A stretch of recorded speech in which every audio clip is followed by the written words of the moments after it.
Pia kwa upande wa kubuni eneo za kupeana huduma za kitaifa, viongozi na maafisa wetu, tarajio letu tukiwa makao makuu ni kwamba mnazingatia idadi ya watu, mnazingatia kuleta karibu huduma ya serikali kuu, na kama takwa ya katiba inatakana tuhusishe kila mtu.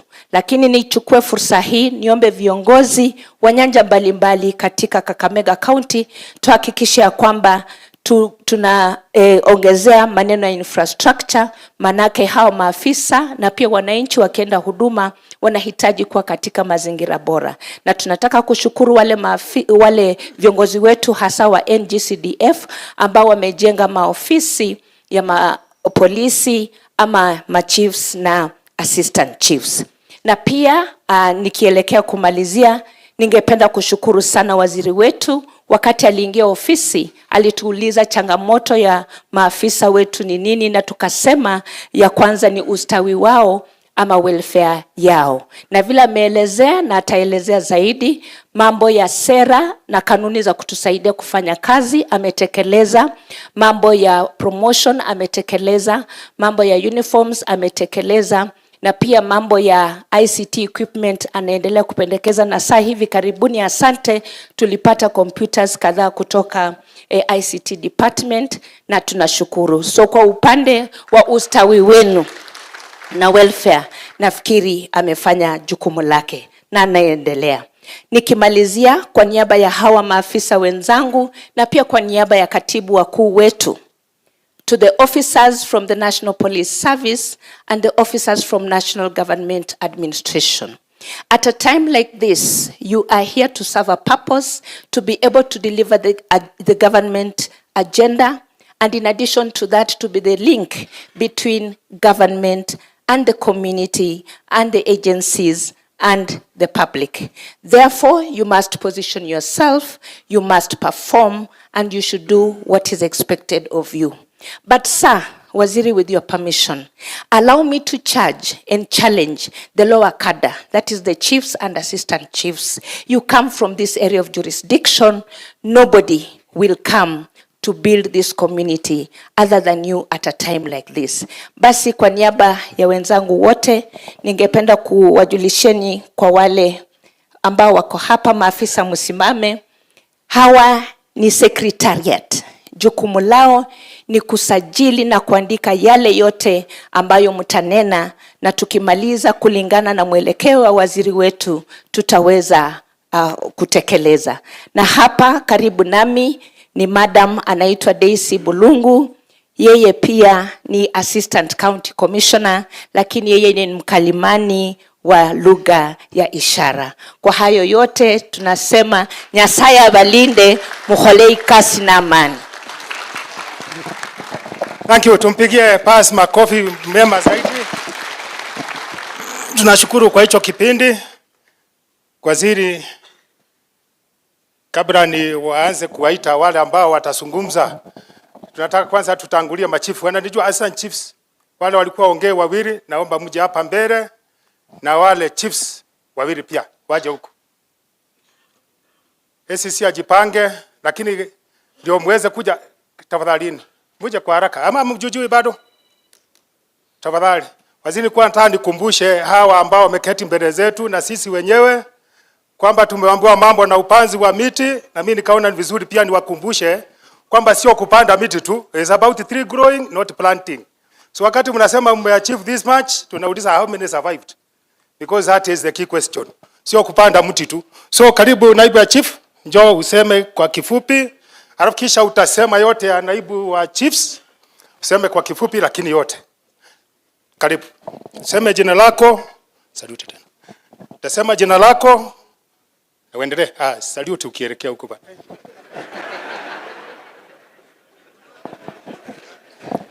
Thank you, sir. Thank you, sir. Kwa majina naitwa Bashir Masinde. Mimi ni assistant chief kutoka Navaholo. Waziri, tunasema karibu sana hapa Kakamega. Actually, this is a very rare occasion na wewe ni kati ya mawaziri wa internal security wenye Kakamega itakumbuka milele. Kwa sababu kikao kama hiki kwa historia yetu hatujakuwa nayo. So tumefurahi sana kukuona, na hata kikao ikiisha usikuwe na haraka ya kutoka. Tutakupanga. Pia kwa hiyo naomba kukaribisha our members of parliament. Karibuni sana, mjisikie nyumbani, akiwemo mbunge wangu mpendwa Emmanuel Wangwe. Bila kusahau Your Excellency the Governor. Karibu nyumbani. Huyu anayeongea amepewa jukumu la kukaribisha tena kwako, na yeye ndio organizing secretary wa chiefs wa Kakamega County. Karibu sana Your Excellency. Kama sija present mambo ambayo nimepewa na machiefs wa Kakamega County. Thank you. Chiefs wameniambia wanataka kushukuru sana Rais, the President, kwa kuwapea waziri ambaye ako na maono sana. Na kwa mikono yako machiefs wanaona watasonga mbele. Pia kwa wakati mchache sana ambao umekuja, machiefs wamepata vitu kadhaa ambazo wanaomba kutangaza hadharani mbele ya vyombo vya habari. Kwa mfano, umeleta sub counties mingi, na hiyo inapeana hopes kwa machiefs ya kwamba more jobs will be created, promotions are coming. Hello? Of late as yesterday, tumeanza kupokea uniforms kwa county headquarters. Ile transport tulikuwa tunatumia kwenda na sasa tunarudi nyumbani. Asante sana waziri. Tuko na chiefs ambao waliandikwa kazi na there was no induction. Sisi tunapewa tu barua na tunaingia kwa ofisi. Waziri, umefanya ya ajabu. The most heaviest chief wa Kakamega County sahi ako kwa training Embakasi, anaitwa Esolo, and we are very happy about it. Na wale ambao hatujaenda, tungeomba sana wale wanaenda next, hawa chief wote wenye wacha train, twende tupunguze kilo, ndio tufanye kazi ya pombe iishe Kakamega County kwa haraka. Pia tuna appreciate promotions. Tuna appreciate promotions sana. Tumeambiwa zinakuja, ziko njiani, hata kama hatujaona, lakini tunaambiwa zinaku. Sio ni mzuri? Na makofi imeenda wapi? Niko tuna maombi mbili kwa niaba ya machiefs wa Kakamega County. Majority of the chiefs have been in one job group for over 7 years. 7 years mheshimiwa. In one job group. Assuming uko job group F, hata uwezi nunua shati ya kuvaa. And you see we are representing the president. We have to be smart. Now uwezi nunua shati. Actually. So these chiefs and assistant chiefs are yearning for a timely promotion as per the schemes of service. Tuliambiwa after 3 years unaruka the next job group. So what we are requesting, wale ambao wamekaa 6 years, wapewe double, warukishwe mara mbili. Because actually wamekaa kwa job group moja for quite too long. But we are very happy in the recent past, Your Excellency the President ameonyesha kwamba anaweza promote watu. We have people in the department ambao tayari wamerukishwa job groups and they are smiling like leopards. Mliwaona? Si wamepromotiwa? Si wamefurahi? Waziri, tunakuomba pia sisi wenye tuko hapa, ukitoka hapa before ulale, consider consider promoting us, at least for one higher job group. Point number 2, ambayo nitamaliza na nikae, Kakamega County has very many chiefs who went to school properly. We have graduate chiefs here. We even have chiefs with master's degrees. They are here with us.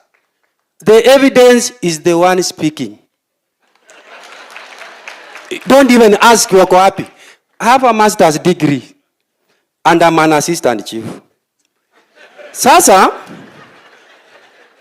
in other departments, when someone gains superior papers, they are immediately promoted, either with a job group or a higher rank in the department. For us, you gain papers, you remain an assistant chief. Surely. Is it fair? Chiefs, you are not talking. Hello? Amutaki promotion na mkona papers. Ni sawa tu, mimi nataka. Actually, the chiefs who have trained in various departments, they are very resourceful to the community. Their judgment is very wise. Their discussion, the way they solve problems, these are very serious chiefs. Kindly consider promoting them. If there is no promotion for SEC, they are still available for other departments. You can donate them to other departments for higher ranks. Thank you very much and God bless you. Asante naibu ya chief kwa hayo. Mwenzako, karibu kasi chief. Rudia jina lako, sema jina tena. Jina peke yake. Kidogo tu. Jina peke. Bashir Jack Masinde from Navakholo constituency. Thank you, sir.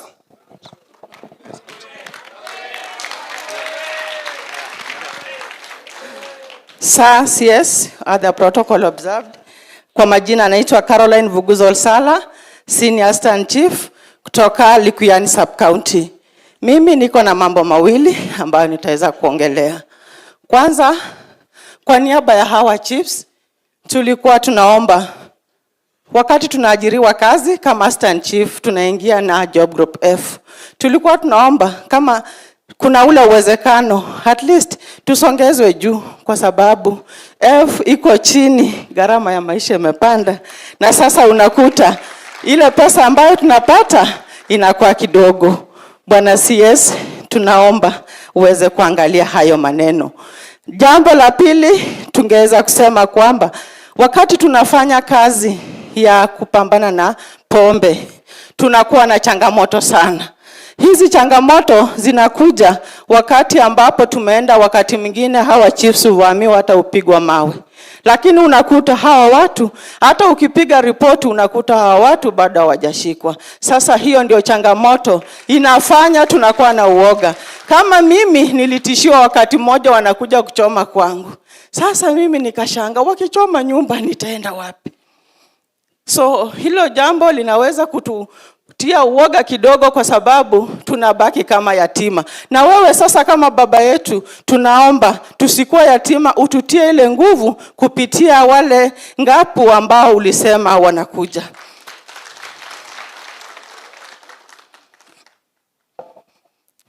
Ningependa tu kumalizia nikisema kwamba upande wa risk allowance, kwa sababu sisi tukiwa pale mtu ameuawa ama mwingine kama ameanguka kwa maji, raia wanapoona wanakimbilia kupigia chief kwamba tuna mtu tumeona kule kwa maji. Na kama mila na desturi za Waluya, unapofika yule wa kutaka kutoa kule mwili anasema wanataka pesa. Sina kwanga hivyo chief.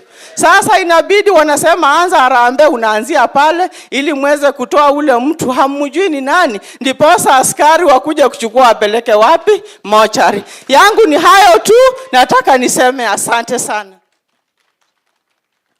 Asante chief, naibu ya chief kwa hayo. Chief tafadhali, naomba hao wawili tu ndio peke yao. Wa pili ndiye amekubaliwa kurudia ile ilikuwa imesemwa.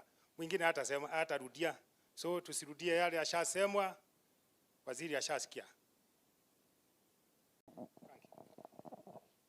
Thank you, sir. Your CS, sir. All protocol observed. My name is Lois Kwatemba Mchesia, Senior Chief, Ivihiga Location. Thank you so much for coming. Nilikuwa nimepanga mambo manne, lakini mawili yashazungumziwa, kwa hivyo nitaongelea mambo mawili tu. First and foremost, sir, nashukuru serikali kwa kutupatia nafasi sisi wa mama kuwa viongozi. Nafasi ya chief, ya assistant chief, initially ilikuwa ya wababa, lakini we are very strong. That's why we are here and we can stand strong, na tukuambie kwamba tunapigana na wale paka weusi. Na ule mwingine sijui nani. In fact, as ladies, sometimes we are threatened. Lakini pia tunarudi tunawathreaten pia. Tunawaambia sisi tuko. Kwa sababu tulienda kule PTC na tukafunzwa ile ya self defense. Kuja unikatekate uone. Kwa hivyo tunashukuru Mungu. Point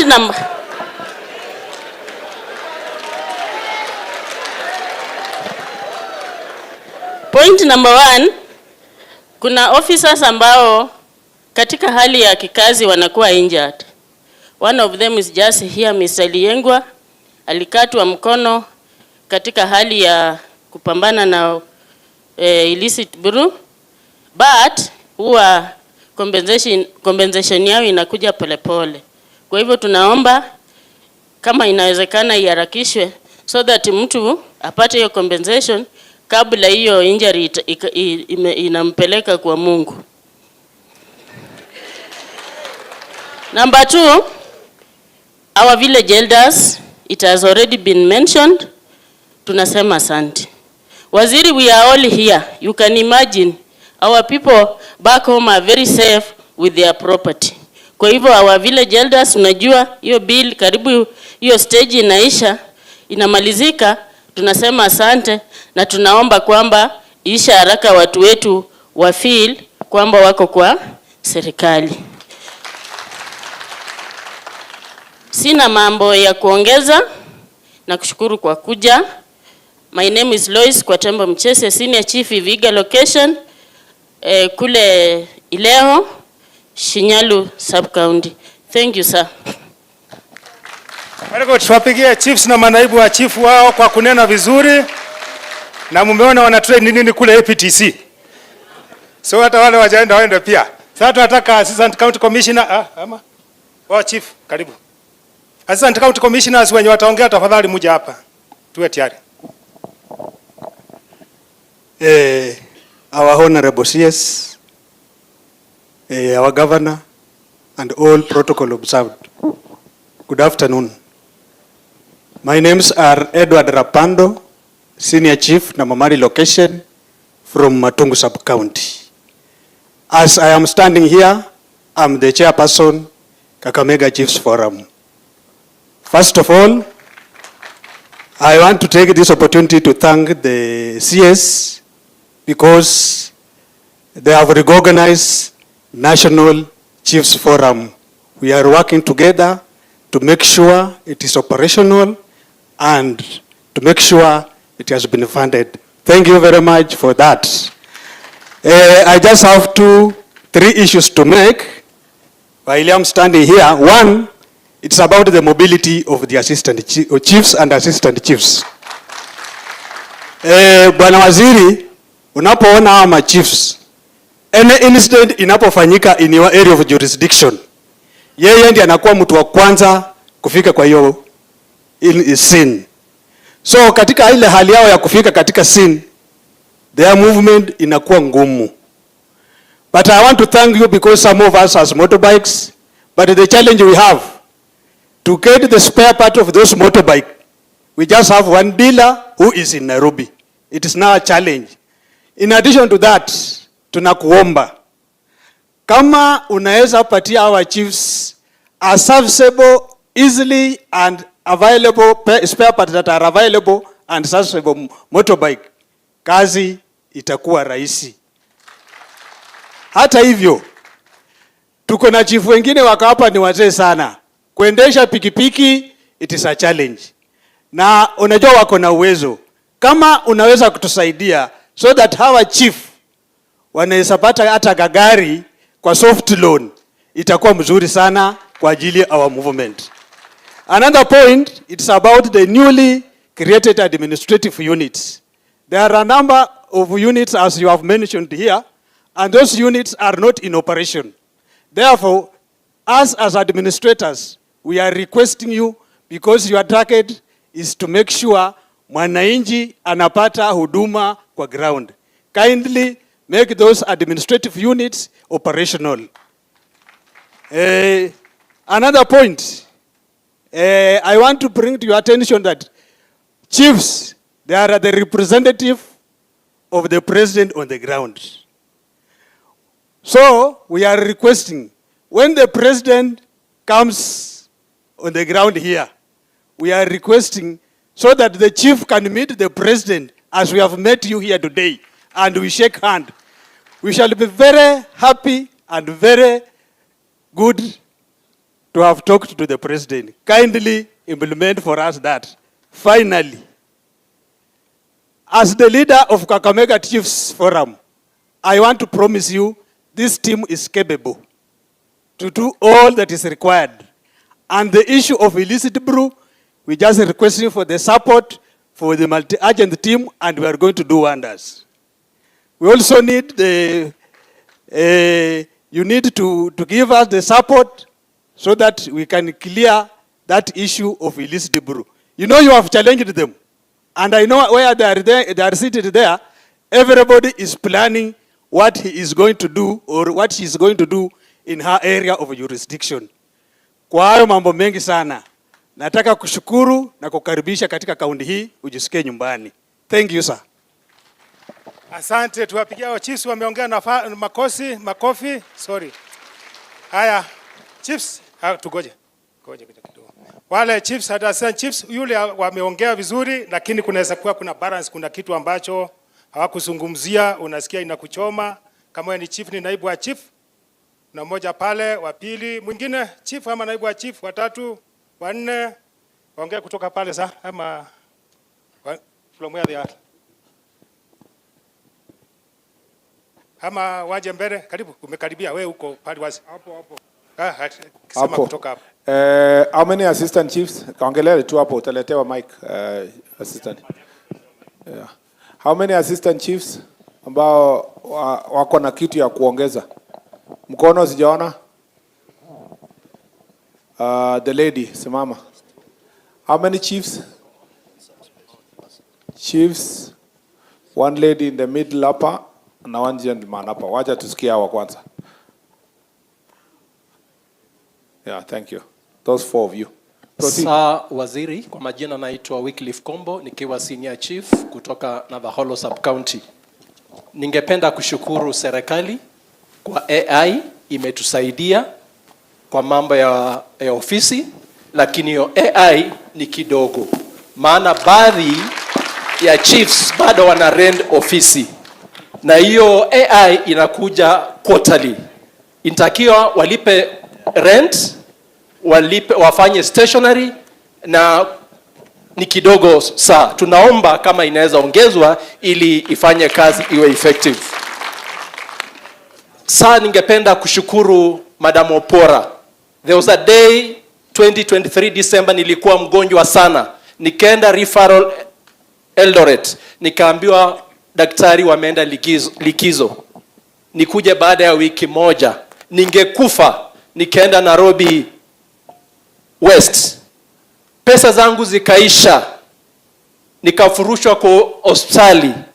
Madam Opora alinirudisha hospitali, leo nikapona. Kaburi yangu ingekuwa imemea nyazi. Tunaomba our chiefs wasikufe kama maskini kwa clinics na hospitali ndogo ndogo. Waruhusiwe kupata matibabu kwa hospitali kubwa kubwa, kwa sababu wana familia, ni wake na waume wa watoto. Saa tulikuwa tunaomba hizi motorbikes zinatusaidia, lakini unataka kubeba security officers to respond on an issue as a chief, utabeba askari wangapi kwa pikipiki moja? Tulikuwa tunaomba hii pikipiki kama ni shilingi 1500, ukiweza nipa alafu unipe soft loan nilipe pole, itatusaidia for response of security issues kwa area zetu. Ya mwisho saa ni offices. We want to portray the office of the president. Unakaa kwa kanyumba kama ofisi kama tope, kama nyumba ya mganga. I portray office ya president wa Kenya. Tulikuwa tunaomba kwa unyenyekevu kama wa chiefs wanaweza pata offices that reflect the head of state, not the office of the president. Thank you, sir.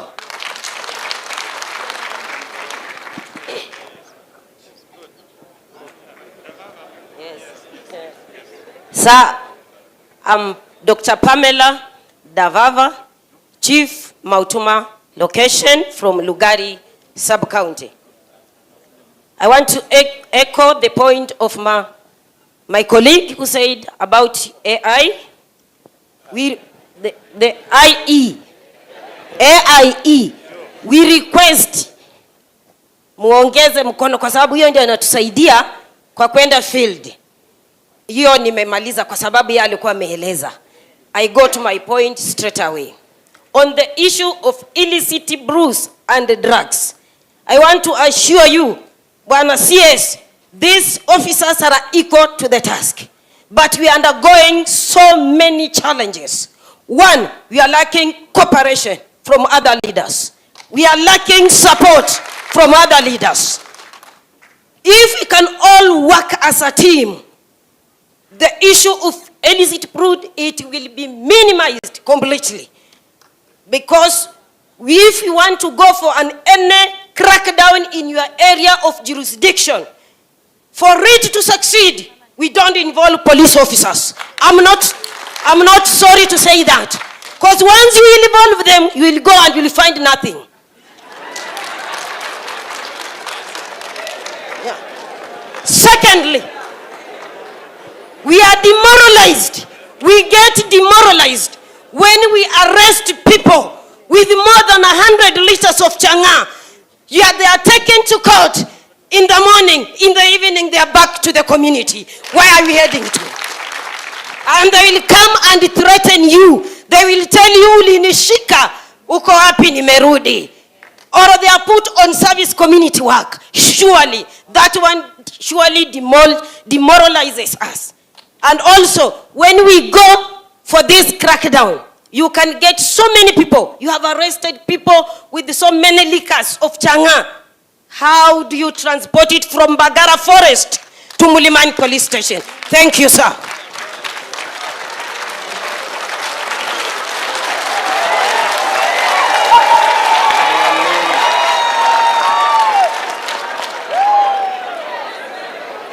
Sir.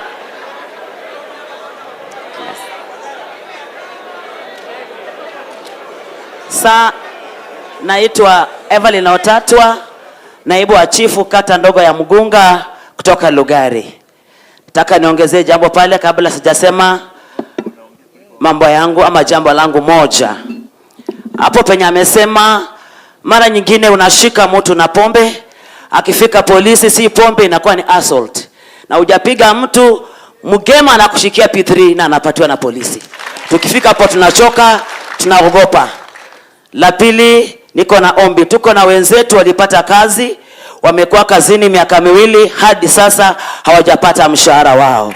Hata personal numbers hawana, lakini wanachapa kazi. Tunaomba ya waziri kurudi Nairobi tafadhali, angalia jambo hilo. Bwana Mwani akubariki sana. Jina langu la kazi nyumbani 1GB, asiyekonda mchapa kazi. Bwana akubariki mkuu.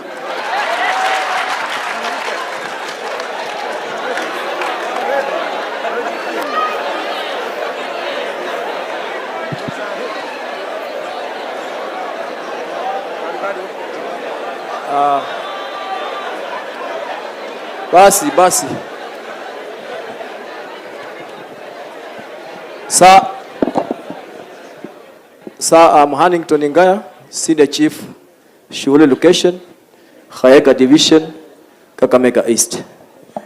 Saa langu ni kwamba challenge yenye tunaona moja, Kakamega hatuna gari. Ningeomba kama unaweza kutusaidia kidogo tu tukipata gari ya polisi. Kasi ya Chang'aa si ngumu sana. Saa lingine ni ya kwamba chiefs na assistant chiefs challenges yenye tunapata. Sisi tunakaa na hawa watu huko nyumbani.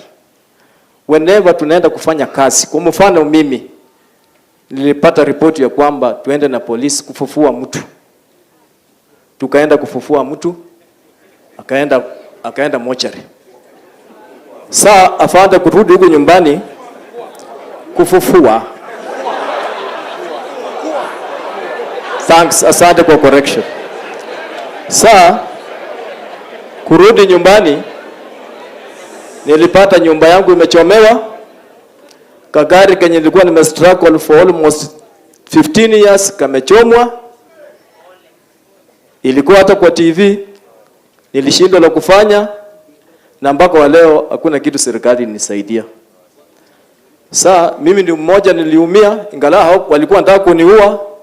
Nilikaa station ya Kakamega siku 5 kama siendi kwangu, familia yangu ilikuwa imetoka.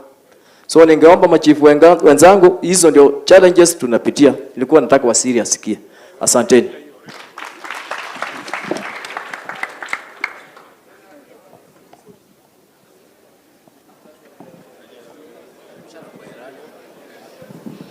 All the protocol observed.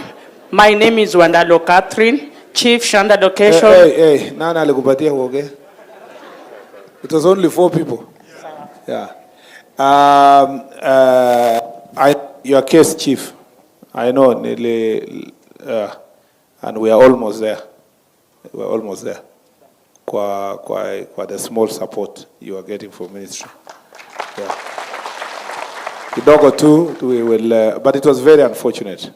Yeah, very pole. And you meant kufukua. Yeah. Nilifikiria wewe umepewa kipawa ya kufufua tena. Kasema asante sana. Yeah, thank you. Wale walikuwa wameinua mikono walikuwa wengi. Unless you want to tell me about defilement. Yes. Yeah. Ndachukua mtu mwenye anataka kuongea kuhusu defilement. Ni wewe? Ongelea na nyingine. Asante mkubwa. My name is Wandalo Catherine, Chief Shanda Location in Mias East Sub-County. Mkubwa, mambo tutaongea defilement na ingine pia. Defilement inafanyika, na ikifanyika hivyo tunapata ya kwamba tunapata uzito sana kwa officers wetu wenye huwa wanachukua watu. I'm telling you, the police officers wanaweza change statement na ukashangaa ni nini imefanyika, ili hali hata saa zingine ushahidi huko. Na unajua tumependa mlungula kwa hospitali, utapata tena kuna wenye wameenda kuziba mwanya, whereby huyo daktari venye alipima utapata ya kwamba amefinyiwa kitu, report haitatoka kamili. Ya pili, naye yule ofisa mwenye ana record statement atapeana ile yule mtu mwenye alikuwa wa makosa atasema. Nunapata ya kwamba hiyo kesi inapotea tu hivyo. Chiefs, tulitoka kwa maneno ya mlungula sababu tunajua watoto ni wetu. We do what is right. Second, when it comes to illicit brew, nitasema hivi, gavana wetu wako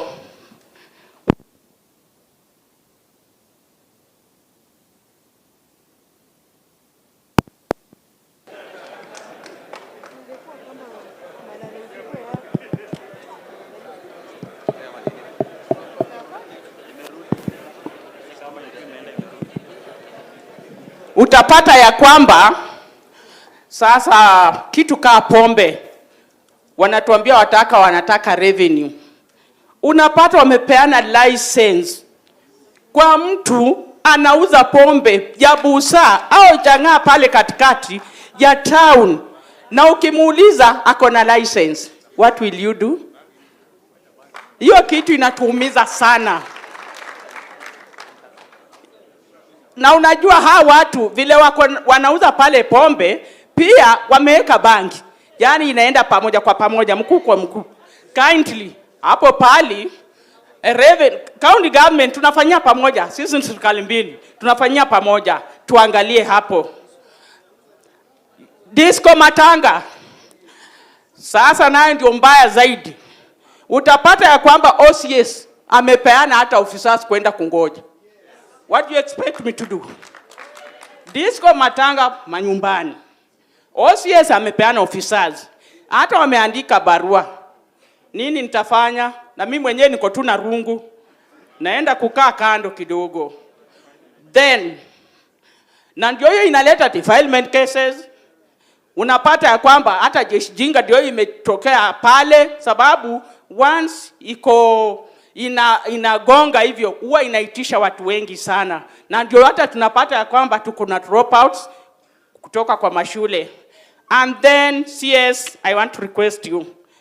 Hawa mama wenye wako kwa administration have so many problems.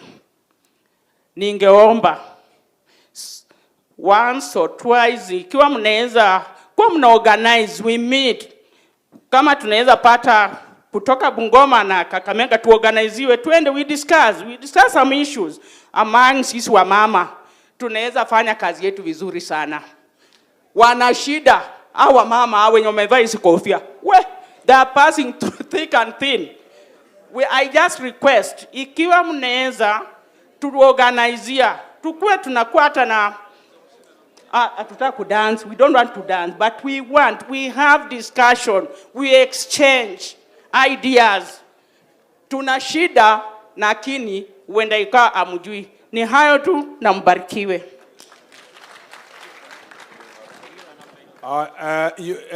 You mean counseling services, mental health?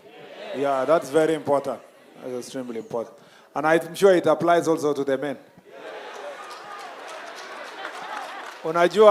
Unajua majozi ya mwanaume inaingia ndani ya mwanamke ina yeah. So because of the things you go through, I'm sure that is what she meant. There's a gentleman hapo anajitate kabisa kusema kitu. Bado tutakuja kwa wananchi. Tuko kwa chief na assistant chief. There is one more ya mwisho pale.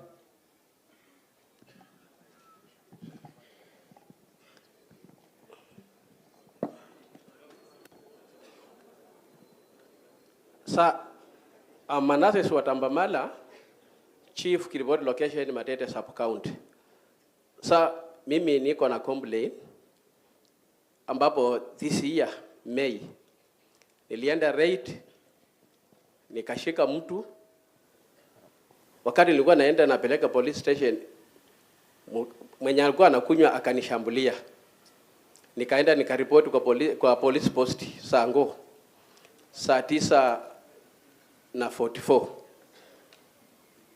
The following day wakaniambia niende na mashahidi, nikapeleka mashahidi, wakaniambia kwamba report imetoka juu, hata sisi tumeokopa, enda Matete police station. Sa I did. Nikaripoti on 26th Matete police station, nikajaza P3, nikamaliza kila kitu. Cha kushangaza, huyo tena mtu alienda Matete on 27th. Pia akaruhusiwa akajaza P3. I'm saying as now, nimepelekwa kotini kwa assault. Na hata ile hali mkema mwenyewe ambaye nilishika statement yake ilisema huyo jamaa alipika chief akimuuliza kwa nini umekuja kushika watu. So nimeshindwa mimi kama mwenye nilishika anatoa ujumbe kwamba huyo mtu alinipika. It is in his statement. Mimi nashangaa nimepelekwa hata ili kufuata hata ODPP yako nishitaki.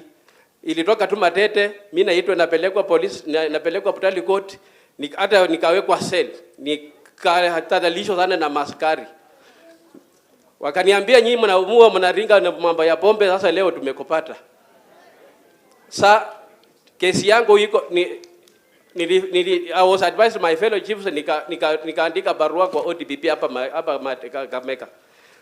Kucomplain kwamba Mimi ni mtu amenipika, hata mwenye nilikuwa nimeshika amekubali kwamba mimi ni huyo ndiye alinipika.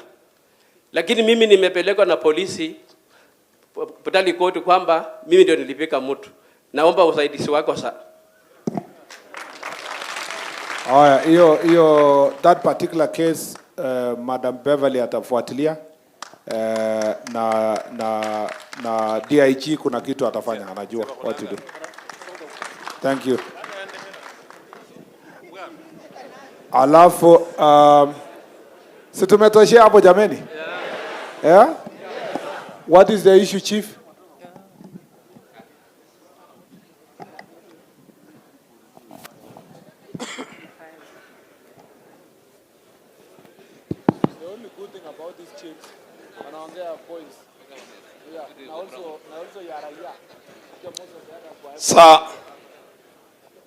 Mimi niko na mambo matatu. Kitu ya kwanza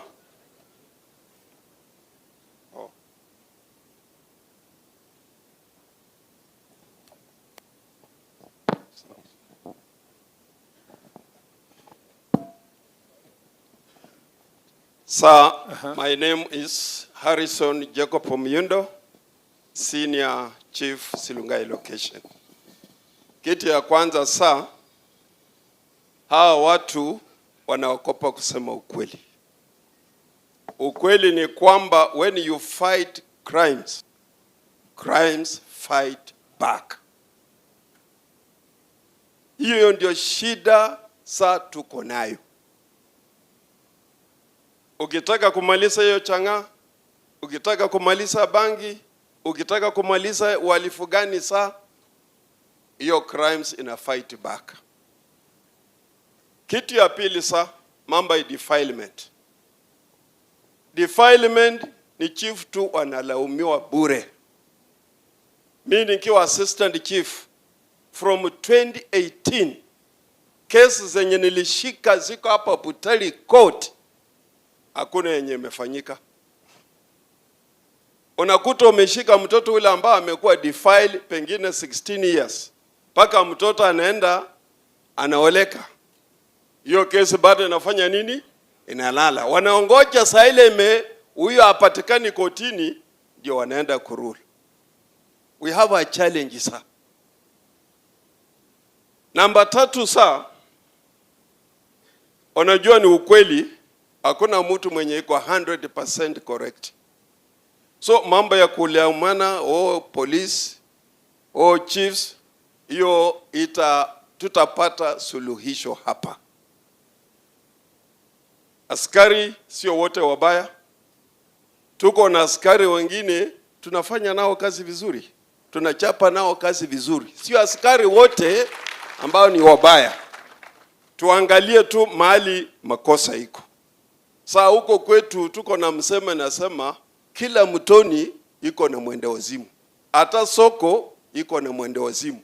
Vile huyo mwende wazimu iko kwa polisi, hata kwa machifu hiyo mwende wazimu iko.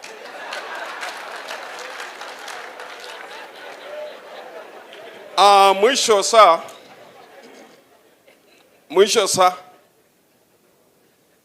Kabaras, there is one assistant chief. Hawa watu nasikia hii mambo ya stock theft.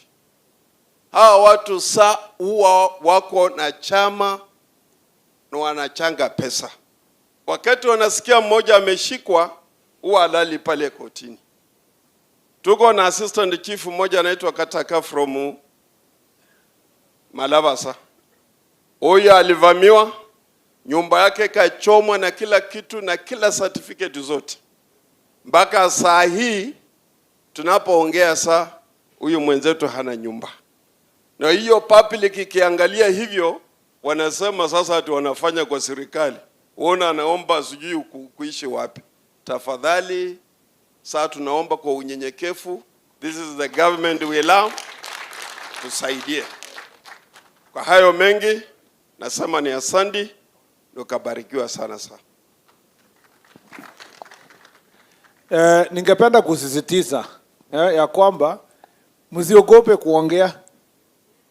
Msiogope kuongea.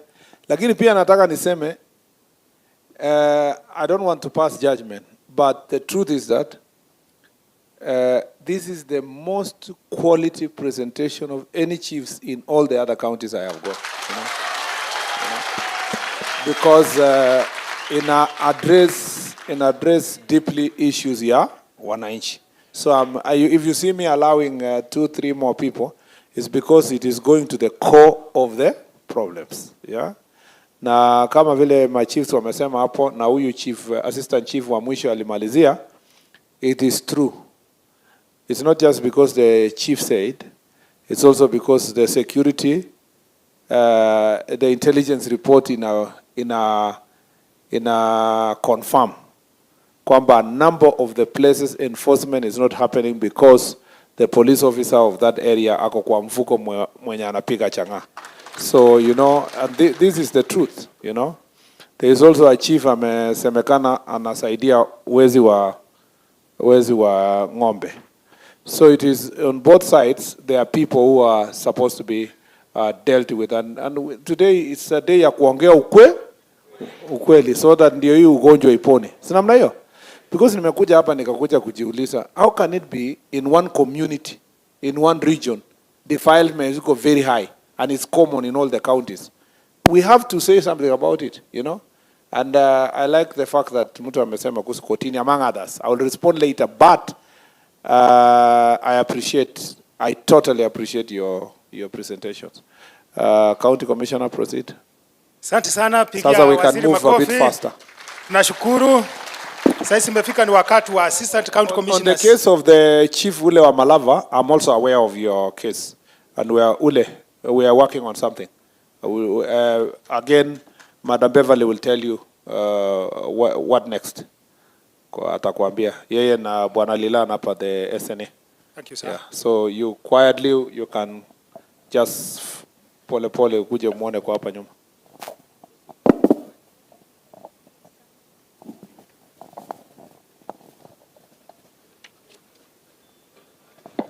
Our Cabinet Secretary, Mheshimiwa Kipchumba Murkomen, na itifaki ambazo zimezingatiwa.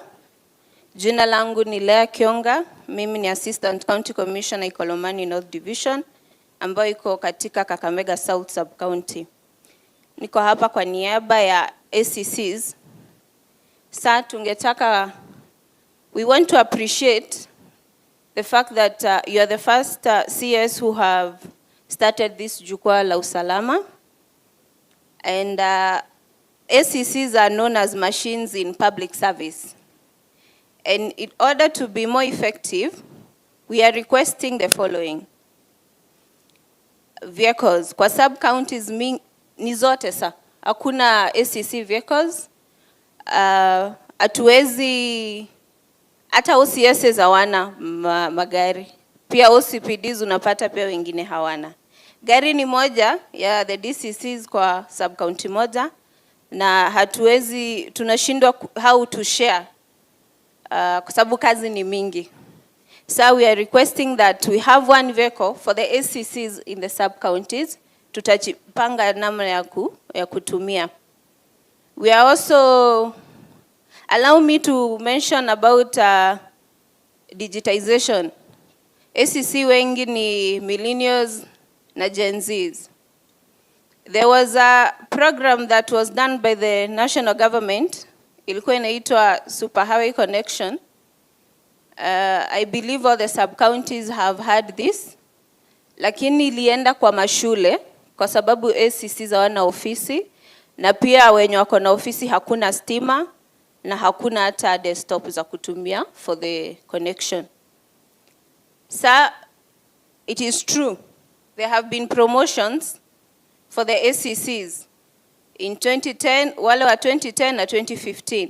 ACCs for 2021 cohort wanasema pia wakumbukwe, na pia kuna a special category of ACCs. They were former chiefs na mostly they are 55 and above.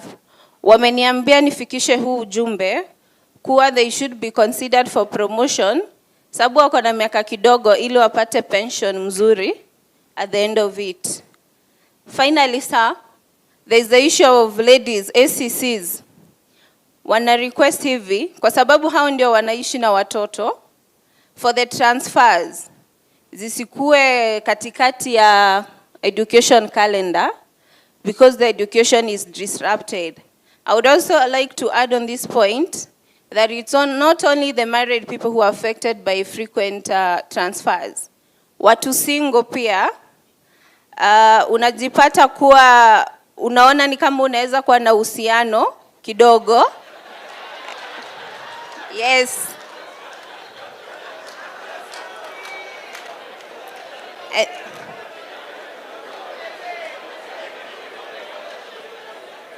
And then you get a transfer. Sasa wanafikiria hawana nyota ya ndoa sa. But it's the transfers. Thank you, sir. Asante, apigwe makofi, amesema waziwazi. Tumuongeze mengine. SCC karibu. Halafu baada ya SCC kutakuwa na OCS. Tafadhali anze kuja mbele. Sub County Criminal Investigation Officer. Pia afike hapa mbele. Waziri wetu wa usalama wa ndani, nikizingatia itifaki, mabibi na mabwana, hamjambo. Waziri, mimi wananiita Kenga, mtoto wa 7 wa Mama Daka, nikiwa naibu commissioner. Kufikia wiki iliyopita nilikuwa Butere, lakini sasa niko Kakamega East. Nataka kuanza hivi kwa sababu sitaki kuchukua muda.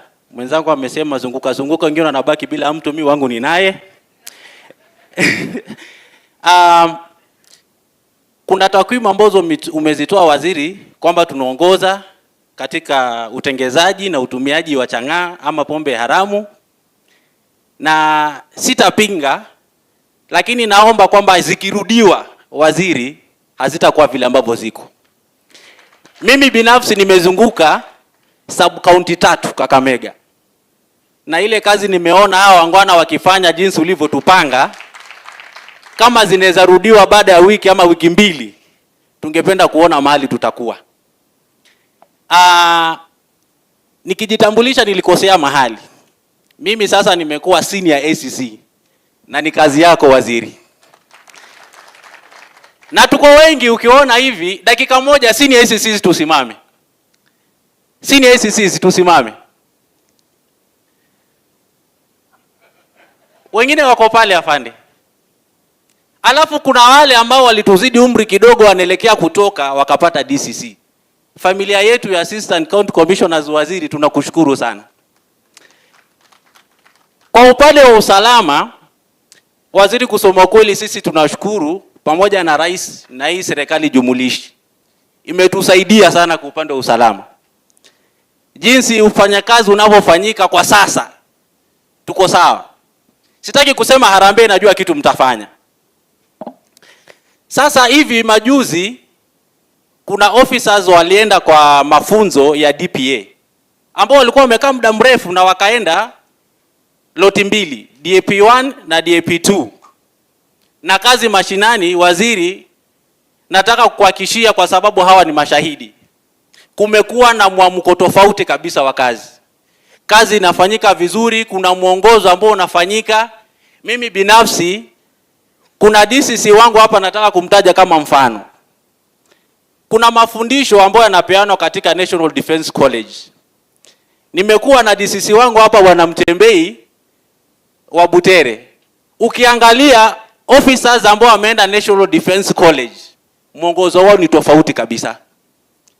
Maombi yetu kama ACCs, kama tunaweza changanya mafunzo ya Kenya School of Government na National Defense College, inaweza tusaidia sana kuboresha mikakati ya usalama. Na inaweza fanyika hivi. Najua kuna SLDP, kuna SMC, kuna DPA. Ukiangalia hizi zote ni sayansi za kijamii. Wanasema social sciences. Lakini pia kazi yetu kubwa sana ni kulinda usalama wa wananchi na rasilimali zao. Sasa ile mikakati ya usalama ukiangalia katika mafunzo haya tunazungumzia Kenya School of Government, inatuboresha kweli katika utawala, lakini hii sehemu nyingine haijafika. Kama tunaweza panua kidogo pale, tuchanganye hizi mbili waziri, tutasuluhisha mambo mengi sana hapa. Nataka kumalizia hivi kwa sababu mengi yashazungumzwa. Mimi binafsi baada ya kupata mwandamizi, na maanisha senior, pesa ambayo nachangia katika SHA iliongezeka. Jambo zuri kabisa. Inamaanisha nini? Kwa ile kiti ya SHA kuna pesa nyingi kuboresha afya ya umma. Na hii hengefanyika singepanda. Jinsi tulivyopanda ndivyo jinsi ile kiti ilifanya nini? Iliongezeka. Sasa mahali tunaomba kuna zile benefits ambazo zinakuja ukishapanda kwa SHA. Wengi wetu hazijaekwa vizuri pale.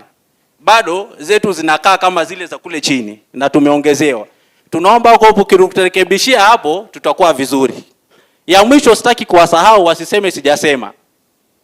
Hapo nyuma waziri, kulikuwa na extraneous allowance ambayo ilipitishwa na tume ya mishahara.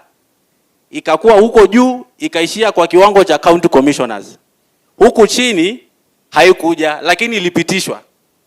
Kwa hivyo tulikuwa tunaomba, kwa sababu tayari waziri mlikuwa umepitisha, tunaomba kwamba hata sisi itufikie.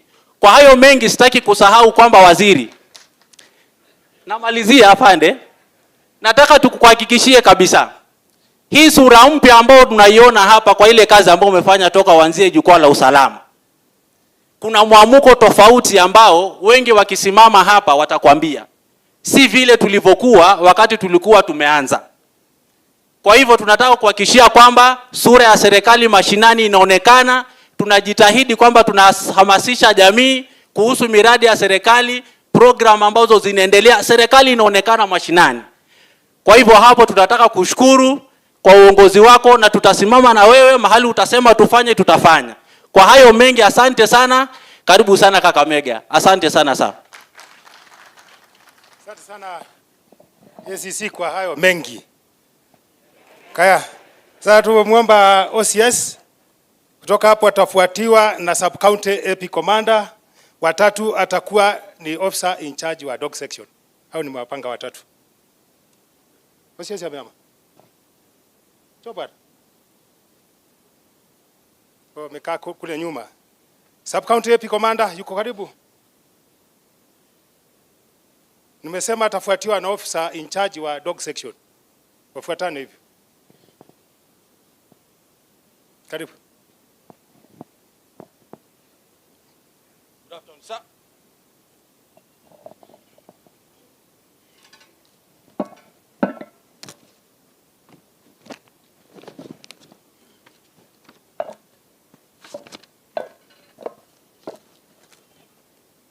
The chief guest of the day, our CS, Honorable the Senator, Mr. Kipchumba Murkomen, sir. The Governor of Kakamega County,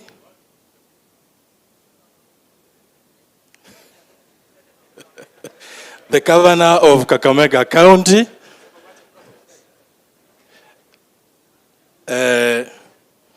His Excellency Governor Barasa, all of protocols observed, sir. Good afternoon.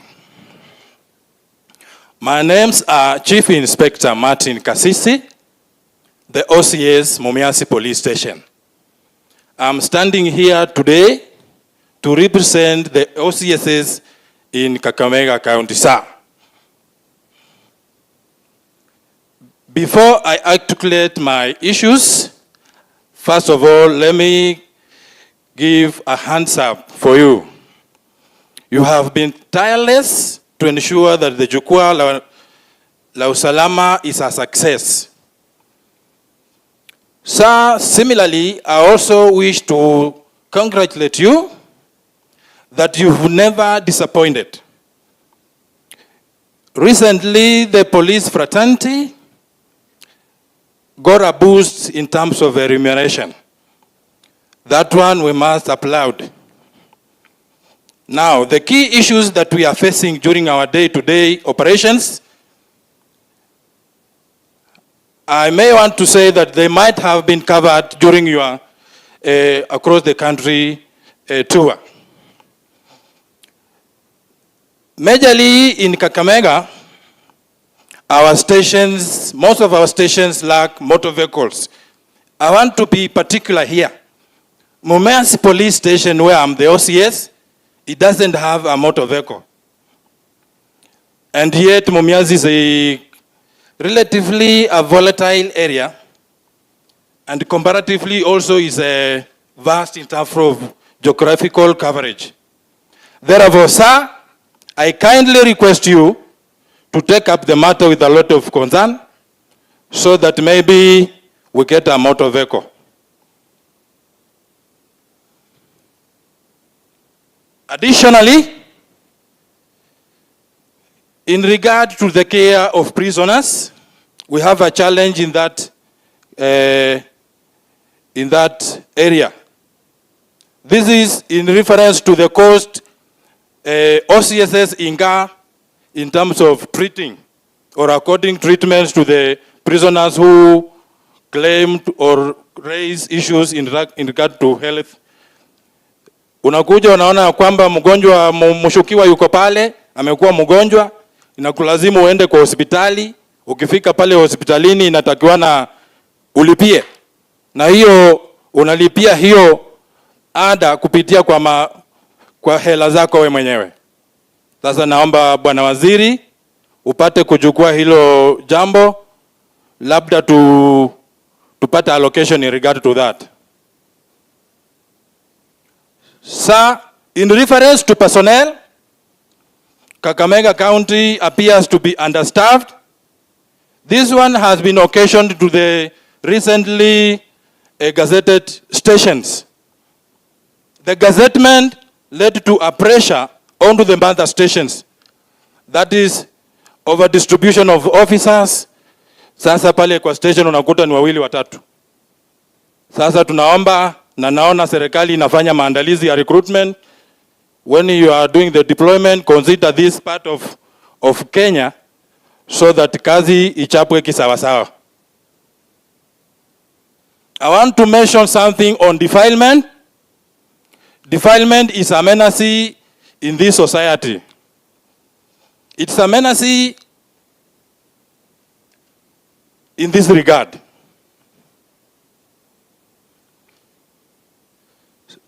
It's a menace in this regard that most of the cases of defilement, you see that a case has been reported in a station.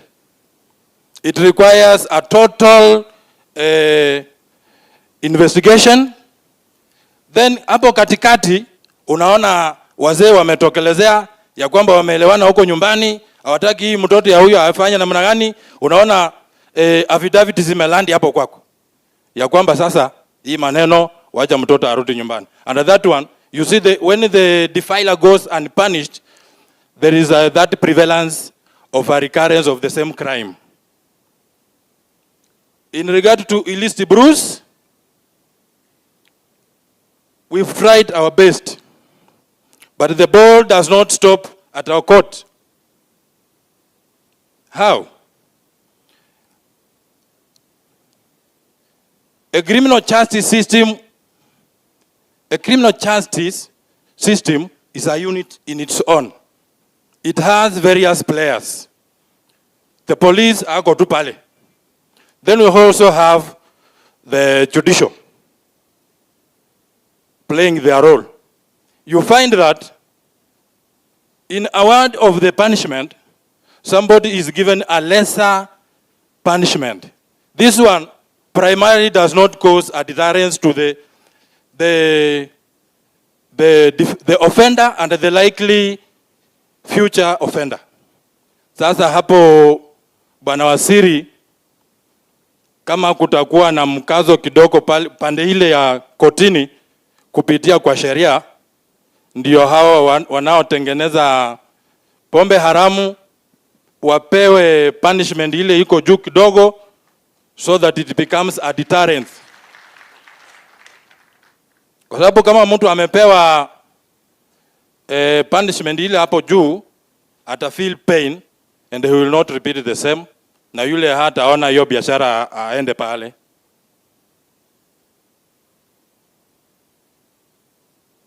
I will also wish to say that most of the stations or the stations that we have in Kakamega County were recently gazetted. and therefore they are operating without AIs, sir. So I kindly request that that issue be considered.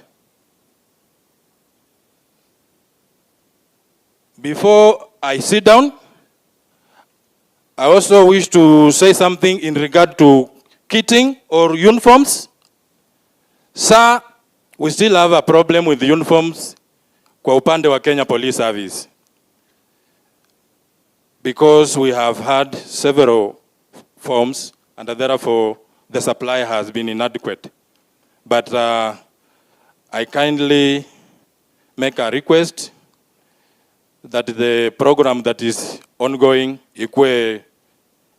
ifanywe kidogo ndio watu wapate sare za kazi, wakae smart. Nafikiri afande niko smart.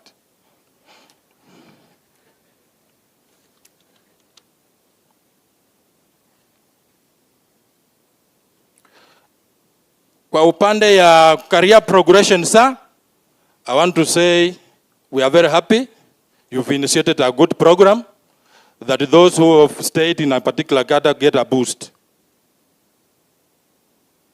I want to epi the assistant chief who said that there are papers, varied levels of papers. And we know that a society considers education. It is believed that a good education gives a good reward and leads to a better earning.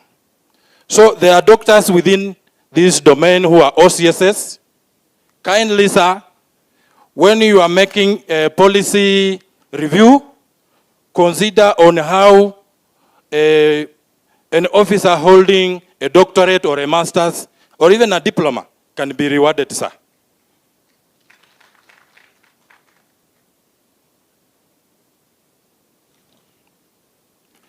In terms of housing, I appreciate, sir, that we were given a house allowance.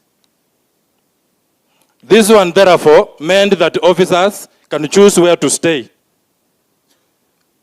But it has been of a greater disadvantage because people are living huko mbalimbali. Sasa mobilizing them to respond adequately to an emergency becomes a problem. So kindly, sir, I'm of the view that housing units be put within those stations which have a considerable acreage of land, so that hiyo askari wakae hapo, hata kama watatozwa hela kidogo ikienda kwa serikali, lakini wakuwe within the precincts of the station. Thank you, sir. Asante. Karibu. Just come. Okay. Hold on. Just hold on. Mtu wa Dex. Yes, sir. Is there another OCS who wants to say something about some of those issues that were raised? These are the only, it's only the chiefs and the OCS that are open up. The rest itakuwa mtu moja moja. Yeah, there's one OCS there. Another one? Any other one? There's an OCS here. Oh, there's also another OCS team. Yes, sir. So after him, you will add one more thing. Oh, I thought they gave one OCS, sorry. Asante sana waziri wetu wa usalama. Asante sana governor wetu wa Kakamega, Bwana DIG na wageni wote and participants. Bwana Yesu asifiwe. Mimi sina mengi, labda ni moja tu. Bwana waziri, kuna kitu inaitwa capacity building. Ningependa tuko kwa kila area tuko na kitu inaitwa regional police training centers. Regional training police centers, hapo ndio tunafanya continuous trainings. Ningeomba, one time I was in charge of those trainings, I know. Ningeomba siwe improved, sichengwe vizuri, ambapo officers, they continue having trainings there. Ya pili, unaona waziri, kama for example tunakuwa na laws that have been recently enacted in parliament Hapo sasa ndio tunaenda sinafundishwa, officers wanachua hiyo sheria and how to act on them. Pia on that, waziri amesema chiefs wanakuwa trained. Also, let us have another center where chiefs also, they have continued training even together with the police. Even together with the police. Ili sasa tukifanya kazi, tunachua nini tunafanya, tunachua nini na tuongoza. Tutafanya kazi vizuri sana. Kitu ya mwisho ni ile ya kwamba mwenzangu chief amesema kitu hapa, lakini najua waziri, kazi ya polisi tusipofanya kazi na chief itakuwa ngumu, na chief asipofanya kazi na polisi itakuwa ngumu bado. Lakini huwa tunajaribu sana, lakini tunapeleka mapuso kotini sana sana, msiraumu polisi. Akifika hivyo analipa fine saa hiyo hiyo na anarudi nyumbani saa hiyo hiyo. So mtu anaanza kusema amewachiliwa. Sio kuachiliwa. Na tumegundua ya kwamba wako na njama yao. Huyo akishikwa wanakimbia haraka sana. Hiyo ni challenge. Otherwise sina mengi. Mungu awabariki sana waziri. Thank you. Thank you very much. Tupigie OCS makofi afadhali. Baada ya APS sub county AP commander just hold on. Oh, just hold on kidogo. Sema tu. Afternoon, sir. Afternoon. My name is Joseph Chengo Uma, OCS Kimangeti. I wanted to address shortly two issues. One, on matters of defilement, they are concerned about the minors, the cases of diversions. And in fact, it's from informed statistics, and it was done by Dr. Ruto, that Kakamega County is the second after Nairobi in matters of the minors themselves having sex. When they are subjected to the judicial process, they always taken to diversion, and most of our officers and member police are not aware of this. It has been a concern, and it's an area of specialization. So in that regard, as much as we want to deal matters of defilement, you see that we have issues before the court or before the ODPP. I think they are aware they should come up with this matter so that we can address the case. Another thing is about illicit brew. Of late, it's a petty case. When you take them to court, they're being subject to diversion. We are left with no option because police do not take cases to court directly. Our hands are tied up. So I think the only challenge, the other time we had with Mheshimiwa Nabera, when we were kwa ODPP, there was a court users meeting. I think I addressed that. He can attest to that. So those who are not going there may not know the input of the police. Actually, it is so dynamic on matters of policies and legal frameworks to address these issues. So I'm appealing to you, sir, those challenges, may the policy matters and the framework be addressed so that we can address the issue and we are not being blamed based on that. Thank you, sir.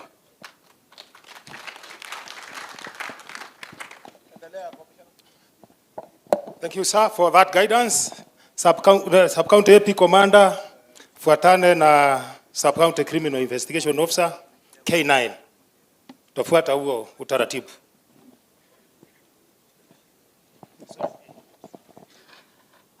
Bwana waziri wetu mpendwa wa Interior, viongozi mliopo hapa, tukifuata itifaki yote. Jina langu ni George Nyali, mimi ni Sub-County Commander, Administration Police Service, Kakamega Central. Bwana waziri, nina changamoto kidogo kwa sababu wenzangu wameongea pointi zangu karibu zote. Nimebaki na moja. Na nashukuru Mungu kwa sababu haijatajwa na niko very passionate about it.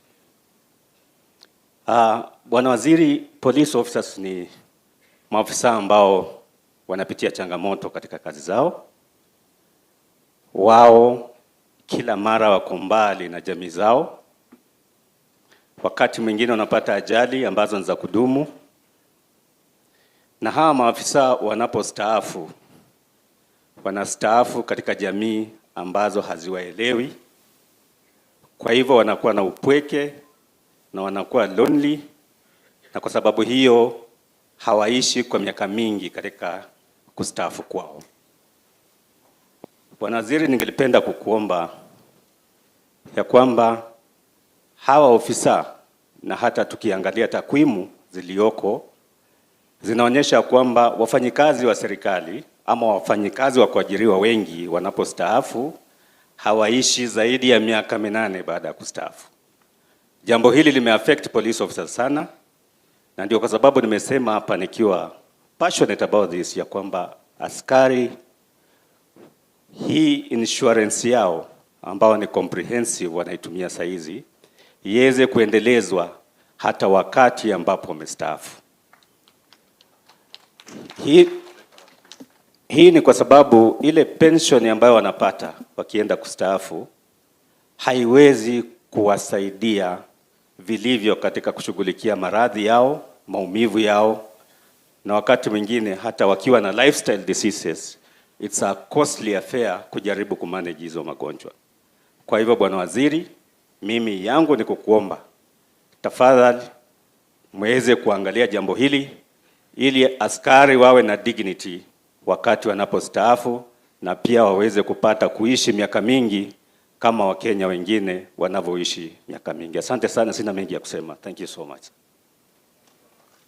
Asante sana kwa kusema kwa kifupi. Sub County Criminal Investigation Officer, tafadhali sema yote kwa muda mfupi sana.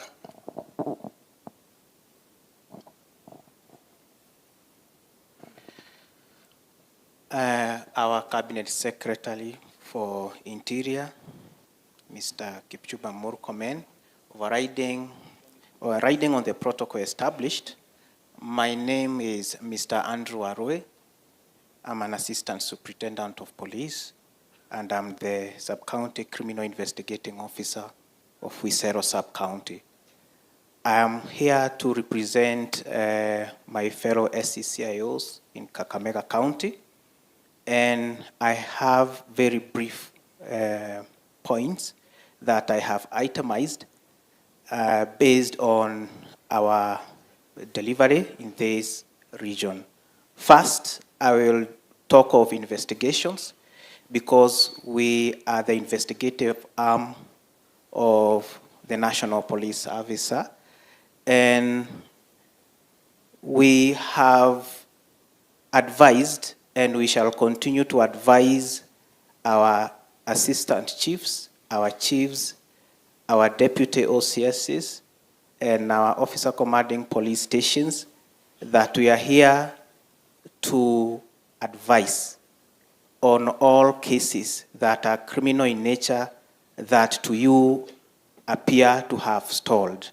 So CCIO's offices are open whereby you feel that investigations are not properly investigated. Our doors are open. We can recall those files and do further investigations as required, because the threshold that is there by the ODPP must be met for a case to qualify for prosecution. So our offices are open, and that is the procedure that we have followed in my sub-county. It is an open door policy.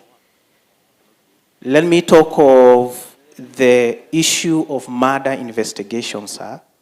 It is our concern, because we are handling several cases of murder in our sub-counties and the entire Kakamega region, that the community here in Kakamega that suffer those crimes are not well economically.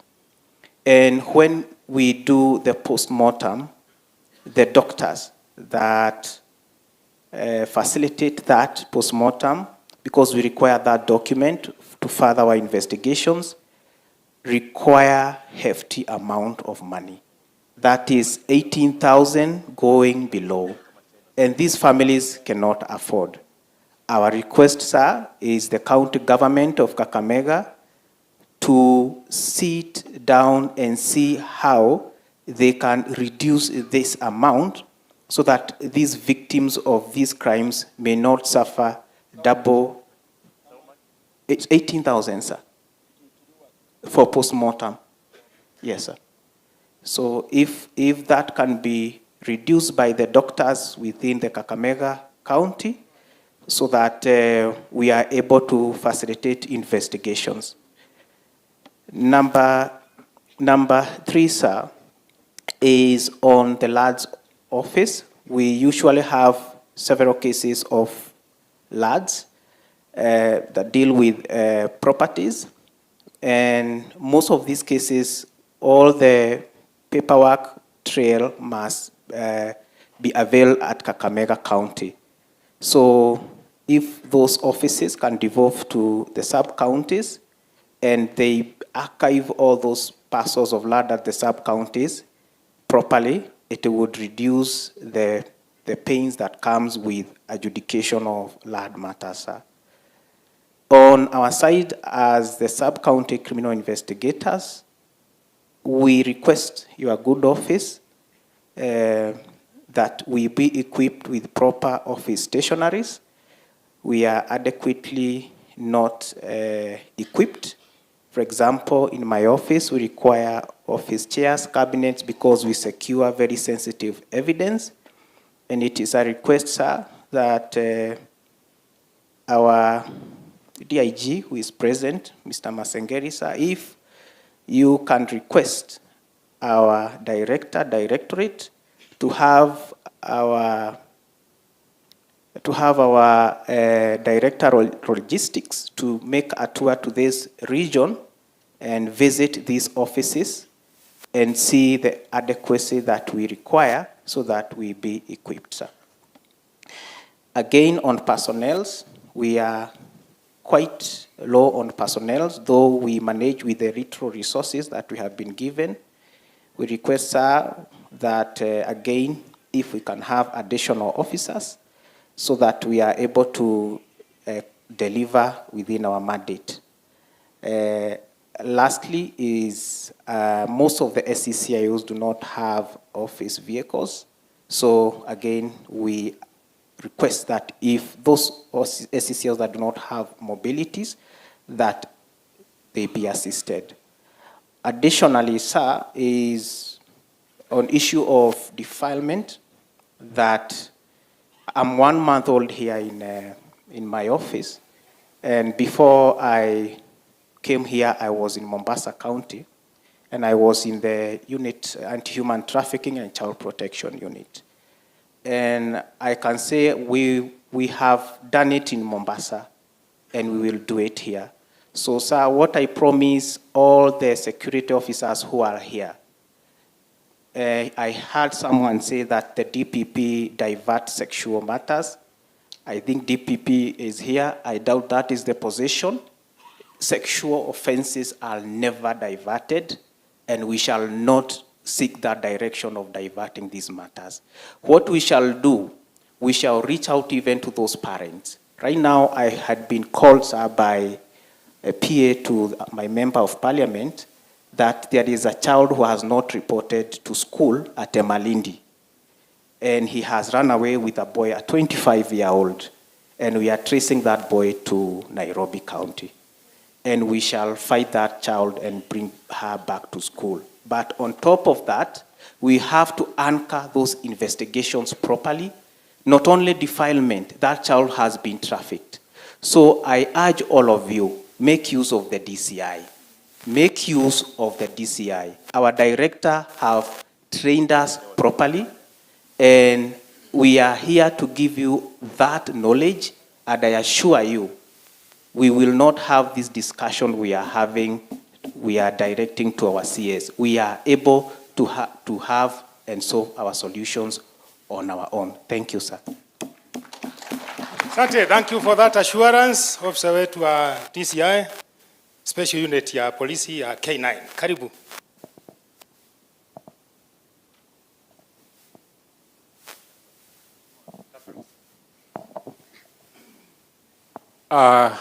Kwa majina yangu naitwa Emmanuel Kiprop, Superintendent of Police.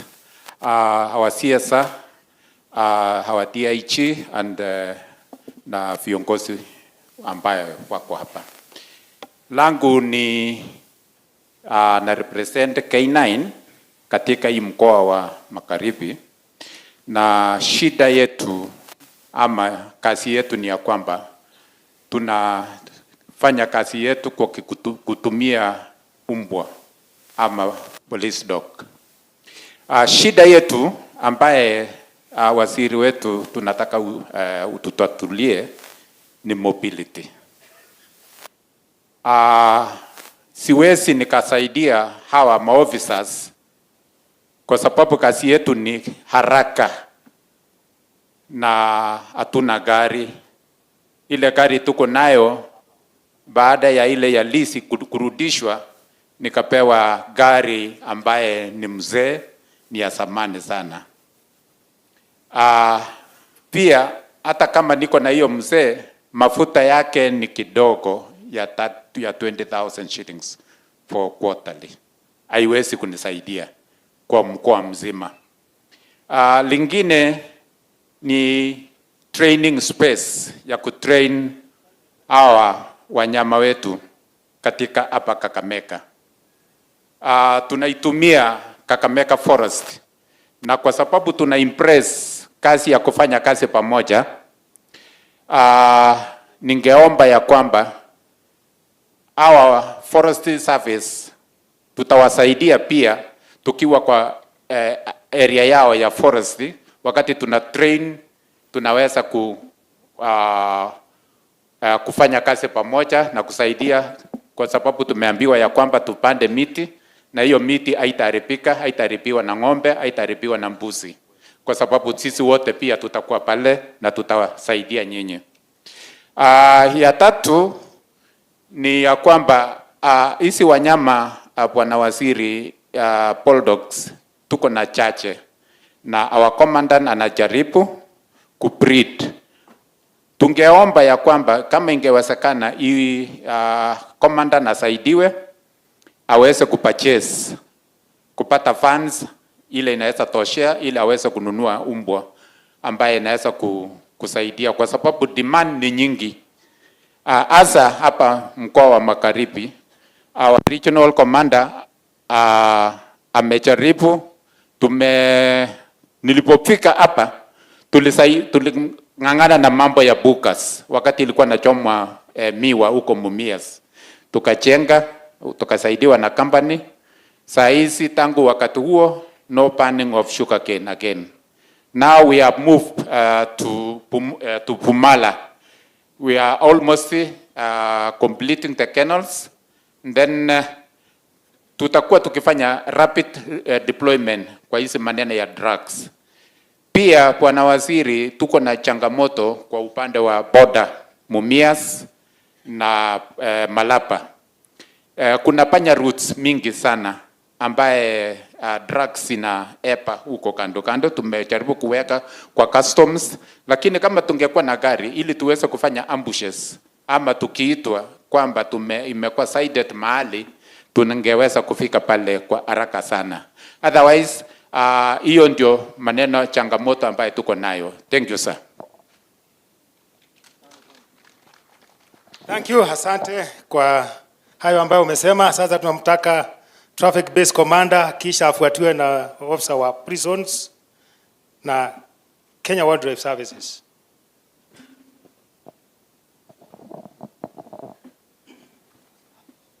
Well, our chief guest, Honorable Kipchumba Murkomen, our DIG, all protocols observed.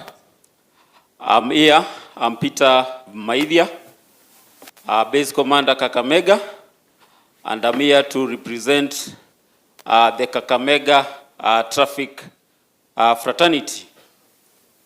Now, I'll be very brief and straight to the point, and I'll start with the main issue, the elephant in the room, and that is corruption. Now, to start with, and to be very much straight to the point, on my own opinion, because here, no victimization, nothing. Corruption is a mindset. Before you come to blame officers, traffic officers, you blame the government, you blame the leaders, corruption is a mindset. And now so, within our department, we can't deny that corruption is there. But now, in this case of corruption, we have the giver and the taker. Wewe unapatana na askari kwa barabara, unampatia pesa. No coercion at all. We must agree on this. Hakuna kusukuma iko mahali. Wewe ndio unatoa pesa, unapea askari. No coercion.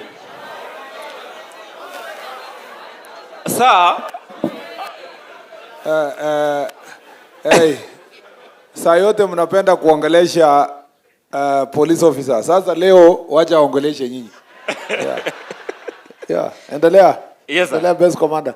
Yes, sir. So, I'm 1 year as a base commander. Severally, I've served in other stations in Nairobi as an OCS. But now, this one is my first experience as a base commander. And I'm saying the experiences of being a base commander and the complaints that I receive from members of the public are very exceptional kabisa. Sasa unapanga askari kwa barabara. That's deployment. Askari akikataa kuchukua pesa pale kwa barabara, that's a complaint. Base, kwa nini mtu askari huyu anakataa kuchukua pesa hapa? Hiyo ni maswali nyinyi wananchi mtatujibu leo. Kwa nini anakataa kuchukua pesa hapa? Again, I can decide as a base commander, I will withdraw all my personnel. Niwarudishe kwa ofisi, tufanye mambo ya case files, tuangalie hii ni fato, hii ni ya kotini, hii ni injury na injury. But now, nikiwa withdraw, haya, Masako ndio hao wamekuja. Sasa wananiuliza mbona leo hatuoni traffic officers kwa barabara? Hatuna usalama. Those are the kind of challenges that we face in terms of corruption. So, in terms of application of the law on the issue of corruption, inafaa kuwa a double-edged sword. The law is a double-edged sword. Wewe mwenye unapeana pesa na mwenye anachukua pesa, nyinyi wote. And now, sir, you must assist us in this. Because sisi tukiangalia kwa maruninga, tunaonanga polisi tu ndio anakimbizwa na EACC. Anashikwa. Na kuna mtu anapeana hapo. Na hajasukumwa na mtu apeane pesa. Kwa nini mnapeana pesa? So that's one point. Number 2, we have issues of mobility, no logistical support. For example, in Kakamega County, we don't have vehicles. Accidents zikifanyika, inakuwa ni taabu kufika kwa sina haraka kuokoa watu wameumia. Inakuwa ni issue kabisa. So we need vehicles. Another thing, we need office equipments. Hatuna computers. We want to be digital. We want printers, laptops, and etc. Again, with the officers we have on the ground, they need refresher courses and capacity building courses. On the same note, we have the Kisumu Kakamega Road, which is prone to accidents, especially in Makoko. We have Igu, Illicit. We need a dual carriageway here in Kakamega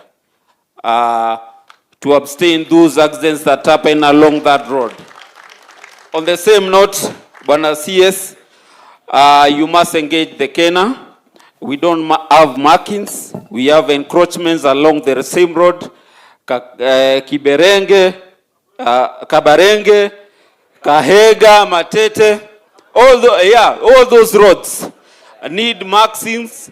We need speed limit marks, and that's all called the Kenham. The final one, because I can see the regional commission is on me. We have this traffic section. Our main problem here in Kakamega is toting. And the same toting brings about obstructions within the town. So the ODPP, I've referenced ODPP letter that was dated on 8th March of 2019. They repealed this section of the law. Not in parliament, not within the precincts of the law, but it was repealed. Now it makes us in an awkward situation when we present our charges before the ODPP for the final charges of the same. This happened under the former Director of Operations, Bwana Nurin Aji. So you must look at the same. Otherwise, thank you. God bless you. Thank you, sir.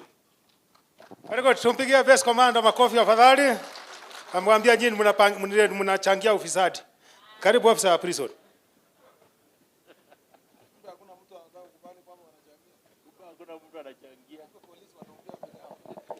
Thank you, sir. Our Cabinet Secretary, Interior and National Administration, our DIG, the governor of this county.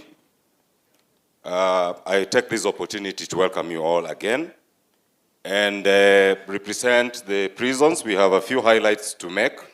My name is Chief Inspector Terence Ayodi, based at Kakamega Command. In prisons, I've heard many people talk about arresting and facilitating and doing that. The buck stops in prisons, and so prison must be an institution that is respected and that is supposed to be taken care of by the government so that we reduce the event of crime. And for prison officers, we wish to actually appreciate the government and thank His Excellency the President for, first of all, giving us house allowance and also helping us actualize our needs within the prisons. But I would like to say that we also need houses built within the prison installations so that security is available whenever need arises, during escapes and during uprisings that have happened here and there. Also, on the same note, on staff allowances, we have institutions around our county, like Shikusa Farm Prison, which is so near Kakamega. Is actually a difference of 7 kilometers or something, or thereabouts. Their house allowance is below what we earn here in town. I think they earn 5,500 while we earn 7,000 minimum. So I would like that the municipality expanded it to cover Lubao as well. Another one is also an appreciation to the government is staff uniforms. I want to take this opportunity to thank the government for facilitating us with uniforms. And we are very proud of our uniforms, our Cabinet Secretary, but we would like that the supply is consistent and that it is adequate for all serving officers. On salary increment, again, we thank the government for the support they've accorded all the officers. And I think due to exigencies within the service, we did not receive our increment this month, but we have communication from your office that all is well. On infrastructural development, our prisons are very old. The one here in this town was built in 1932, and you can imagine the building must be dilapidated, and many other prisons within the government. I impress upon you, sir, our Interior Cabinet Secretary, to make a way of rehabilitating also our institutions to reflect rehabilitation that happens in those institutions. On mental health issues, many officers have ended up, committing suicide and many other atrocities. I would like that the government increases the need to train, to counsel, and to, in some cases, reduce the discipline part with rehabilitation moves.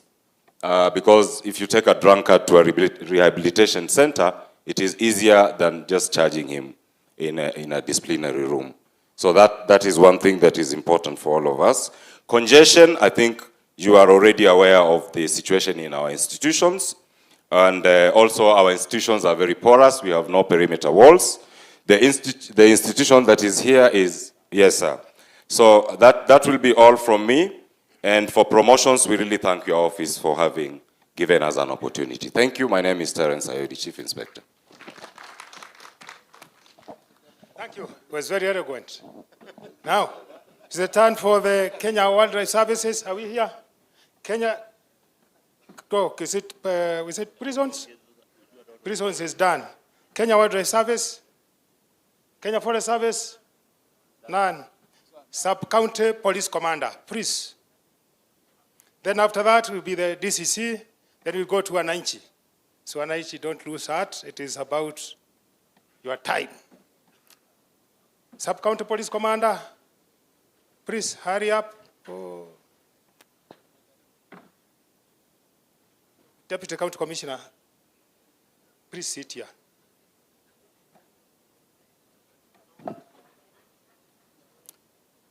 Then as soon as we are done with the Deputy County Commissioner, we'll hear a representative from mining.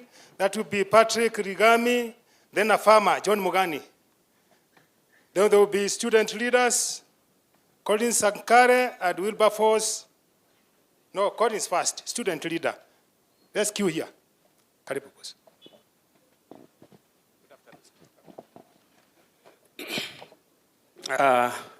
Our CS, Mr. Onesmus Kipchumba Murkomen, our Governor, Fernandez Baraza, DIG, APS Mr. Masangeli, sir.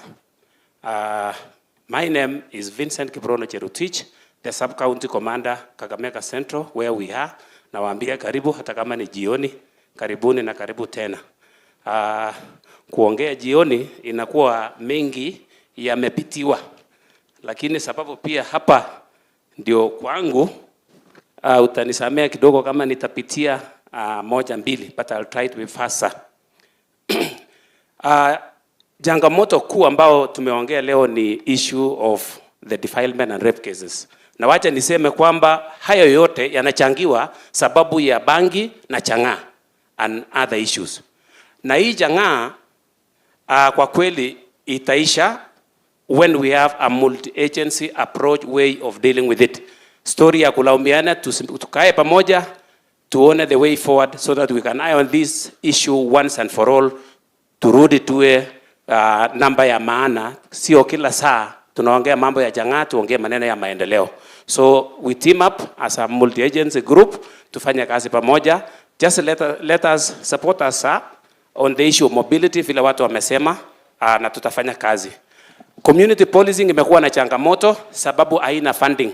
Leo ukienda mkutano na DCC, huwa at least unaita members of the public, angalau wapee maji, hamna. Wengine transport hamna. So sometimes ndio unaona community policing imekuwa challenge kuimplement fully. Police public relations si mbaya, we are doing well, sir. Yale tu information we receive, but as we speak now, enzi zile tulikuwa tunapata kitu inaitwa confidential cash kidogo, inabidi unaongea na informer, unaona anakufeed, unamtuma mahali anakupea feedback, na ilipotea. Mimi nilipata mwisho nikiwa Baragoi kama OCS, ilienda kabisa. Nauliza kama utasaidia irudi. Retraining of officers, capacity building, vile machifu wanaenda. I remember to retrain officers wale wali join from APS. And that is the main challenge of opening cases within the police stations that don't go far. Ukipelekea DPP, anakuuliza maswali kadhaa.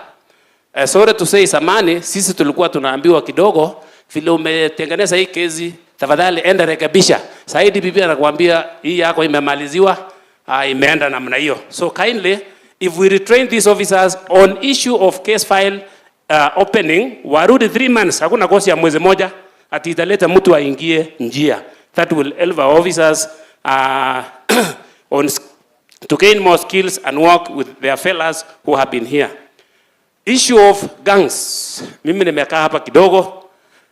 Shida ya Kakamega County yangu ama hii yetu ni kwamba every aspirant hapa huwa anakimbia kutafuta watu ambao wanakaa. Mimi nikiwa MCA lazima niwe na watu 6 ya kunijunga. Nikiwa natafuta MP lazima niwe na watu 6. Na saa hao watu trainiwa, wacha nikuambie ukweli, wanashikilia gari kuanzia Viika hapo kando mpaka Malava.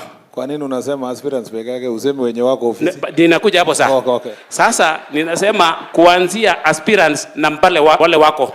So unakuta on the mwishowe hao wakikosa kiti, hao wajamaa huenda wapi?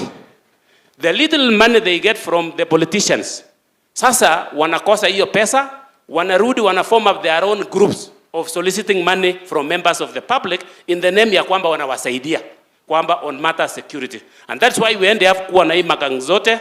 Ninaomba tu politicians, tafadhali, sisi tuko hapa kuwalinda na huwa mnapewa security from the government, tosheka na sisi, tuwache wale wengine ndio tuwe na inji mzuri tafadhali. On issue ya bangi tu, so hiyo goons tunasema itaisha ikiwa we have the political will from those who are currently kwa viti. Yes. So tuwe na political will ya kusaidiana. On matters changa pia ndarudia kusema kwamba mara nyingi tukisema tunapigana na janga, most recent I talked somewhere and nikasema tusaidiwe gari ya kufanya kazi. One of the politicians aliniambia kama gari italetwa Kakamega isiwe ya kupigana na watu yangu na changa. So that is the greatest challenge we have. Mtu anasema nilisomea changa, tunaendelea wapi? Let us agree, dunia imebadilika na tunaenda mbele. Tuwache kurudi nyuma kwa mambo ambayo haitusaidii. County hospital bills kwa wale ambao wanakuwa injured. Tumekuwa na suspects ambao wanapitia mob injustice na tukipeleka county hospital, wale ambao walimpiga, even the family are not willing to pay the bill. Si inarudi kwa OCS. So hata mimi personally I have gone to the hospital to request, kwa sababu unakuta hapa Kakamega there are a lot of mob injustices sababu ya hiyo mambo ya kwamba mtu ameenda ametoka na cash bail, amerudia makosa, wananchi wanakasirika wanampiga. Wanaona kama pengine polisi wameachilia cash bail iko hapo inatungojea, huwezi host mtu for a long time mpaka utamwachilia. Raia wanasema mmekula pesa, wanampiga. So the moment hii mtu ameletwa station, you will not run away from this person mpaka upeleke hospitali. Ukifikisha unaambiwa bill this bill na OCS analipia ama anakuuliza OCPD na county commander na kupanda namna hiyo. So kindly assist us. Usuri akavana wetu wako hapa, nafikiri amesikia. Nikimalizia tu, tunaomba, ilikuwa imesemwa kidogo, polisi wale wamekaa nje kidogo iko na changamoto. Now that we are part of the affordable housing, tunaomba tu we have good land within the police lines and police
support and also the vehicles. However, we will be able to enhance security more in our sub-counties if you can empower us through capacity building, training sessions, and even refresher courses, especially on crime prevention. That is one thing that may not be in our trainings, but if you empower these officers, they'll be able to deliver, sir. And also, we are requesting that where the scheme of service states that officers should be promoted, let us have fair promotions. And then we are also requesting, sir, in the spirit of the digital superhighway, and to be able to produce state-of-the-art digital services to our residents, we are requesting, sir, that we may be... Thank you, our chief guest, Honorable Kipchumba Murkomen. All protocols observed. Good afternoon, ladies and gentlemen. My name is Benson Karani. This is in Navaholo, and it is my pleasure to present on behalf of the DCCs. And because many of the things have been presented, I'll basically pass through quite a few, and then add on maybe one or two at the end. And number one is on training opportunities, and this one is specific to the DCCs who have not gotten opportunities to train on senior management course and the SLDP. The next one is on stagnation of job groups, and this one is also specific to the DCCs who are 2003 cohort, presently in job group P. We know quite a number have already gone for the interviews. The ACCs have been promoted, but this particular group requires attention as well. Bwana CS, I want to talk about facilitation, and not specifically to the DCCs with regard to AIEs. We are coordinators in the field. We have national government departmental heads dealing with education, children matters, civil registration, national registration, etc. But when we look at most of these departmental heads today, the kind of facilitation they receive is in and between. Sometimes they receive AIEs only twice in a year. And you can imagine a departmental head receiving an AIE of 25,000 shillings. And is supposed to deliver. Kindly help us on that. But on behalf of the DCC, sir, I want to say this. I started working in the year 2003. And in the financial year for 2003-004, the entire financial budget for this country was 240 billion. Today, the same budget has grown to 4.2 trillion. And therefore, in line with that, we also know that the ministry's budget has also exponentially grown. And it is this line that we are saying that with regard to also the rising cost of products and the services, we are saying kindly, can you also try and relook at what is being given to the DCCs? Sir, the AIE zamani ilikuwa inaitwa yellow pages because ilikuwa inachapwa kwa karatasi ilikuwa za yellow. Today, AIE hata iko white. I don't know whether it's a significance of the devaluation of what it has become today. But kindly relook at it. Let us give the dignity and the grandeur of what used to be our office. Sir, again, I want to say this.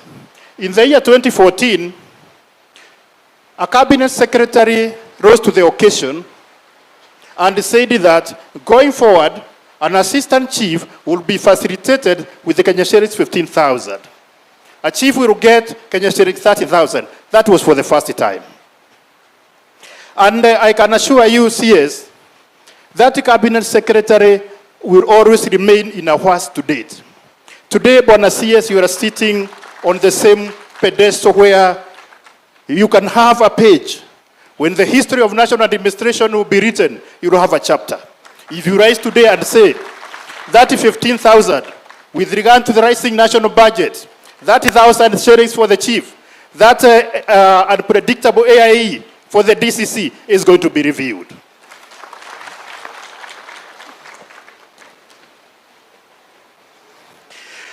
In line to this, I'm also happy that we have our members of parliament here. and I want to address the issue of the houses for the DCCs. We have new sub-counties, as well as old ones, where today DCCs do not have official residence, they don't have houses, and where sometimes they are forced to rent. It's way beyond what gives their offices that dignity. Kindly look into that, and together with the members of parliament, I believe it can be done. The issue of uniforms has been mentioned, but I also want to emphasize that let us improve on it. The DCCs are talking about the supply of the uniform number 1 currently. It is not available. Let us look into that. The deployment of the newly promoted deputy county commissioners was mentioned, and we believe something good is being done. I want to specifically mention something on liquor, illicit alcohol, and say this. Yesterday, sir,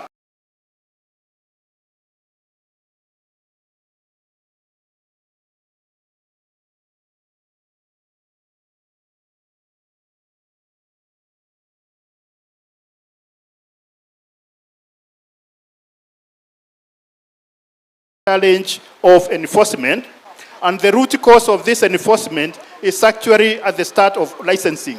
I know last year, Bwana Governor, we talked about this, but kindly assist us tukaze kidogo zaidi na itawezekana. Then on the same, sir, in that meeting, it came out very, very clearly that when offenders are taken to court with regard to illicit brews, it is led to the judiciary, to the magistrate, to decide on the level of the fines to be given. Whether Chang'ai is 100 liters, whether it is 5 liters, it is left to, and only registration can assist us to peg on the amount of fines that can actually work as deterrents. Very briefly, I know this one has been mentioned, but sir, allow me to talk about our police posts. Today, the police posts that we have, if you were to operate the way it's supposed to be, sir, tungefunga zingine.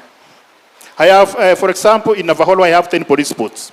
And only out of 10, iko na police sitter. The rest have 4, 3, and that, as you know, sir, it is not allowed. Lakini tunavumilia, but we hope it's going to be done. I want to mention something on the recruitment of chiefs and assistant chiefs. Recruitment of chiefs and assistant chiefs. Sir, in the entire public service, it is only the position of the chief and the assistant chief where the qualification says the candidate must be a resident of that sub-location or that location, and with a good reason. So that when the chief is appointed, he's not just an administrator, but a leader leading his own people. But today, sir, I want to give a recommendation. As we do these recruitments today, there are a lot of consultations with our leaders, our political leaders. I know it is right. It is good to consult, and maybe even give recommendations. But even as we do this, I want to caution us that let us not jeopardize the process. Let us not kill the principles of fair competition, the principle of appointment based on merit and suitability, so that we have the best chiefs that we can have for the community. Let us not sacrifice the communities at the altar of recruitment. Lastly, sir, I want to talk about retirement. Many of our officers, it doesn't matter how old you are, but one day they will come. At the present, the turnover for those retiring is quite high. And a while back, we used to talk about a medical scheme for those who are retiring. Somewhere, I don't know why it went silent, but we would urge that for those who are retiring, that scheme is something that we felt it could assist them when they go home, so that the same benefits they used to enjoy when they're in the service, they can proceed with. Finally, on the same retirement, sir, when an officer is due for retirement, 1 year before he retires, he is given a notice that retirement is coming. At about 1 month to, he is given the terminal leave. But when this officer goes for terminal leave, There is that aspect of gratuity. Na hii lifu ya mwisho huwa tunasema ni ya kwenda kujipanga. Lakini ile gratuity sasa huwa haiko. Sasa swali ni nje, anaenda kujipanga na nini? So let us look at that pension department. A pensioner doesn't have to wait, or somebody who was retired does not have to wait for a here to get his benefits. Let us try and facilitate so that by the time they are going for their terminal leave, they have their money. By the time they have returned the first month, the conversion is, once the salary goes, the pension first month, ako na pesa yake. Thank you so much, sir. Finally, sir, let me say this on behalf of the DCCs. Unaona kama tungekuwa na wakati ungekuzungumzia zaidi. And this is because today as we stand here, we feel that a network that had hitherto been broken is now successfully connected. We have connected with you. The energy is flowing, and that is why you're seeing that excitement. We are behind you. You are facing officers who have a renewed hope, na tuko na matumaini kwamba mengi yatatendeka. Asante sana sana. Asante Karani kwa hayo. Nashukuru sana kwa ruhusa yako waziri. Sasa ni wakati wa kuita members of the community, starting with a representative from the mining sector, one Patrick Rigami. He's not there. Oh, Rigami is here. Thank you. Karibu. Na pia tuseme kwa kifupi.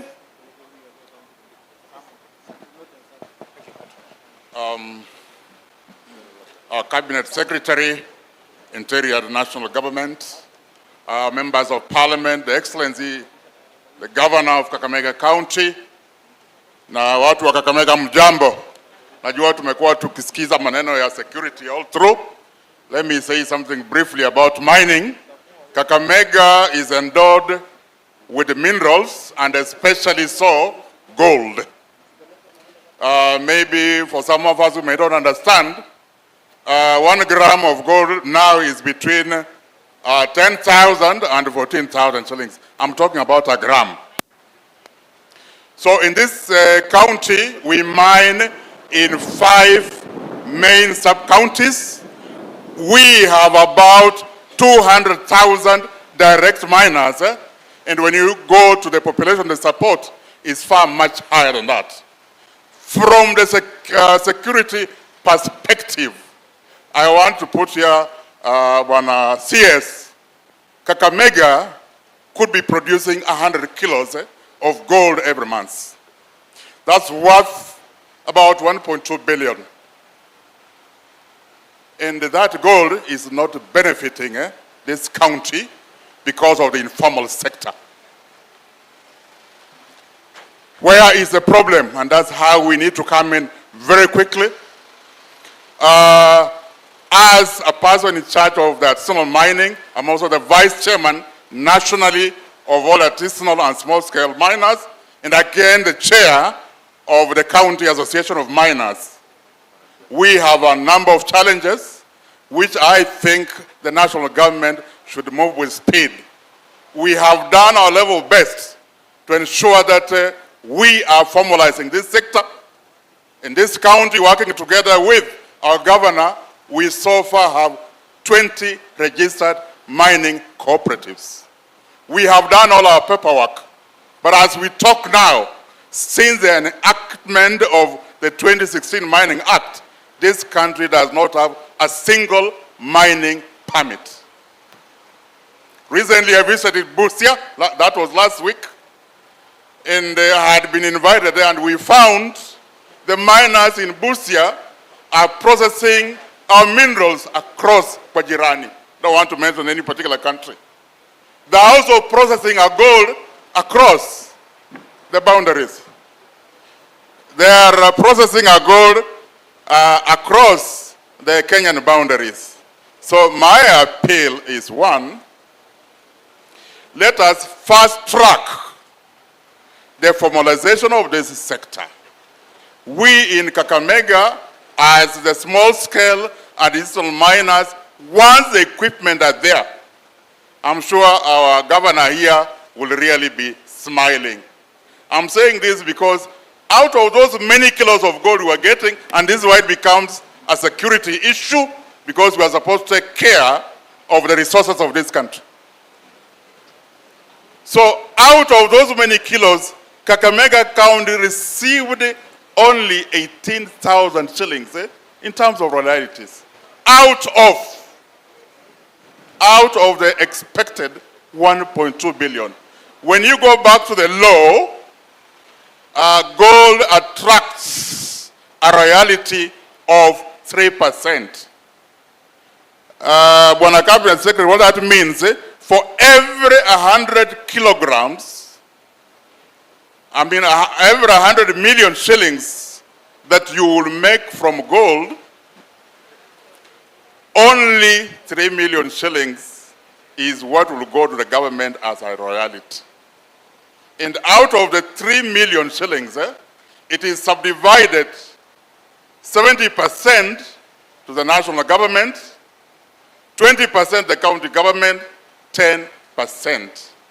So if really you want to empower the communities and the population of this country, then we must be talking about small-scale miners and artisanal miners.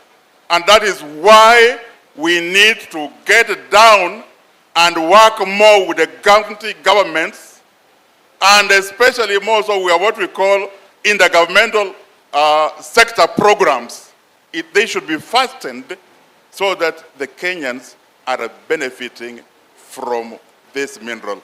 In Kakamega, we have the Shanda gold, which is a large scale, but I want to tell you that from the year 1918, mining in this county is a way of life.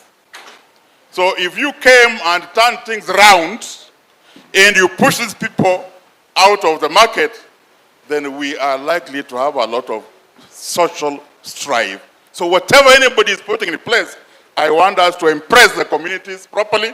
Let's have structures in place that are not only in the government offices. Work with us. The miners have organizations and are the chief stakeholders. And then we will take care of the 62% women who are in this sector and the young men. Thank you very much. Asante, tumpigie makofi. Zungumzia mambo na dhahabu. Haya, twende kwa mkulima. John Mngoni, yuko wapi mkulima? Tusikia mkulima kwa kifupi. Amepata subsidized fertilizer. Hata anakuja akichangamka na kusmile. Karibu. Mgeni wetu wa heshima Bwana CS Murkomen, Your Excellency, the Governor of this wonderful county, and all other guests present. Hamjambo wananchi. I would like to talk about sugarcane farming in Mumias and part of this county. CS, with due respect, we would like to thank His Excellency through you profoundly for reviving Mumia Sugar Company, which had collapsed.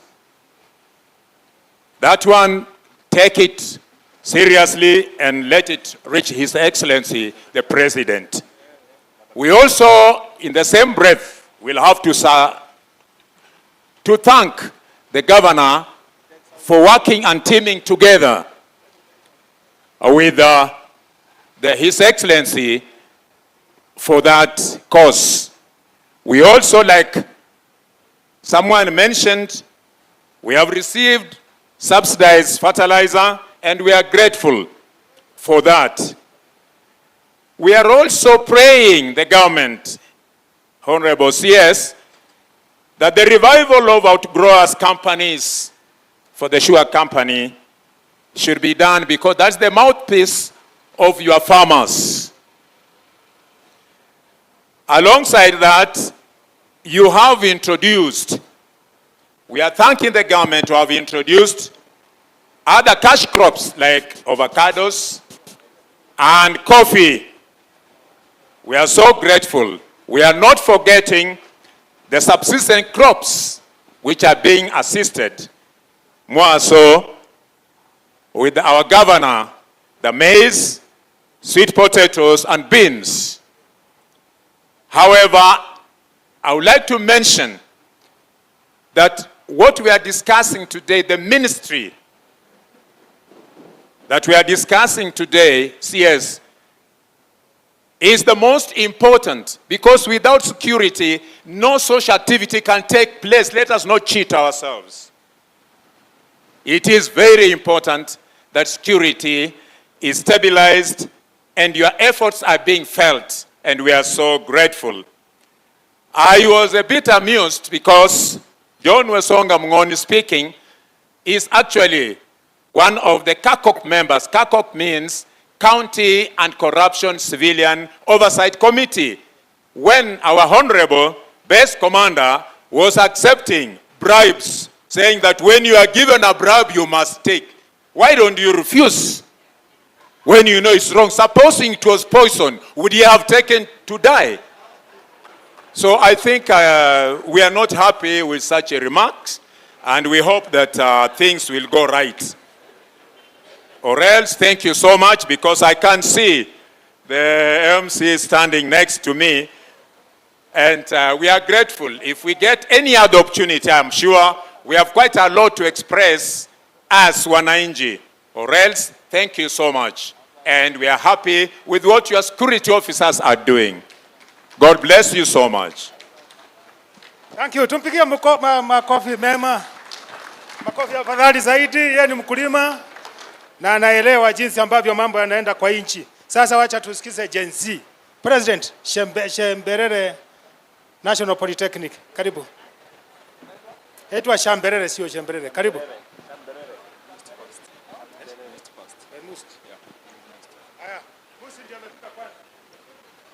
All right. To the CS, Honorable Kipchumba Murkomen, the Governor, Fernandez Baraza, Deputy Governor, all protocol as established. Good evening. I'm Colin Sankale Olilekutit. I'm the President for Masinde Muliro University of Science and Technology. And with me here, I came with an executive of my cabinet, and I'd like them to stand and wave.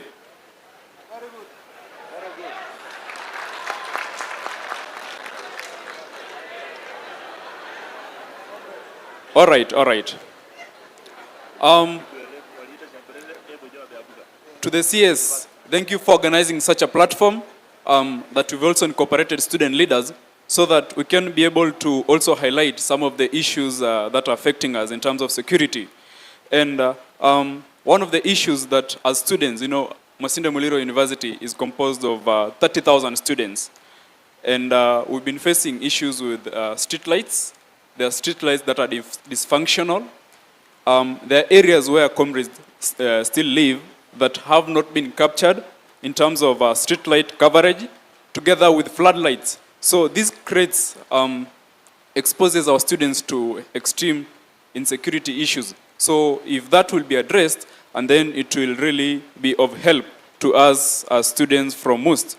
Secondly, we're requesting for a police post.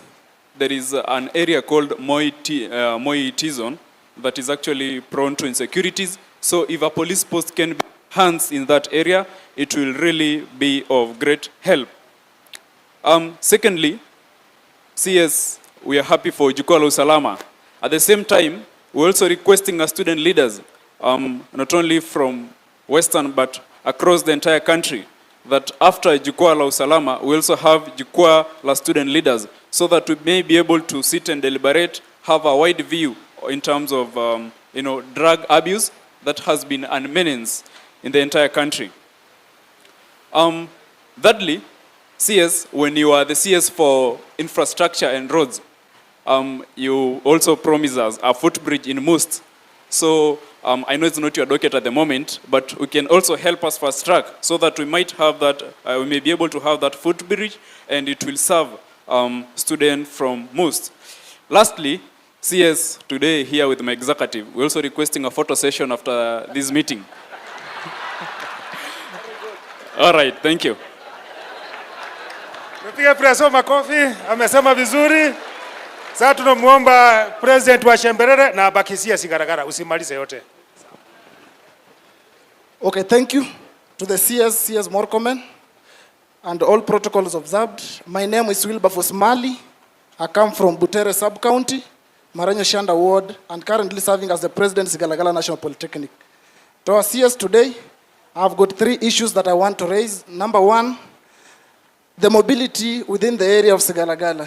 Please help these security officers with more vehicles, because with that population, we are unable to do enough patrols. Number 2, please, we need additional police officers within the Haega and Ikolomani police stations, because with a population of 18,000, 5 or 6 police officers to patrol all that area is unable to do that work. Number 4, we want CS, please deal with this, the issue we have got those police officers with rogue characters. Please, when they have done mistakes in the headquarters, they are dumped on the ground.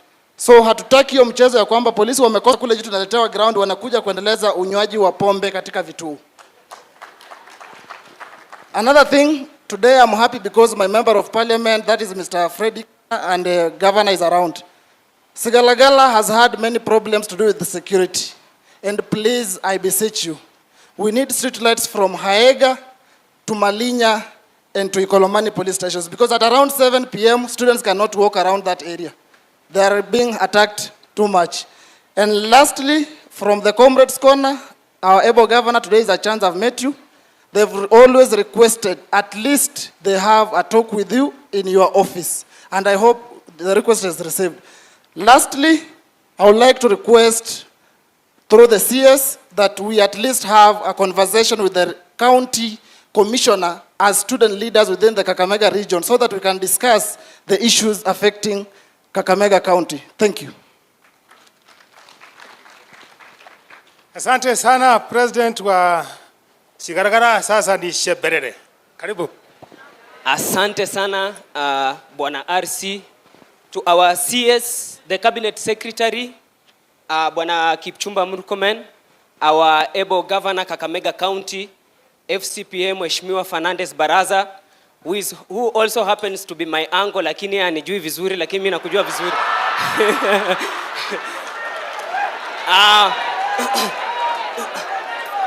All people who have been represented here, all comrades na wale wote administrators, ningependa kuwasalimu hamjambo.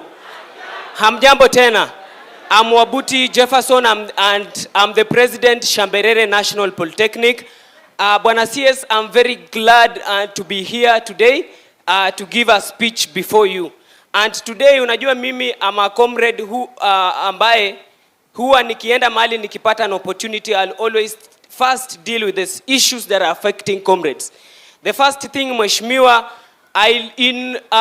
you will conquer with me that Malava is the biggest constituency in the entire Kakamega County. Is the biggest constituency. Na hao polisi ambao wako huko ni wachache. Kwa hivyo sisi tungependa kukuomba kwa heshima kubwa, tafadhali Mheshimiwa Gavana na Mheshimiwa Kipchumba Murkomen, mtusaidie hapo kwa shule, hata kama tutapata polisi mmoja to help us with the matters of security. We've been really crying with the issue of street lights from West Kenya to kambi ya Mwanza. Ukiangalia vitu mingi ambazo zinafanyika usiku. Kwa hivyo Mheshimiwa Murkomen, watu wa West Kenya tumewabembeleza sana. Tumekuwa na mkutano mpaka na RC, and they promised us that they are going to set up street lights, but up to now they have not. Kwa hivyo mbele yako Mheshimiwa Kipchumba Murkomen, ningependa kukuomba kwa heshima kubwa, kama hawatatuwekea itabidi wametafuta njia yao ya kupitia basi mbinguni. Nikimalizia Mheshimiwa Murkomen, mtusaidie, si ndio? That's why we are here today to deal with the matters. Juzi Mheshimiwa Murkomen, kule kambi ya Mwanza, hiyo soko haina leadership. There is no leadership into that hiyo soko. Unaweza pata mwanafunzi mmoja ako hapo na shida, but utaenda kuuliza nani? Like recently one of our student was killed. Unajua lengo la mzazi akikupeleka shule, yeye anakuanga na matumaini ya kwamba mtoto wangu atatoka hapo na siku moja atakuwa mtu mkubwa katika nchi yetu ya Kenya. Na leo Kipchumba Murkomen, leo kama wewe maybe ungekufa kama uko college, today the country will have lost a very special person. Si ndio? Ama ninaongea uongo? the country will have lost a very special person in the country. You can see all the implementations that you've done here. Kwa hivyo tulinde hawa wanafunzi wetu wakiwa shule, na ni kitu ya maana sana. Kitu ya mwisho kabisa, Mheshimiwa Kipchumba, hawa assistant chiefs na chiefs, the time wanapewa hiyo nafasi inakuwa as in, unaweza pata the post was vacant from tuseme January, but inafika up to December bado hawajaweka mtu. Kwa hivyo tunaomba ya kwamba, kwa sababu mimi huwa na work sana na hawa assistant chiefs, by the way, hawa ndo baridi wewe inanipiga na wao tukienda kuangalia matters ya security. Na kwa hivyo sasa, after tabling everybody's interest, now it is my time to table my own interest, Mheshimiwa. Ama namna gani? I just have 1 minute, Mheshimiwa Kipchumba Murkomen, I'm aspirant MCA kule East Wanga. Na mimi naamini Mwenyezi Mungu ya kwamba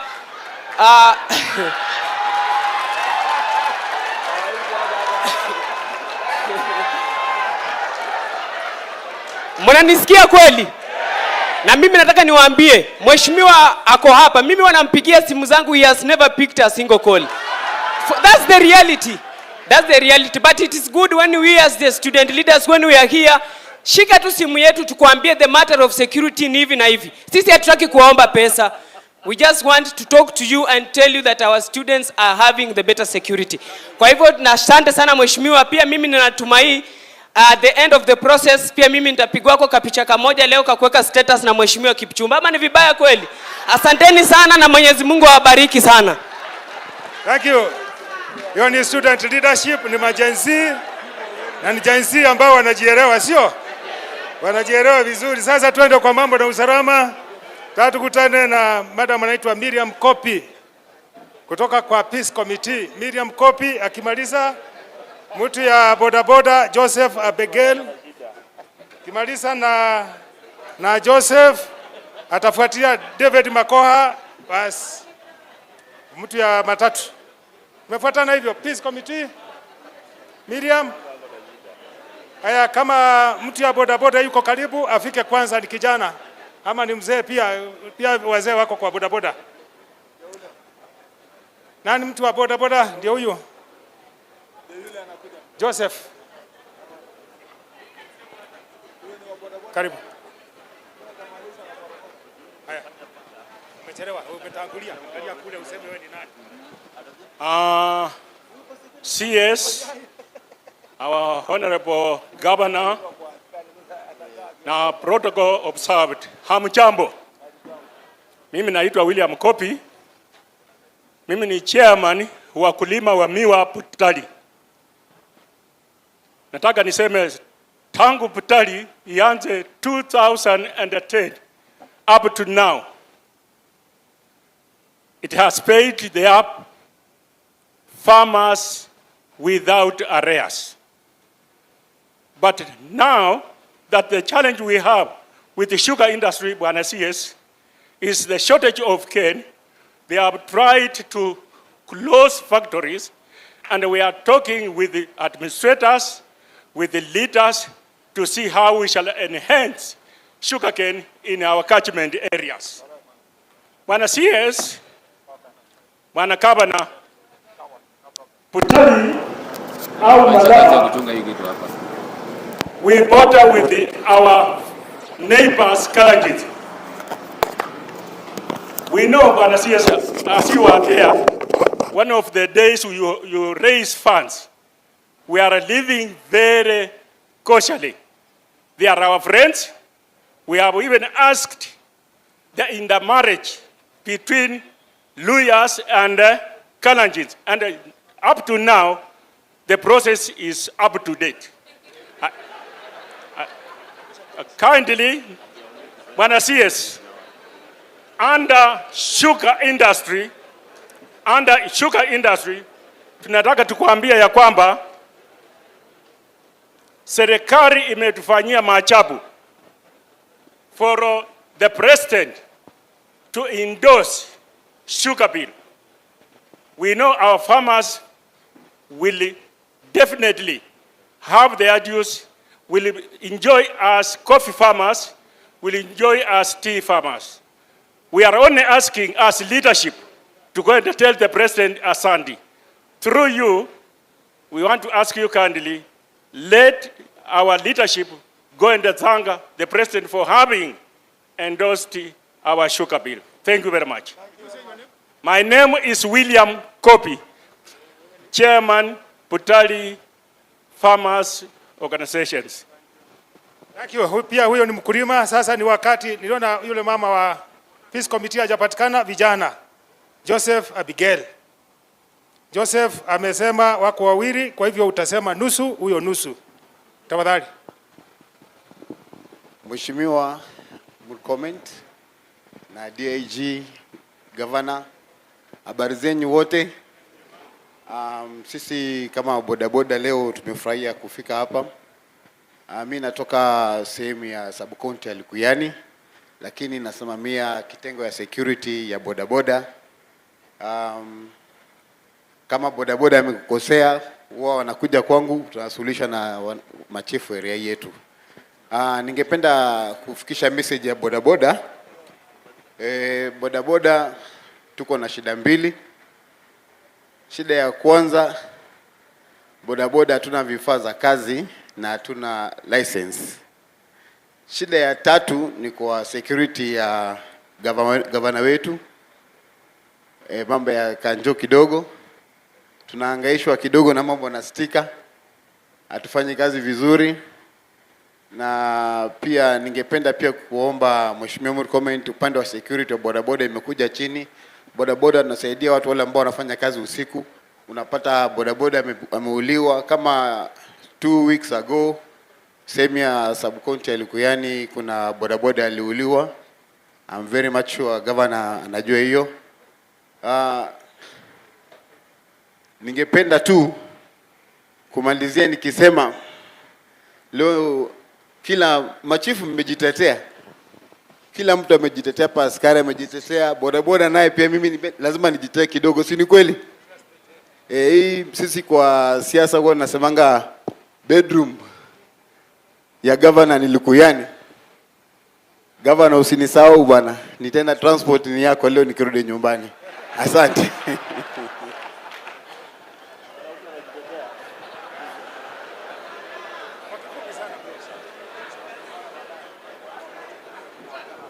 Haya, huyu akisema atasema kwa kifupi sana, halafu kisha tutamsikiza David Makoha wa matatu. Kisha tutakuwa na Abubakar na Dike, nikitamka vibaya utanisamee, na Festus Lufisia, opinion leaders. Our CS, our Apple Governor and Protocol Observer. Good evening, Idi Wanakai, Chairman Boda Boda Mumias East. As at the same time, I'm the organizing secretary Kakamega County. Sisi hapa nitalabel tu maneno ya bodaboda Kakamega County. Tutakuwa na mchache wa maneno kabisa. Kitu ya kwanza, Mheshimiwa CS, changamoto yenye natukumba sisi kama vijana bodaboda aswa sana huku. Juzi tulikuwa State House na Mheshimiwa Rais akatuambia kwamba mapipiki zimeshuka, zimefika 95,000 na zile za loan tunaweza chukulia na 9,500, lakini kwa sasa huko Kakamega County bado hazijafika. CS, najua kwamba hizi creditors ukiengage nao, najua atashukisha ushuru na tutachukua pipiki kwa bei nafuu. Jambo lingine Mheshimiwa CS, kwa kupitia kwa ofisi ya mdosi hapa, tunaomba hao vijana wetu pia maneno ya NTSA nini whatever, uunde zile nini wanaweza tuelimisha kulingana na kazi zetu, ambapo tukienda kwa barabara tunachua sheria za barabara tunavyoweza fanya kazi. Pia pale mashinani nitaomba tu our able governor pale mashinani, ile maneno yenye ulikuwa umeanza maneno ya driving, pia shikilia mkazo au MC watuletee pale nyuma tulifanya, pia hii mwaka tunaomba utuletee, hao vijana watakuwa na idea kufanya kazi kwa barabara. Ni hayo tu na Mungu awabariki. Thank you very much. Asante, tupigia wana bodaboda makofi. Naona kuna mzee anakuja atatuambia ndiye nani ama ndiye Festus. Watu wa matatu ni kama wako. Huyu anaitwa Catherine ambaye atawakilisha wale watu ambao wako wanaishi na ulemavu. Tafadhali namuomba pia akaribie hata hapa mbele aongee akiwa karibu.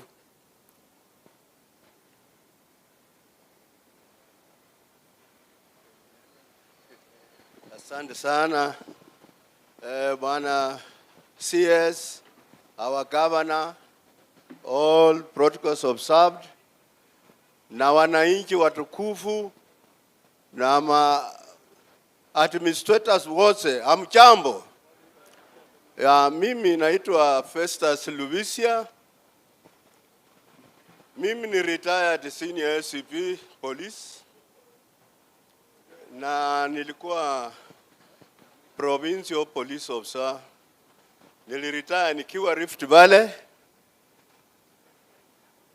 na kitu nataka kusema Bwana CS, mimi niliretire 22 years ago.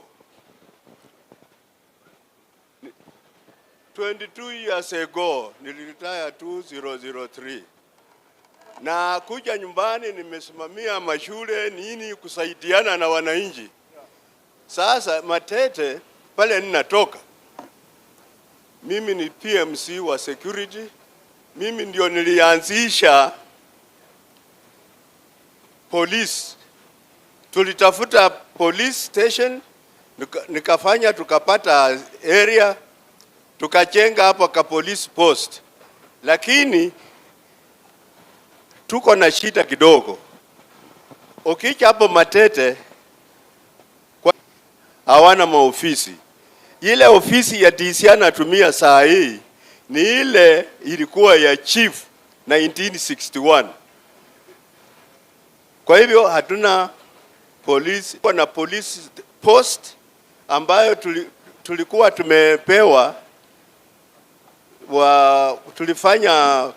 tulifanya assessment ikawa ni 69.7 million.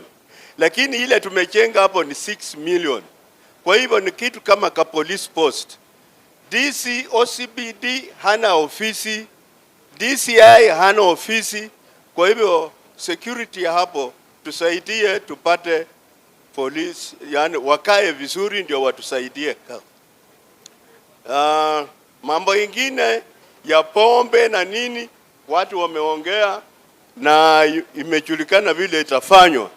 Isipokuwa tu mambo ya kupeana hongo na nini, na ile mambo umeongea mambo ya watoto kunajisiwa.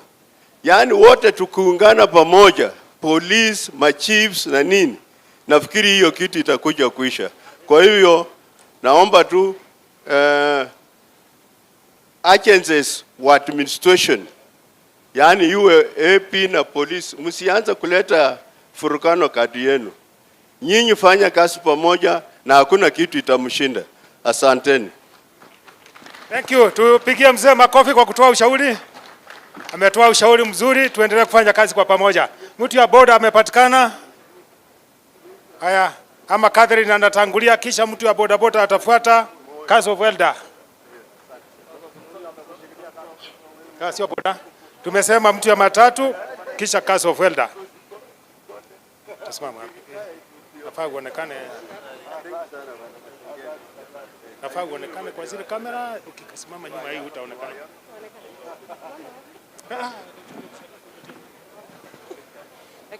Nikikaa ndio nitaongea mingi vizuri.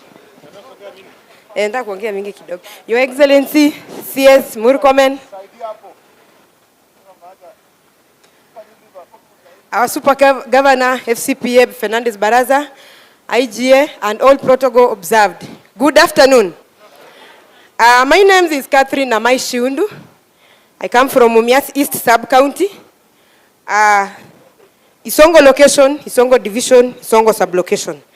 I am the Kakamega County Disability Caucus Secretary General and also a member of Kakamega County Disability Committee, which was put in place by our governor in 2023 as one of the committees to fast-track disability issues within the county. First and foremost, Super CS, mimi nitakuita Super CS kwa sababu this is the first forum, the only forum I attended ya mwananchi discussion with leaders ilikuwa ile ya our Excellency the President Economic Forum, and this is now the second one. So you are taking into the footsteps of our Excellency, na najua ya kwamba utendakazi wako wa kazi utaonekana. Hii ni mwamko mpya, nashukuru sana. Kitu ya kwanza ningependa kusema ya kwamba when we come to security issues, persons with disabilities are the most affected. And even during the security issues or wrangles, we get so many people who get disability through injuries and all that. On that matter, ningependa tu kusema ya kwamba hawa administration wote ambao wameomba vitu mingi sana, kuna kitu moja hawajaomba na mimi nitaomba. Wanapopewa ofisi, ningependa our county commander, county commissioner to get a space for Kakamega County Disability Caucus office, so that ofisi ikuwe pale ya yenye inaweza afikiwa ama fikiwa haraka kwa masuala ya walemavu, haswa sana disability mainstreaming. You realize that most of our officers, most of the administration do not understand about mambo ya disability mainstreaming. Na wale ambao wako, they have maybe just acquired a disability in line of duty. And also, sir, I've never seen assistant chief or a chief ambaye amepata kazi akiwa mlemavu. Sijawahi ona hata siku moja. Ukiona assistant chief mwenye hana mkono amekatwa in line of duty. Ukiona assistant chief mwenye hana mguu amepata hiyo shida in line of duty. Lakini kupata Catherine ambaye ana apply tu kazi apate kama assistant chief ambaye anaweza saidia hiyo kitengo when it comes disability issues, sijawahi ona.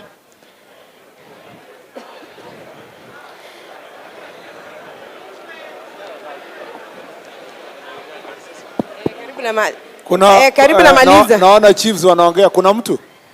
Kuna mmoja ameandikwa akiwa na ulemavu. Akiwa na ulemavu. So she's right, eh?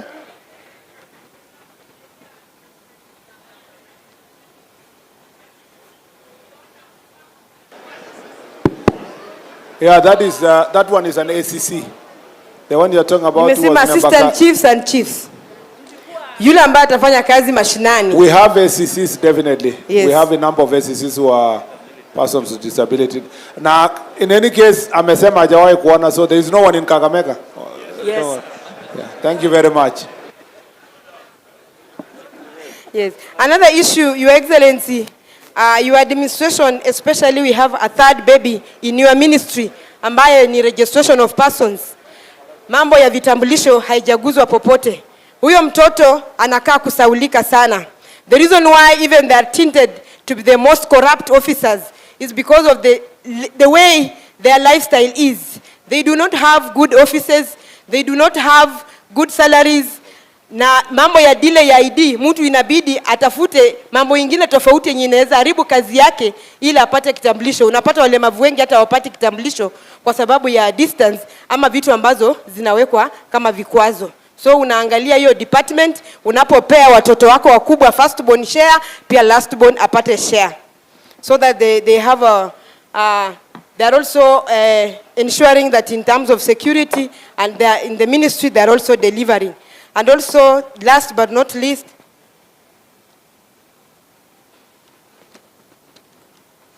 Your Excellency,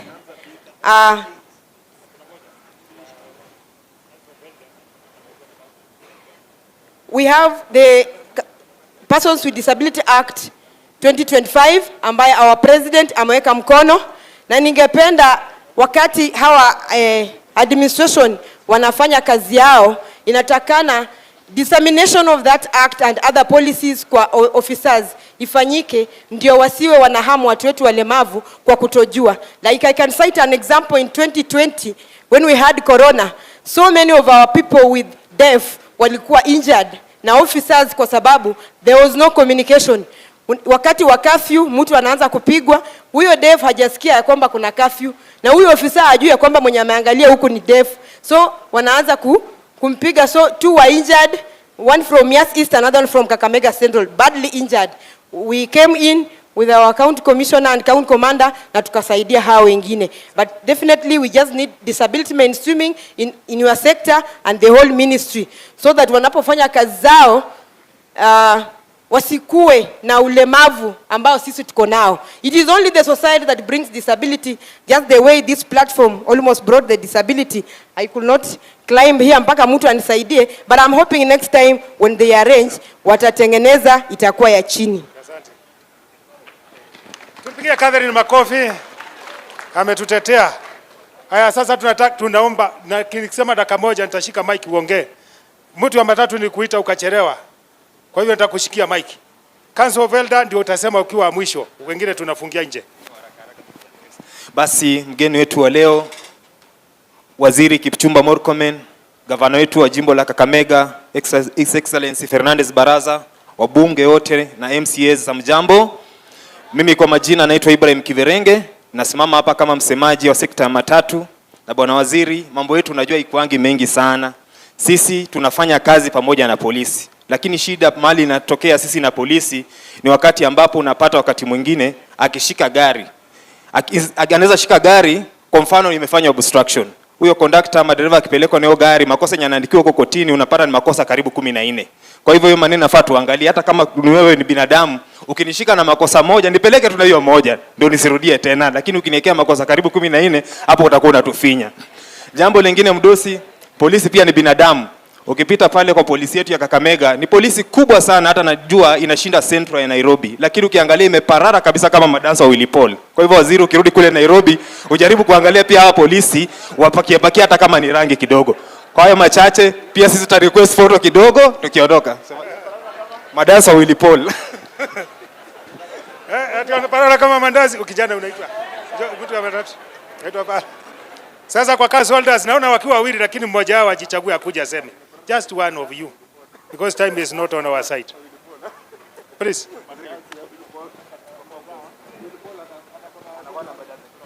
Basi, Mheshimiwa Waziri wa Interior, His Excellency Governor na deputy wake, Waheshimiwa MPs, all protocol observed. Amjambo. Amjambo tena. Mimi kwa majina naitwa Abubakar Nandikome, nikiwa chairman wa Council of Elders katika Navakholo. Kwanza, Mheshimiwa Waziri, nataka kurequest hii timu ya security ndio entry point ya serikali, kwa kila serikali ya Kenya. Kwa hivyo kila kitu naomba wapate protection. Kesa silo nasema sa gender based violence, sa defilement, hawa ndio watasimaliza. Kwanza nataka tu nikukumbushe, ingawa iko kando na hapa, maneno ilikuwa ya Northeastern, ile ya shifter. Watu wa chiefs huko walikuwa wamepewa bunduki. Wakati walienda kunyang'anywa bunduki, walinyang'anywa hadharani. Wakasema wanyang'anywe bunduki. Hiyo kitu ile affect Northeastern. Chiefs walikuwa wamepewa bunduki, lakini wakaenda wakanyang'anywa. Hiyo ile affect East Northeastern. Yale nilikuwa nasema, sisi kama nyinyi kama chiefs, bwana waziri, mimi nilikuwa retired senior chief. Ile kazi tulifanya, nataka kushukuru ile kazi wanafanya. Najua wale wanafanya kazi mzuri, wamefanya kazi mzuri. Kwa hivyo maneno ya gender violence itaisha. Hiyo nataka kushukuru watu wangu wote. Mungu awabariki. Si tulisema mmoja wenu na ukaamua ni wewe. Haya. Ni wazee, tusiwa disappoint. Sawa, nenda uketi. Nimebaki ya huyu. Si ndio umesema asimame. Thank you very much. Bwana CS, now my governor, my MP, all protocol observed. Lazima ni mention my MP Honorable Wangwe. I just want to stress one thing, Bwana CS. It is about the issue, the creation of Ishilakwe sub-county. In her presentation, Madam Beverly said that we have 15 sub-counties in Kakamega, 15 sub-counties, and that Shilakwe, they had received a request for Shilakwe. When the deputy president came to Navakholo last year in November, we requested and he agreed that we were going to get a Shilakwe sub-county. We did not doubt him. Just to make public participation which we did. Your Excellency, this is right at your doorstep. I have to take this opportunity to request you kindly on behalf of the people of Navajono. I forgot my name. I said I'm Paul Etemesi. I'm the chairman of Butsotso Council of Elders. So on behalf of the Butsotso, on behalf of the community Navajono, we would request very kindly that we be considered to be given a Shilakwe sub-county to be the 15th sub-county in Kakamega. Thank you very much. Tupige mzee wa Council of Elder makofi. Sasa ni nafasi yangu. Tumesema mengi zaidi, na communication is not complete without feedback. So naomba kila mmoja wetu asimame tumkaribisha waziri aweze kurespond kwa hizo issues ambazo tumelete. Karibu waziri. Haya, tufanye hivi.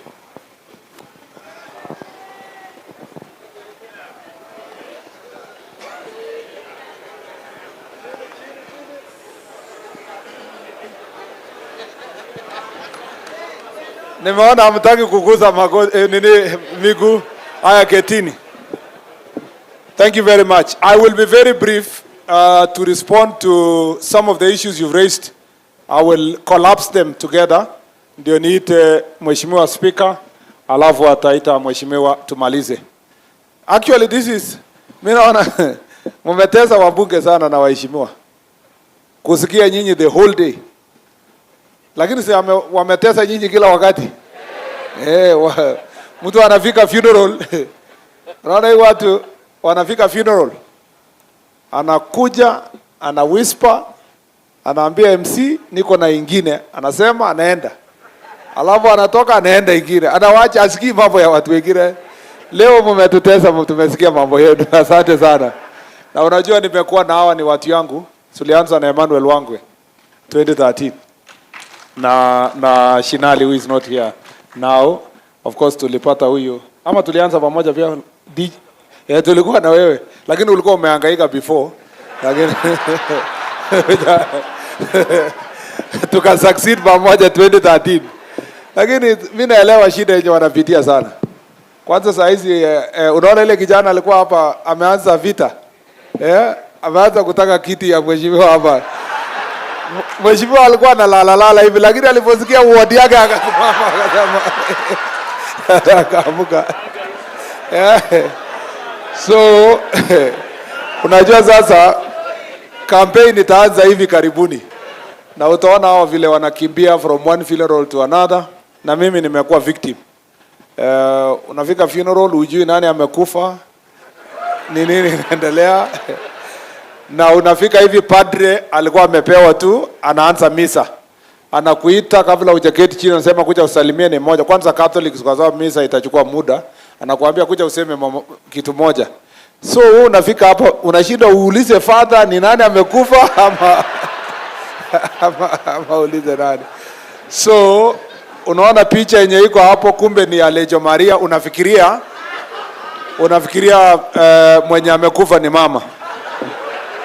Sasa unaanza kusema huyu mama amelala hapa alikuwa rafiki yangu.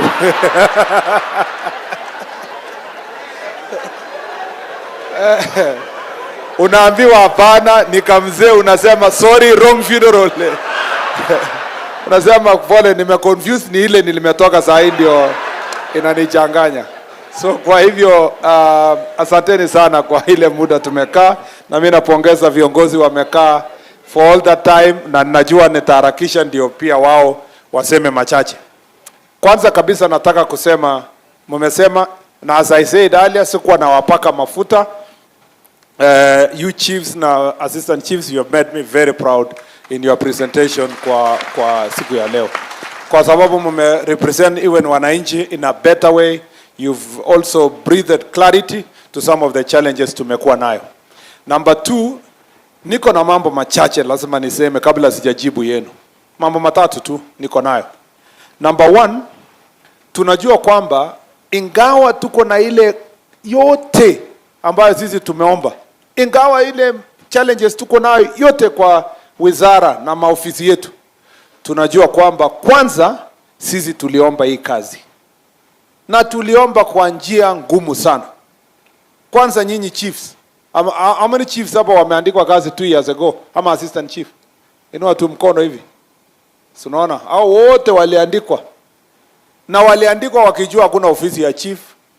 Waliandikwa wakijua kwamba hakuna motorcycle ya chief. Wakijua kwamba iko shida mingi. Na siku ya interview waliulizwa swali. Wakaambiwa, chief, wewe sasa umeomba hii kazi na hakuna ofisi. Akajibu akasema kwa interview, mimi I work anywhere. I'm very creative. I can work anywhere. Na mkaongeza mkasema I work under very minimum supervision. Sasa interview panel ikaona huyu mtu ni creative na ni mchachari, tupatie huyu, wacha wale wengine wakae. Ukawekwa number 1. Siku umefika ofisi unasema hii ni kazi gani, hata chief anatembea na stamp kila mahali. So you must realize that you are the ones who are our police officers, especially these ones who are OCSs now. Wajana hata wale wa sahi. Hawa waliandikwa pengine watu wawili kwa division ama watatu waine, you know, especially the senior ones. Ni wale waliandikwa when there were very few police officers. Na walihangaika sana wapate hii kazi. Yeah? Lakini wasikuizi hata wakati umepata tu kazi siku hiyo. Na alikuwa anakuambia niko tayari kwenda Kibish, Mandera, Lamu na kila wakati.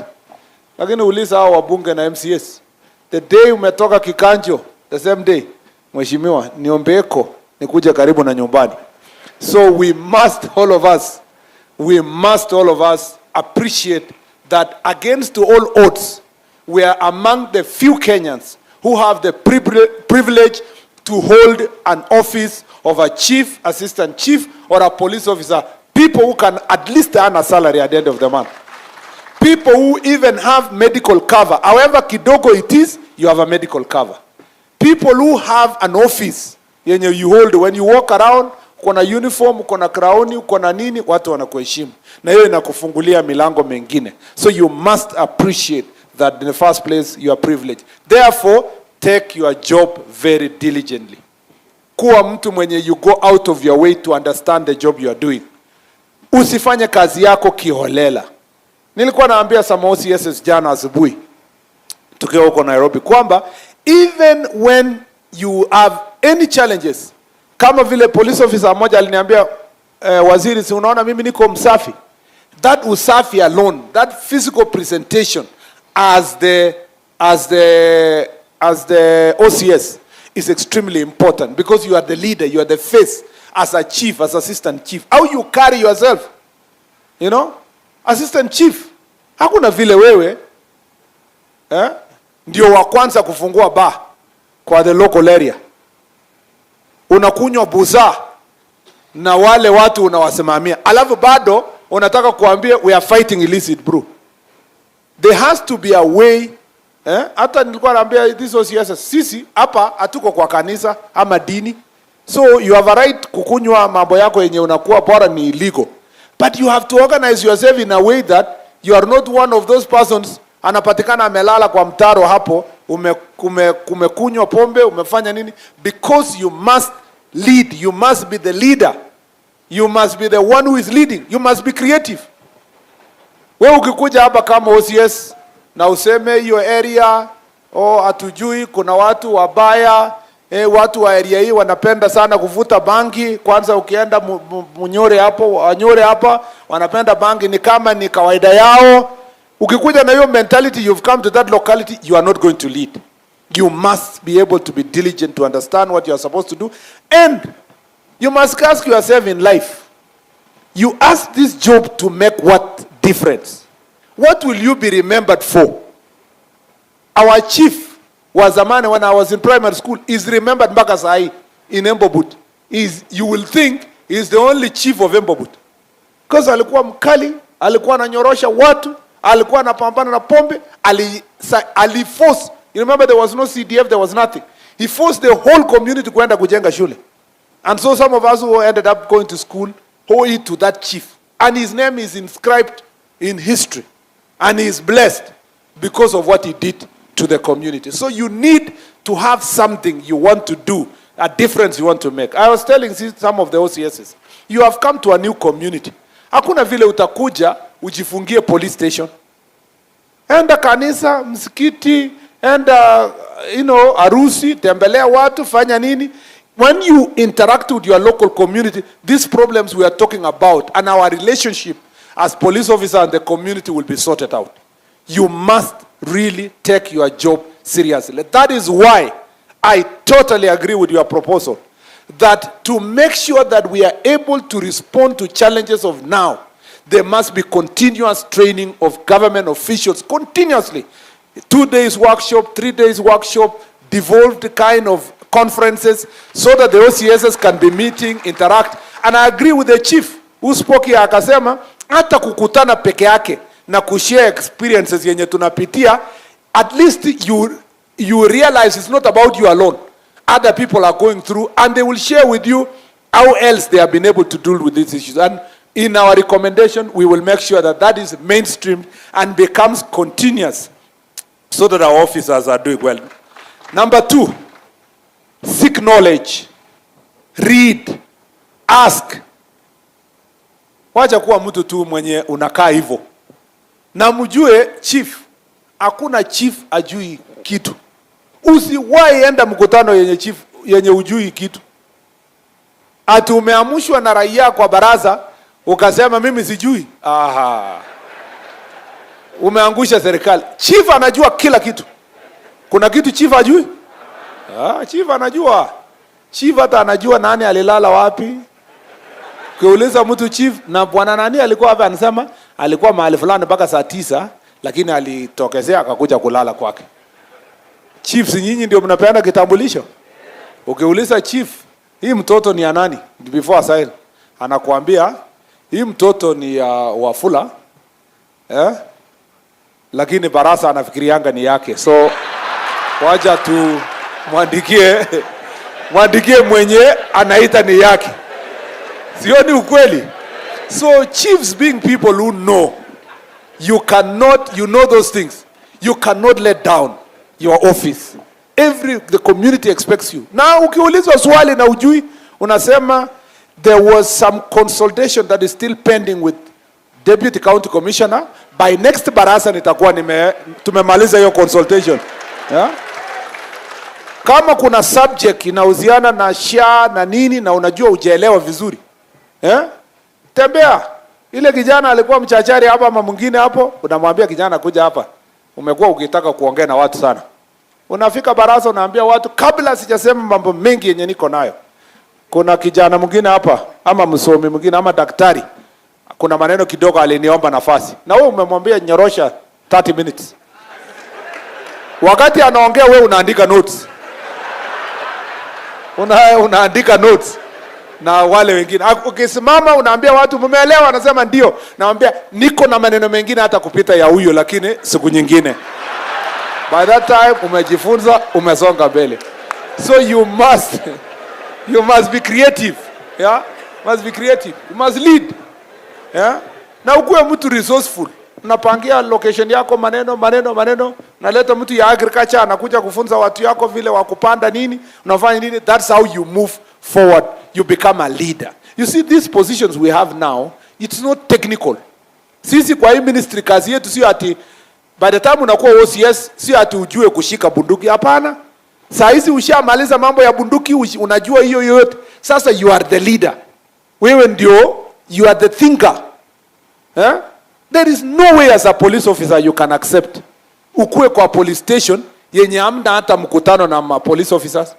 There are a number of police stations, they don't even have meetings with their constables, corporals and wale wengine wako chini yako. Kila mtu tu unaamka asubuhi unaenda, wewe enda huko, enda pale nini. Hakuna meeting mko nayo weekly ama hata in 2 weeks. Hakuna hata kuuliza ofisa, wewe bwana ofisa uko namna gani, what has happened. Wewe unaona police officer hapo anakaa kwamba behavior yake imechange na una ignore tu, kumbe ako na mental health issues, na una ignore mtu wako na bunduki. Ikifika kiwango fulani atapiga mtu yote risasi. Nobody is safe. OCS is not safe. None is not safe. Yeah? Kuna mahali kuwa sharp. Kuna mahali tulienda na askari akaniambia mimi sijui kama nitaendelea kukaa hapa, nitoe hapa. Aliniomba tu kwa kando. Nikaambia what's the problem? Kaniambia sisi hatusikizani na OCS.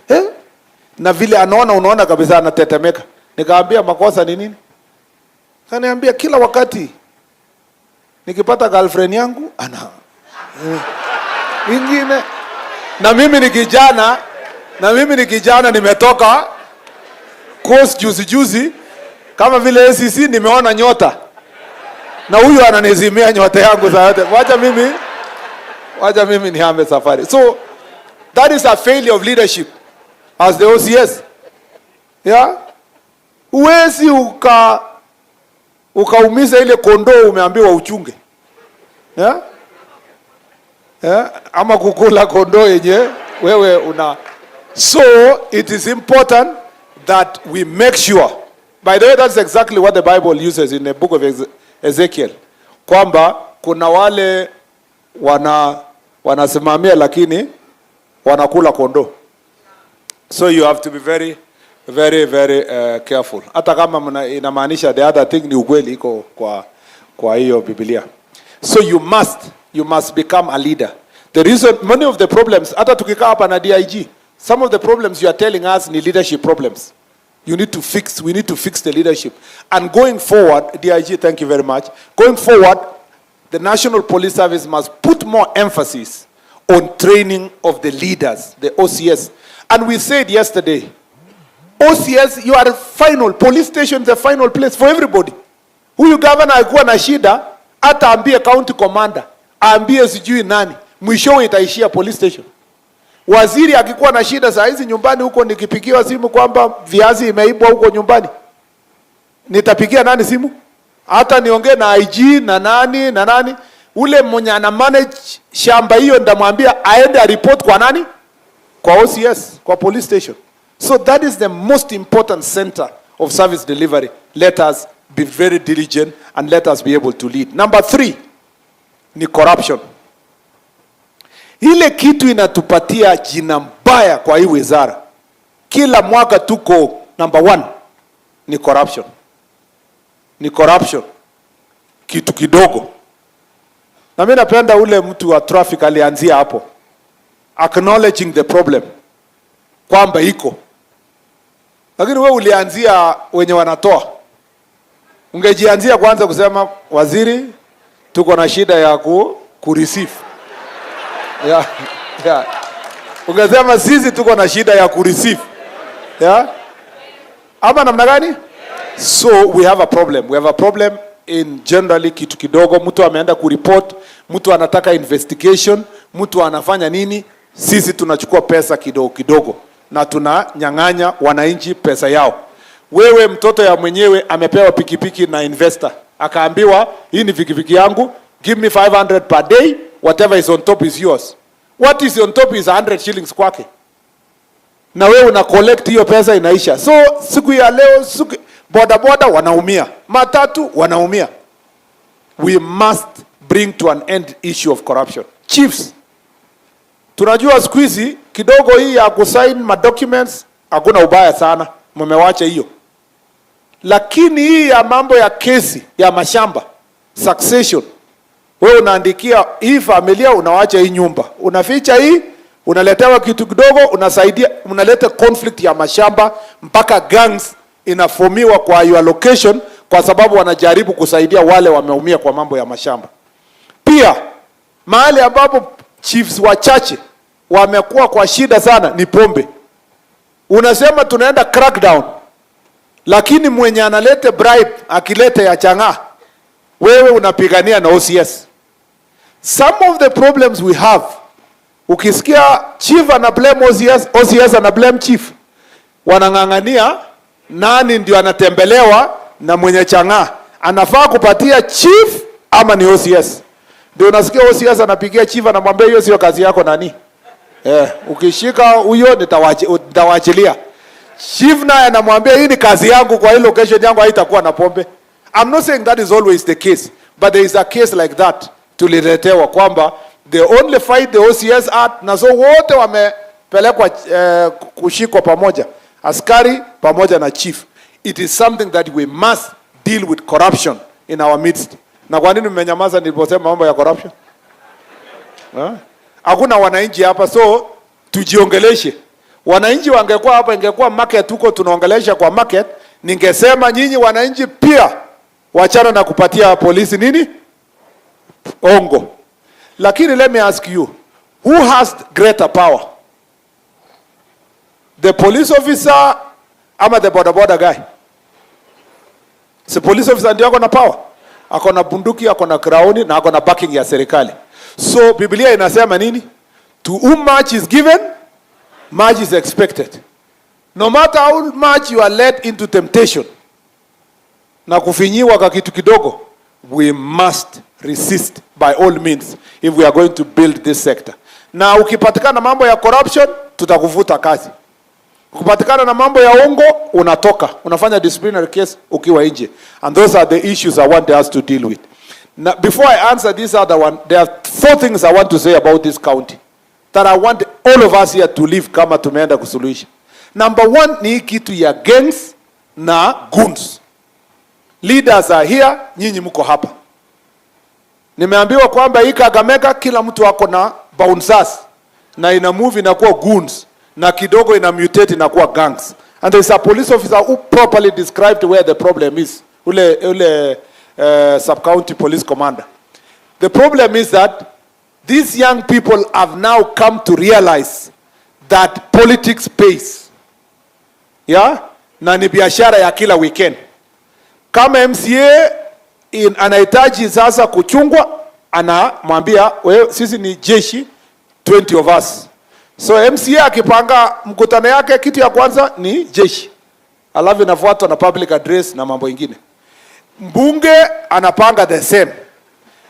Governor anapanga the same.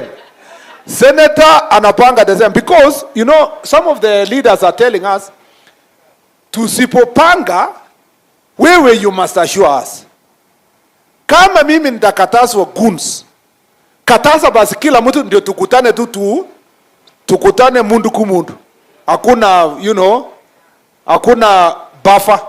So as a county, we have to sit down, and as a region, Western, we have to sit down in a stakeholder forum, and we agree.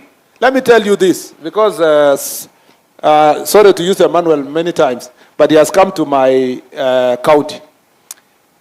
I don't think, and I'm being honest, sisi tuko na bandits nini, tunapambana nao, hata saizi tumepambana, imekuja chini, lakini we don't have a problem ya siasa at all.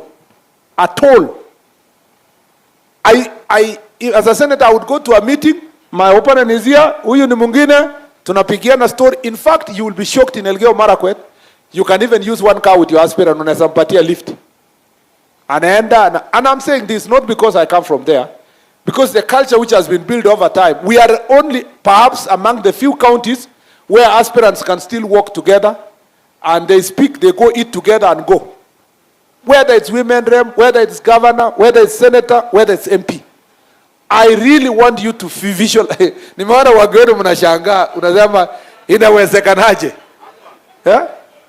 Because hapa, why am I saying this? Hii Kakamega, kama kuna funeral ya mtu prominent, sometimes hata IG anapiga simu anasema nimetuma reinforcement iende huko ndio isaidie, kuna funeral liko mahali na viongozi wanaweza enda kupigana. This is a serious crisis, and is that not true? DIG, it's true, you know. Thank you. Siku ya funeral ya, let me use it, the late Chebukati, we had to deploy heavy presence of police because people were planning goons and goons and goons. Na ilikuwa ni after ile funeral ya former chief hapa Mumias Matungu, yenye watu walilimana kulimana, yenye ilibaki tu ni familia after kupigwa wanaangalia majeraha na kupeleka mwili. Hata hiyo kweli itakuwa mahali pema peponi? Sio mtu ameenda na maasira mingi wamewacha So governor, MPs, everybody, you have to call me again. We have to call each other outside this forum as stakeholders and agree that we must restore Western Province and actually deal with the question of goons. Let me tell you something, Governor, which is very shocking about Kenya. Kuna goons many parts of Kenya, but so far, I don't know about Nyanza because jenda huko. So far, it is only in this western region that goons are not in urban area. They are even in the village. Yeah? Natembea mpaka village. And I'm asking myself, if this is allowed to continue unabated, what is the future of this region in 10 years? These people will turn out to be militia. Na wakisha kuwa militia, wataanza kuambia wananchi, lipeni kodi kwa sisi, ndio tuwapatie protection in this village. Otherwise, utatembelewa, nani tutakutembelea, nani tutakutembelea. Lakini, sisemi hivi because tumeshindwa. Tutafanya jambo. Na tutafanya jambo yenye itakuwa chungu. Mumenisikia? So instead of kutumia nguvu ya serikali, wacha tukubaliane hapa, chiefs, assistant chiefs, support the OCSs and the police officers. Let us get rid of goons in our community. Tumekubaliana? Havana. Tunarudi tena ile Mbakasi. Tumekubaliana? Yes, sir. So, it is important. If we don't agree on this thing, we'll continue every funeral, every what. And therefore, anyway, we leave it there. IG anajua what we have agreed on. DIG anajua. The rest, mtasoma kwa gazeti na kwa habari. Thank you very much. Especially Butere. Wapi watu ya Butere hapa? Nimeona MP wenu ametoka. You have to do something about that place. Yeah, we have to. Tumeelewana chiefs kutoka Butere? Ketini. We cannot allow goons that are now thieves ya ng'ombe. Sijui ng'ombe inaibwa ikiwa white, inafika butchery ikiwa black. I don't understand. We have to do something about that. Butere sisi tunajua tu, Butere yenye sisi tunajua ni ya Martin Shikuku. Sisi hatujui ya goons na nini na nini. Number 2, we must deal kabisa decisively with the question of Chang'aa. This is the leading county in the production of Chang'aa. The entire republic. Na hapa ndio iko mpaka factory ya Chang'aa. Hapa. Ukweli ama sio kweli? Ukweli ama sio kweli? Mnajifanya hamjui? Chang'aa yenye tumeenda kumwaga hata jana tu kwa River Nzoia, River Yala. Huko Idaho. Sijui wapi. Na hapa unaona hao wakiongea baadaye utasikia atasema mheshimiwa, askari wapambane na mambo mengine, wachana na hii mambo kidogo ya Chang'aa. We have to deal with Chang'aa decisively. Na pia tumeweka mpango mahali ya kudeal na hiyo kitu. Na bangi na miadarati. This is the only place where mnatengeneza Chang'aa ya kukula nyinyi wenyewe. In the other county inatoka Uganda, inatoka wapi, na nyinyi pia ni suppliers. Can I tell you something which is funny? One of the places tumeshika Chang'aa kwa Mumias juzi. Mwenye alishikwa alisema baadaye, sasa hii watu wenye wamekuja kushika hii Chang'aa wametoka wapi? Na tulikuwa tumemalizana na OCS. Because unajua hiyo timu imetoka mahali, wasema na OCS aliambiwa hii maneno kweli, hii watu wametoka wapi? Na huyo jamaa akasema tumeletewa hasara sana. Akaulizwa kwa nini? So unajua of course intelligence people wametuma watu. Akaulizwa kwa nini? Hata kwa sababu nilikuwa nimepata order ya kupeleka Malava campaign. Nilipata order from some politician ilikuwa ni ya kupeleka campaign Malava. We have a problem. We have a problem. And we have to face this problem. Sijui kama order yako ni nani hapa.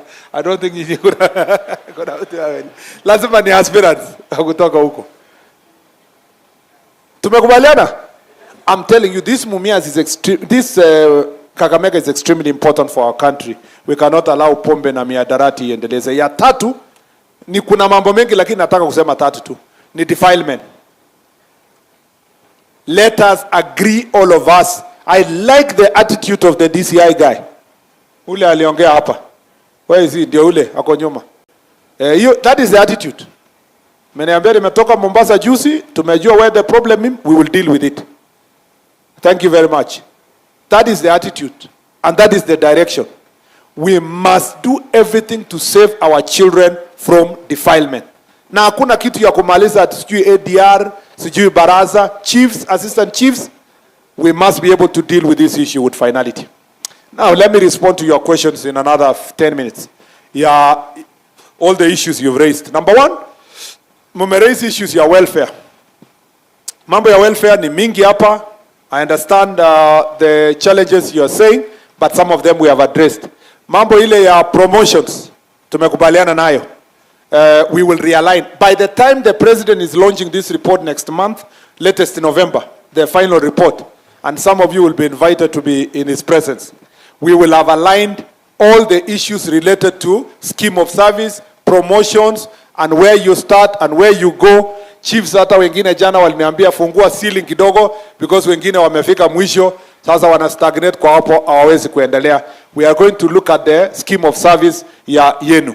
Pia some of you, as I said before, mumesema kwamba mambo ya chiefs and assistant chiefs wenye wako na degree wapewe nafasi ya kuwa ACCs kusonga mbele.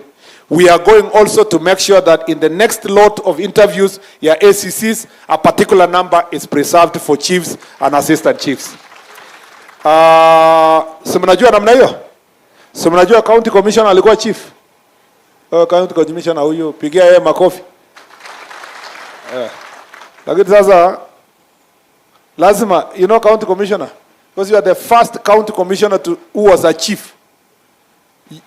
All the chiefs in Kenya expects you to perform exemplary. Sasa ukifanya kazi fake hapa kidogo alafu mambo yako yaanguke, utakuwa umeangusha chiefs, because in future watu watakuwa nasema chief asifike county commissioner. You must inspire them kusonga mbele ndio yende mbele. Ama namna gani?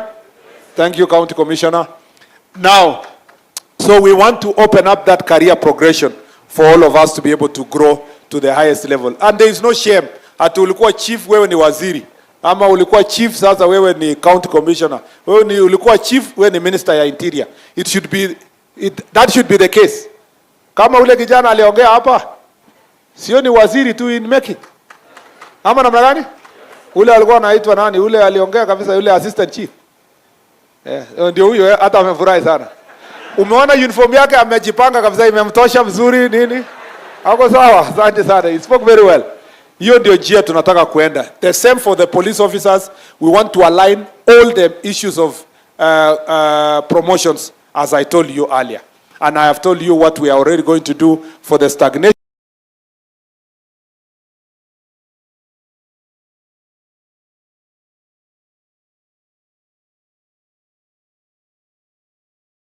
Because of their strength and so forth. By the time the president is launching this report, we must have provided a solution through the National Police Service Commission on a system, and the National Police Service will be running a system that automatically shows, ukifika your time in that area, inaonyesha red, you need to move to another place. If you are in an operation area, you need to move. And officers, and we must train the OCSs, wale ni walevi, wale ni indisciplined, we carry out those disciplinary actions. Hakuna haja kutoa mtu indiscipline from one place to another. Wale wako addicted, wapelekwe kwa rehabilitation, you know. And so the transfers will be organized. That is the same to ACCs, DCCs, county commissioners. Want to make sure that the transfers are properly aligned. I agree with Madam ACC. Alisema transfers should happen at the end of the year, you know. The end of the year, ndio watu wa plan for the next year. Kama mtoto yake ana move school, they can move with their children to the next school. And because you know that tukijua to your definite period in 3 years, you will be anticipating, you will even have planned for your children where they will go to school and so forth. That's why it must be properly defined. Pia, ACC ameongeza chumvi kidogo, amesema ni mzuri kujua, ndio kama ulikuwa umeanza kujuana na watu alafu sasa nyota inakatwa tena. Where is she? Wapi ule ACC ndio ule hako huko. So Madam Beverly Ovora, utaangalia mambo yake kabla uja transfer, uhakikishe nyota ya ACC imeonekana kwanza kabla hajasonga.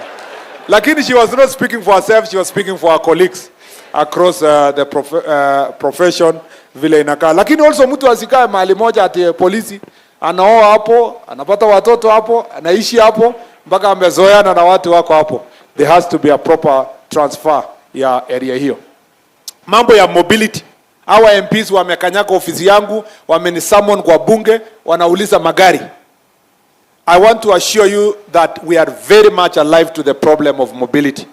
Yeah, it has been a big challenge. Procurement is going on. Even our PS, we left him behind to work on those issues with Treasury.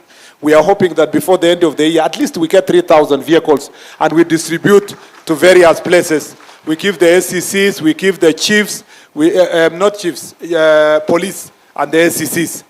Chiefs also, we are still working on the plan for the motorcycles to one vile we can work out something. I think to talk about a car is an overkill. Yeah, that's why we're in mtu area. Imagine assistant chief anasema mheshimiwa hatungefanya kazi mzuri because hatuna gari. Gari unaenda wapi? Na hiyo ni kwako, unalala hapo, unatembea, you know. So the motorcycles are useful in terms of coordination, from one corner to another as the chief. But let us not also overstretch these demands. That's why I like what ACCs wamesema. At least tupatie gari moja, a carpool, for the ACCs in every sub-county, it will be a good start. Yeah? Na italete dignity. Yeah? Madam ACC. Ni namna hiyo? Wewe ni ACC wa hapa? Yeah? Unatumianga nini kwenda kazi? Boda boda? Yeah? Imagine mama kama huyo anaambiwa na ule wa jamaa wa boda boda, shika vizuri wakati anaenda kazi. Yeah? Na niliambiwa kwa Bungoma ati mtu wa boda boda akiona kabisa ni mama kama huyu ati anaenda alafu anashika break ndio wejikalie. Yeah? Yeye ni ungwana kweli? Ndio wakutane hapana. So we want to maintain and protect the dignity of the office of the ACC. Kwa sababu most of them wanafanya kazi kwa boda boda. Niliambiwa kwa huko Makueni. Ama ilikuwa Kitui, I think Makueni. Kwamba ACC moja alisema alikuwa anaenda job. Mtu wa motorbike amempeleka kwa mbio, mkutano ilipokuwa karibu hivi. Anataka kuonyesha watu in style vile yeye ndio kuleta serikali. Hata sasa wakati amekuja hivi akainua motorbike, ACC akaanguka, kofia ikarol, hata mtu akashout kwa mkono anasema serikali imeanguka. So we have to find a way, of making sure that these mobility issues are sorted, and we are doing the procurement. Want to see how best we can sort this issue across. That goes together with also your offices. Mambo ya offices zenu. Construction of offices is also ongoing. Police stations are very old, they are dilapidated. That is also something that we are working on. But mimi naomba tu kitu moja wabunge wetu hapa. Mimi, as Kipchumba mimi ni supporter number 1 ya mambo ya CDF, NGCDF. The reason is only simple. When I came to Parliament, we were still doing some arambes for some schools. But because of the work that NGCDF has done, I have never seen an arambe in my entire county ati ya kujenga shule. So we have made good progress kwa upande wa education. I really want us to work with members of Parliament to see how NGCDF can help build police stations na kutusaidia kujenga offices ya chief na assistant chiefs ambaye itatusaidia kusonga mbele. Na for areas that have been built, I agree, we will do something to make sure that it's operationalized. Also, operationalization of administrative units. Again, nimeitwa bunge mara mingi kwa sababu ya hiyo. I want to promise you that we got a small budget, but I'm still asking for an enhanced. We need about, was it 2.5 or 1.5? Yeah, 258 million to tulipewa, but we need about 2 billion shillings to operationalize all of them in the country. And that's a big challenge for us. And we will work together to see progressively. Kwa ile pesa kidogo tumepata, tutafanya affirmative action.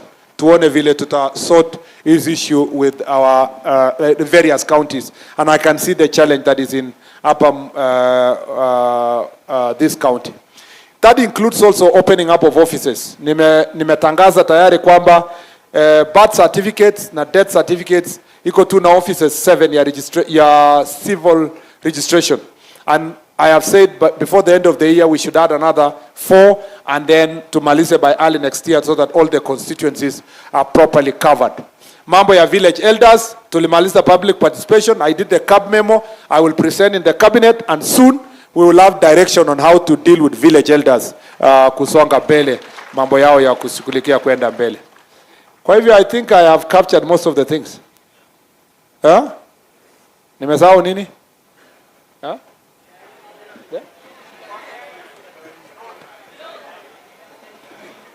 Nini yo? Oh, AI, yes, exactly. AI is also a challenge. We've just sorted for the police.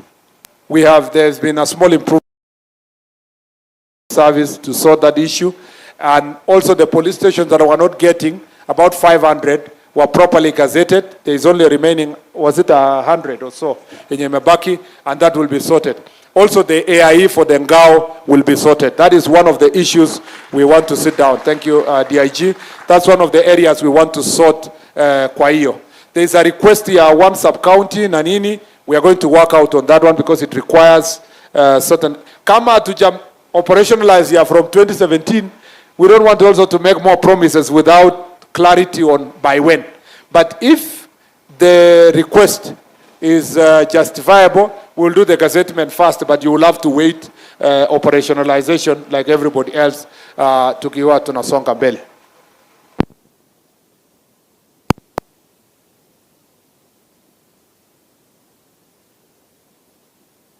The public address. So on the question of, let me just skim through, kama there is anything I forgot. Yes, there are a few issues I've forgotten. Yes, I think the address is working. Very good. Kumbe kuna stima, tulikuwa tunangangana tu hapa. The question of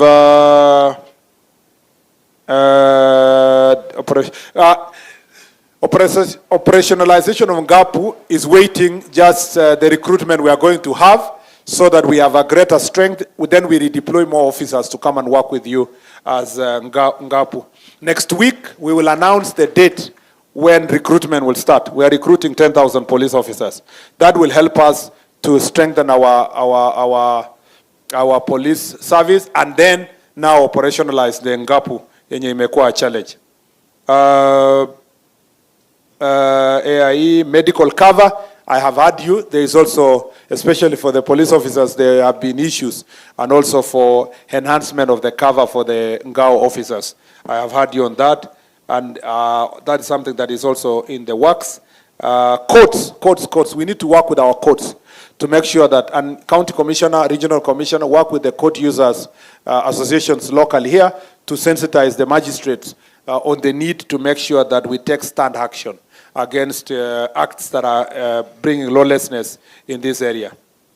The licensing regime, Governor will mention that when he comes to speak. And then also let's help each other end this thing called disco matanga. Chiefs, the 2 chiefs who are personally suffered as a result.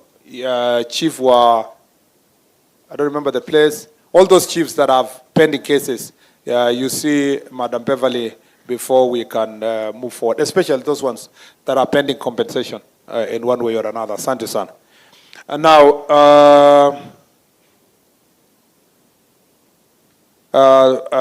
transfers, training, continuous training, extraneous allowance, I've had you.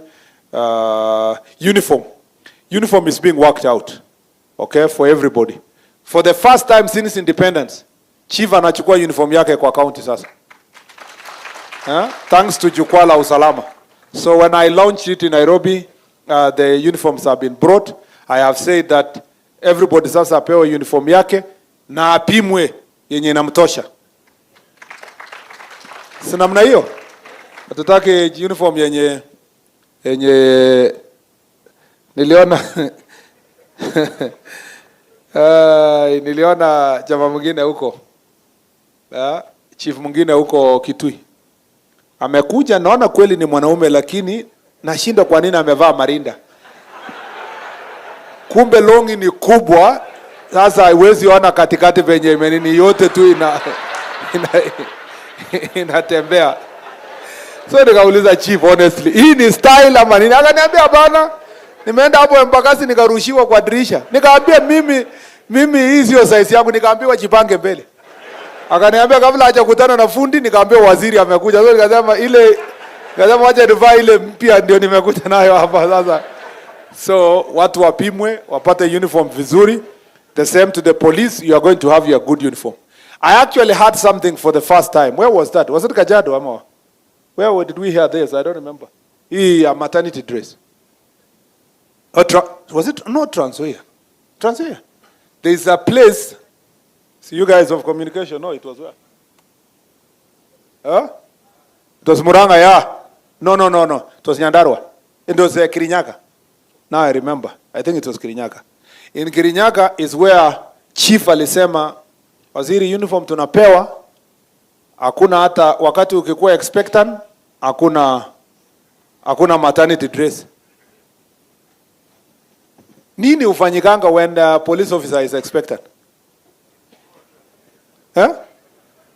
What happens? What happens, madam? Because ninaona watu wananienjoy kwa social media, wacha nijue leo. What usually happens? Anavaa civilian. Anafanya tu kazi akiwa na civilian. Yeah? Sasa huwezi tofautisha na kwa nini? Because we cannot get blue maternity dress ya police. Tangu mwanzo hatujawahi kuwa na uniform free dress. That's why when tukiwa hivyo, samani tulikuwa tuna apply for a free dress. Civilian dress ambaye ni free, ambaye unatembea vizuri, mtoto anacheza ndani. It has never happened before. It has never happened before that we have a uniform free dress. It has never happened. So is it something we should do? It will be good. Yeah, okay. Yes, sir. Na aya hiyo wewe imetosha. Thank you, sir. ACC wewe. What usually happens, Madam ACC? We normally have our civilians, hakuna uniform. Hakuna uniform? Yes, sir. Ukipewa maternity dress utakuwa sawa? Utakuwa sawa. Kama hiyo brown hiyo ndio ukikuja kabisa unakuja proudly baraza. Si ni namna hiyo? Kwani kuwa na mtoto ni makosa? Yeah, si lazima ikuwe na uniform yake yeye nini? Na hii watu wananipigia kelele kwa social media ni ya nini? Yeah? So I had this from what was that?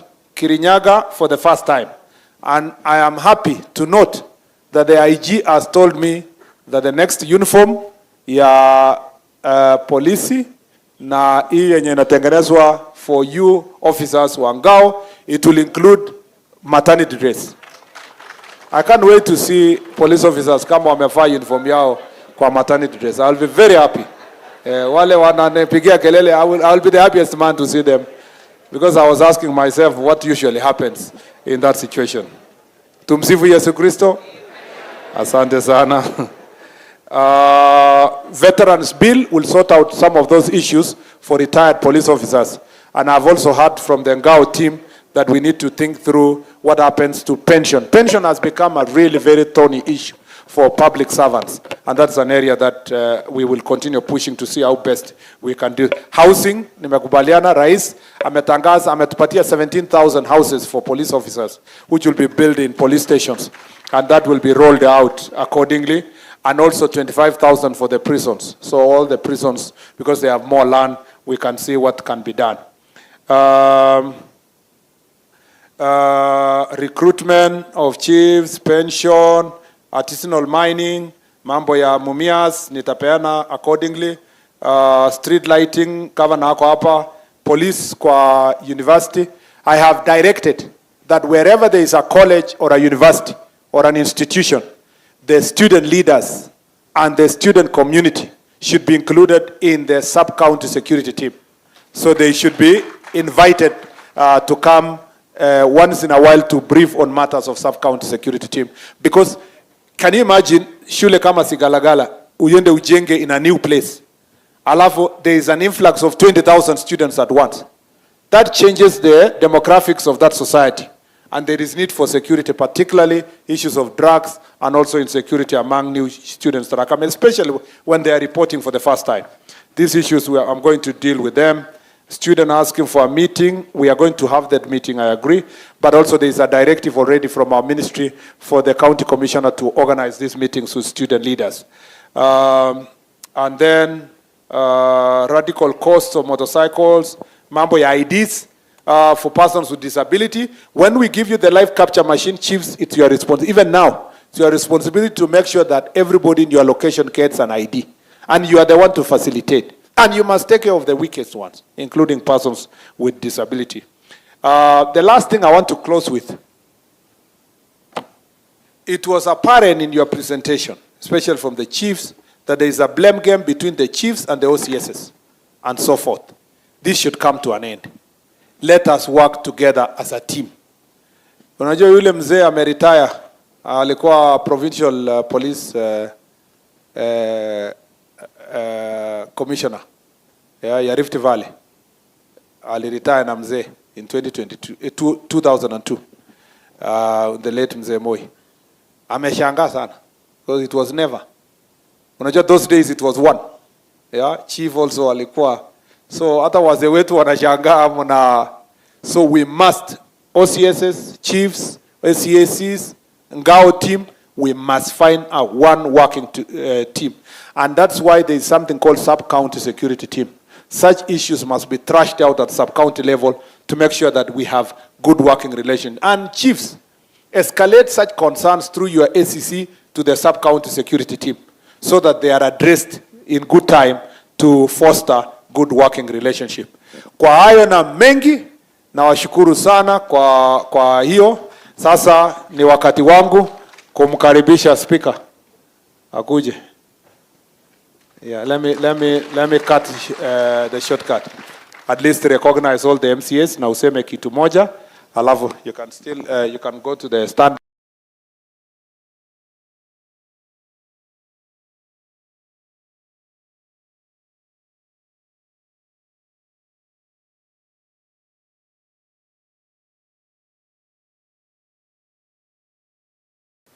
My name is James Namati. I am the Speaker, Kakamega County Assembly.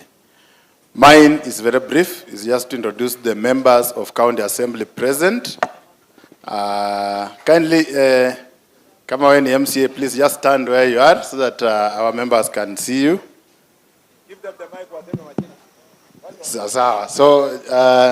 CS has said you just say a name as you sit down.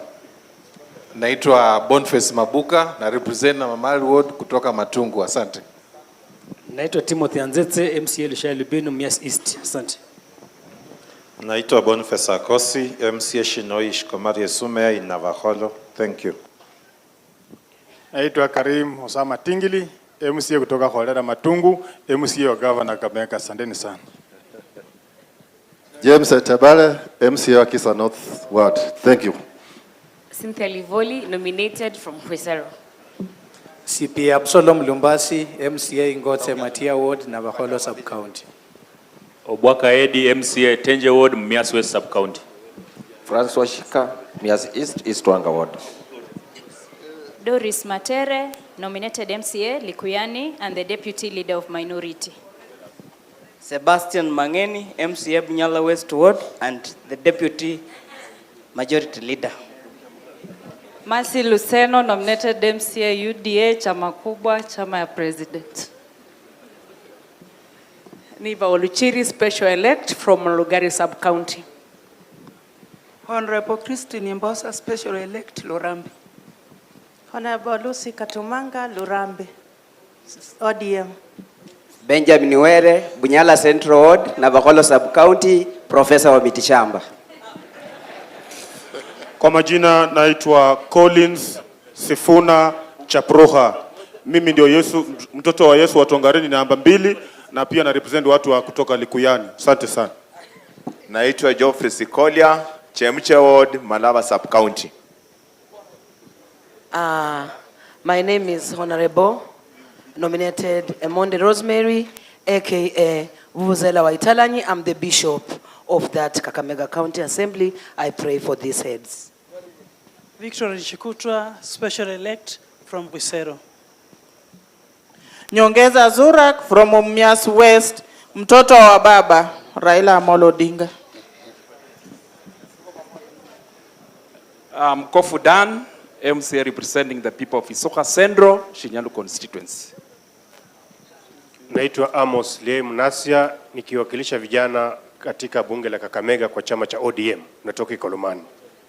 Naitwa Joel Okwako, MCA ambaye anawakilisha vijana kwa chama ya DAP. Asanteni, mimi ni MCA wa Bishop Hamada. Mheshimiwa Walunya, anawakilisha Malai Songo Makunga Ward, Mumias East. Asante. Mimi naitwa Dickson Lovega, saa 6, nawakilisha Butoto East Ward. MCA wa Honorable Hamada. Mimi naitwa Mheshimiwa Bernard Mlama, ward yangu iko Makanda, Lugari sub-county. Mimi ndio jirani wa rais, tunapakana na yeye ward yake. Waziri, jambo moja tu ningeomba kwa chief na assistant chief, wakati wa Mashujaa Day tukue tunawa recognize na tunawa award. Juu wengi wanafanya kazi mzuri sana. Ile program waziri yenye ilikuja rais akasema wanafunzi wote waende shule, kuna assistant chief hapa na chiefs wanalazimika baka kulipa school fees juu wazazi walikataa watoto.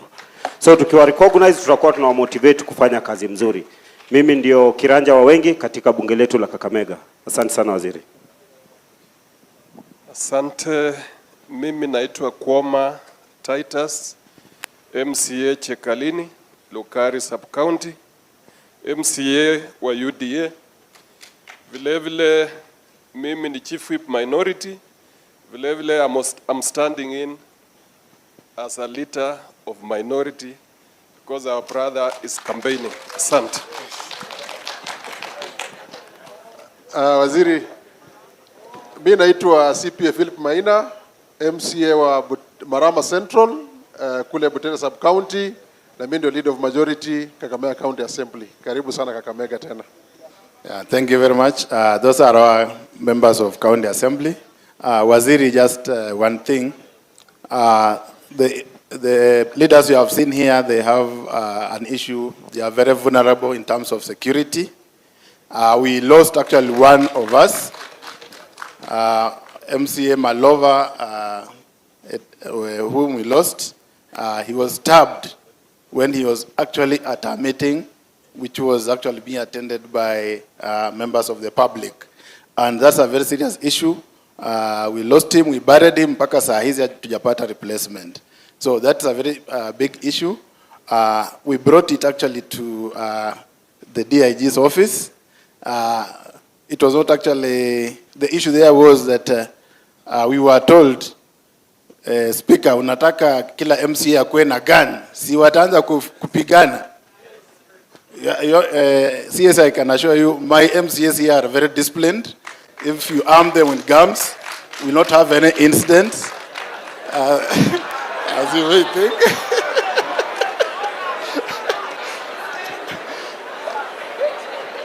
So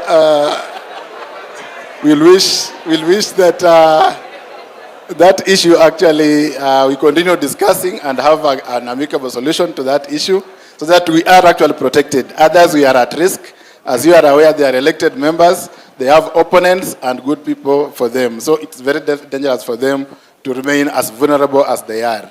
Thank you very much. I'd like to take this opportunity to welcome Bishop to take over this issue. Thank you, Mheshimiwa Speaker.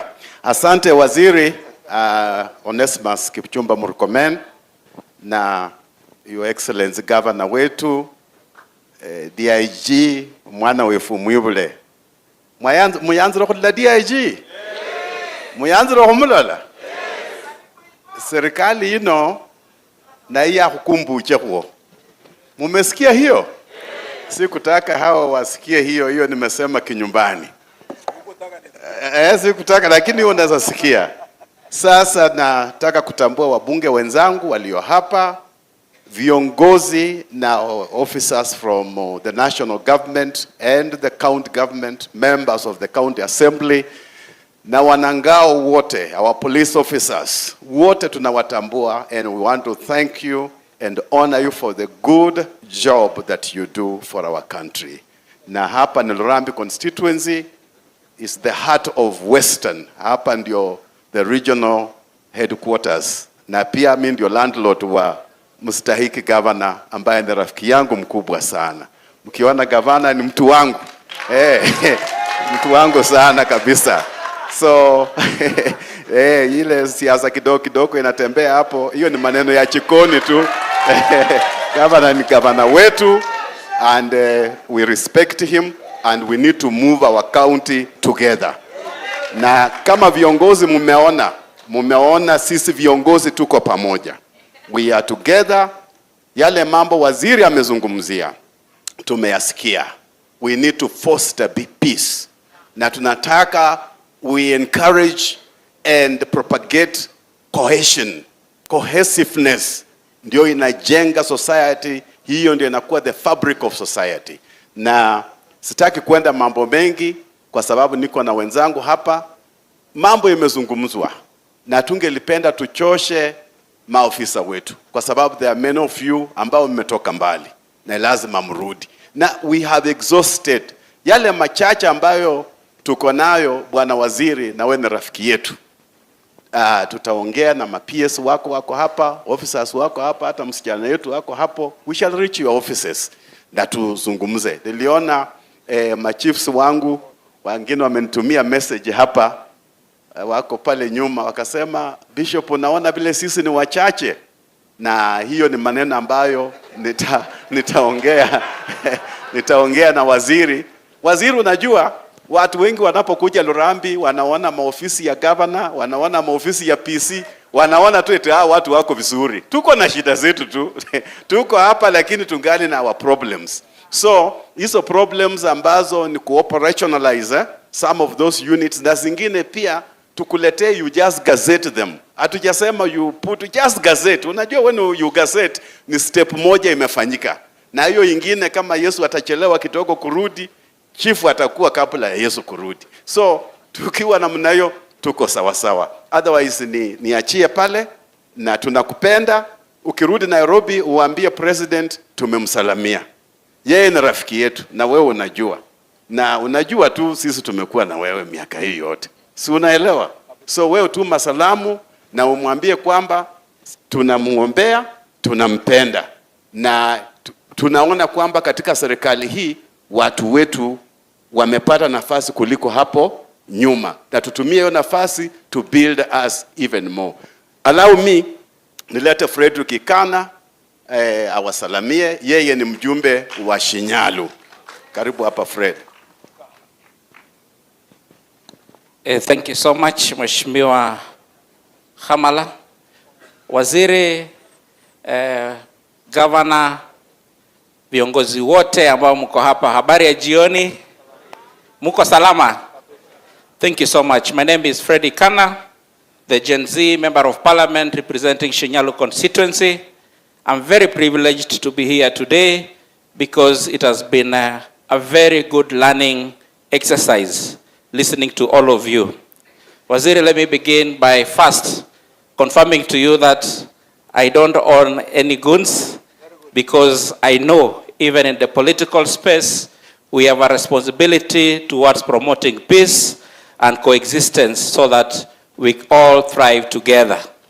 Waziri, let me not go into many things because I've addressed exhaustively the issues that are affecting our security in this area. But let me appreciate the fact that you have undertaken to ensure that the issue of mobility is addressed, because in my constituency Shinyalu, which in administrative circles is fondly referred to as Kakamega East, that is one of the main challenges that we are having. And also to remind all of us, I know you're doing a lot of things, you're doing a lot of support programs for the government, but borrowing from the words of Waziri, that to him more is given, more is expected. The word runs on the principle of reciprocity.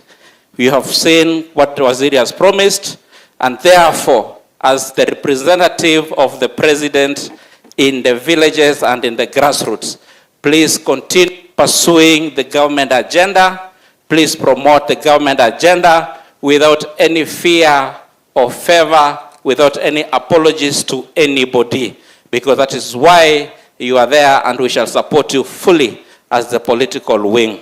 Finally, Waziri, the issue of defilement, and I'm adding incest, because I know it is really affecting our people.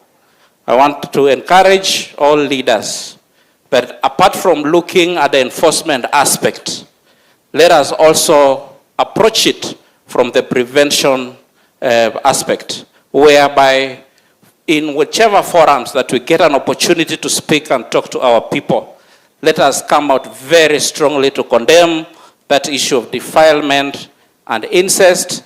Let us come up very strongly to encourage our people to a watu wa maadili, so that we can build a good society. Kwa hayo machache, Mwenyezi Mungu awabariki sana. Waziri, unaendapo Nairobi, fikishia salamu zetu rais wetu, mwambie tunampenda na tunashukuru kwa sababu ametupatia katika kitengo cha usalama waziri ambaye ni mfanyikazi, waziri ambaye ako open to his people, and I know if we continue opening up and engaging in this kind of forums, tutaenda mbali. Nyasaye mulindeko. Thank you. Makofi ya Fred, asante sana. Asante sana Fred. Waziri Fred amesema hana goons.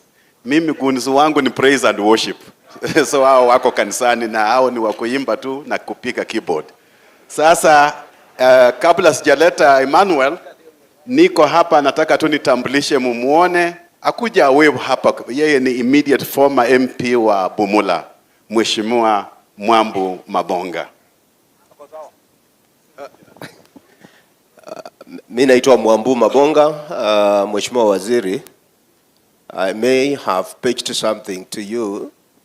A mark of leadership has a component of many features, and one of them is listening to those who are below you. I have no doubt that what you're doing will define the legacy of your leadership, not only in the department, but by extension in the whole country. Rome was not built in a day. This is the right step in the right direction. May God bless you. Thank you. Mheshimiwa Emmanuel, mjumbe jirani ndugu yangu kutoka Navaholo. Nocheve chebo. Waziri, hiyo slogan nikisema hapa hautaelewa. Mlembe mwezi. Mlembe lundi.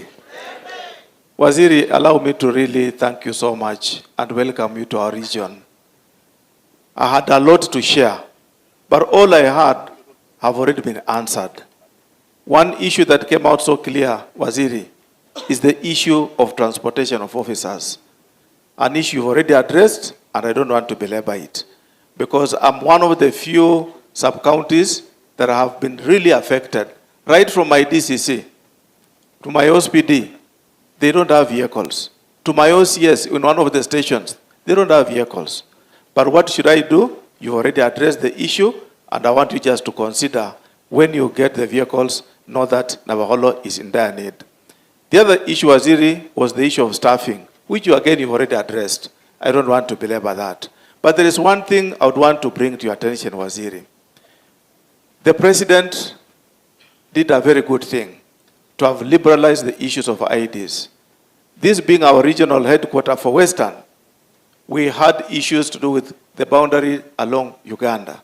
So we are the beneficiaries of that decision by the President. When you see him, please pass our regards and appreciation to him. What he has to help us now finalize is the issue you showed us at Huduma Center. Our people, through the assistant chiefs and the chiefs, have a lot of problem in terms of their capacity, their income, to raise money for birth certificate. That small money of 150 shillings, most of the time is paid for by the sub-chief or the MCA or myself.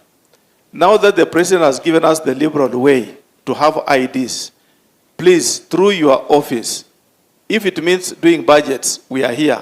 We'll support that journey. Make sure you remove the 150 shillings.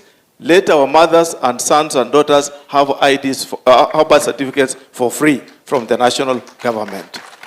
Otherwise, thank you very much. I want to say thank you and I appreciate. Thank you and you're most welcome. Thank you. Asante, makofi kwa Mheshimiwa Emmanuel Wangwe. Mheshimiwa Waziri, allow me to bring the deputy governor. Atuletee governor wetu mpendwa. Huyu ni mtoto wa pastor.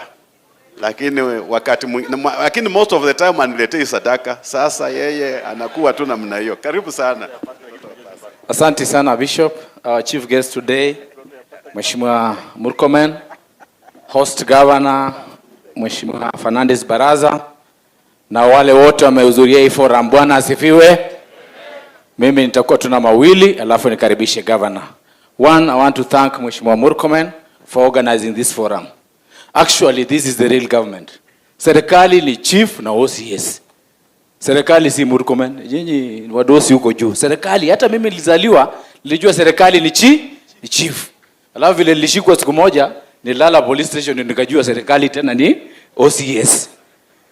Jambo la pili, Mheshimiwa Murkomen, umeongea tatizo lenye liko hii county kabisa. Hii maneno ya goons, maneno ya kuheckle kwa matanga, maneno ya good forum, mtu anakuja tu anataka kupiga kelele. In fact, juzi in Kolomani here, there was a very good forum ya coffee. I'm telling people, Fernandez Baraza amejenga hii stadium na inaendelea kujengwa na carpet iko. Mama anasema tu tawe, enda angalia carpet iko. If you don't want to listen to somebody, usikuje hiyo forum. Naenda Nairobi, nakutana na mtu kwa street, aniambia wewe ndio deputy governor Kakamega, Ahekoli County. Imagine watu wanasema Ahekoli County. Waziri, you have advised sisi lazima to change behaviors zetu. Sawa sawa? Tumeelewana hapo? Mwisho kabisa, Mheshimiwa Murkomen, sheria lazima ifuatwe. Whether wewe ni governor, whether wewe ni deputy, whether wewe ni former president, whether wewe ni minister, lazima sheria ifuatwe. National cohesion cannot summon a former leader alafu yasema hawezi enda ku record statement na national cohesion. Huyo jamaa lazima aende record statement. Na sisi tunasema sheria lazima ifuatwe. Kwa hayo mengi sana, nachukua fursa hii kumkaribisha, tusimame tukaribishe His Excellency Fernandez Baraza.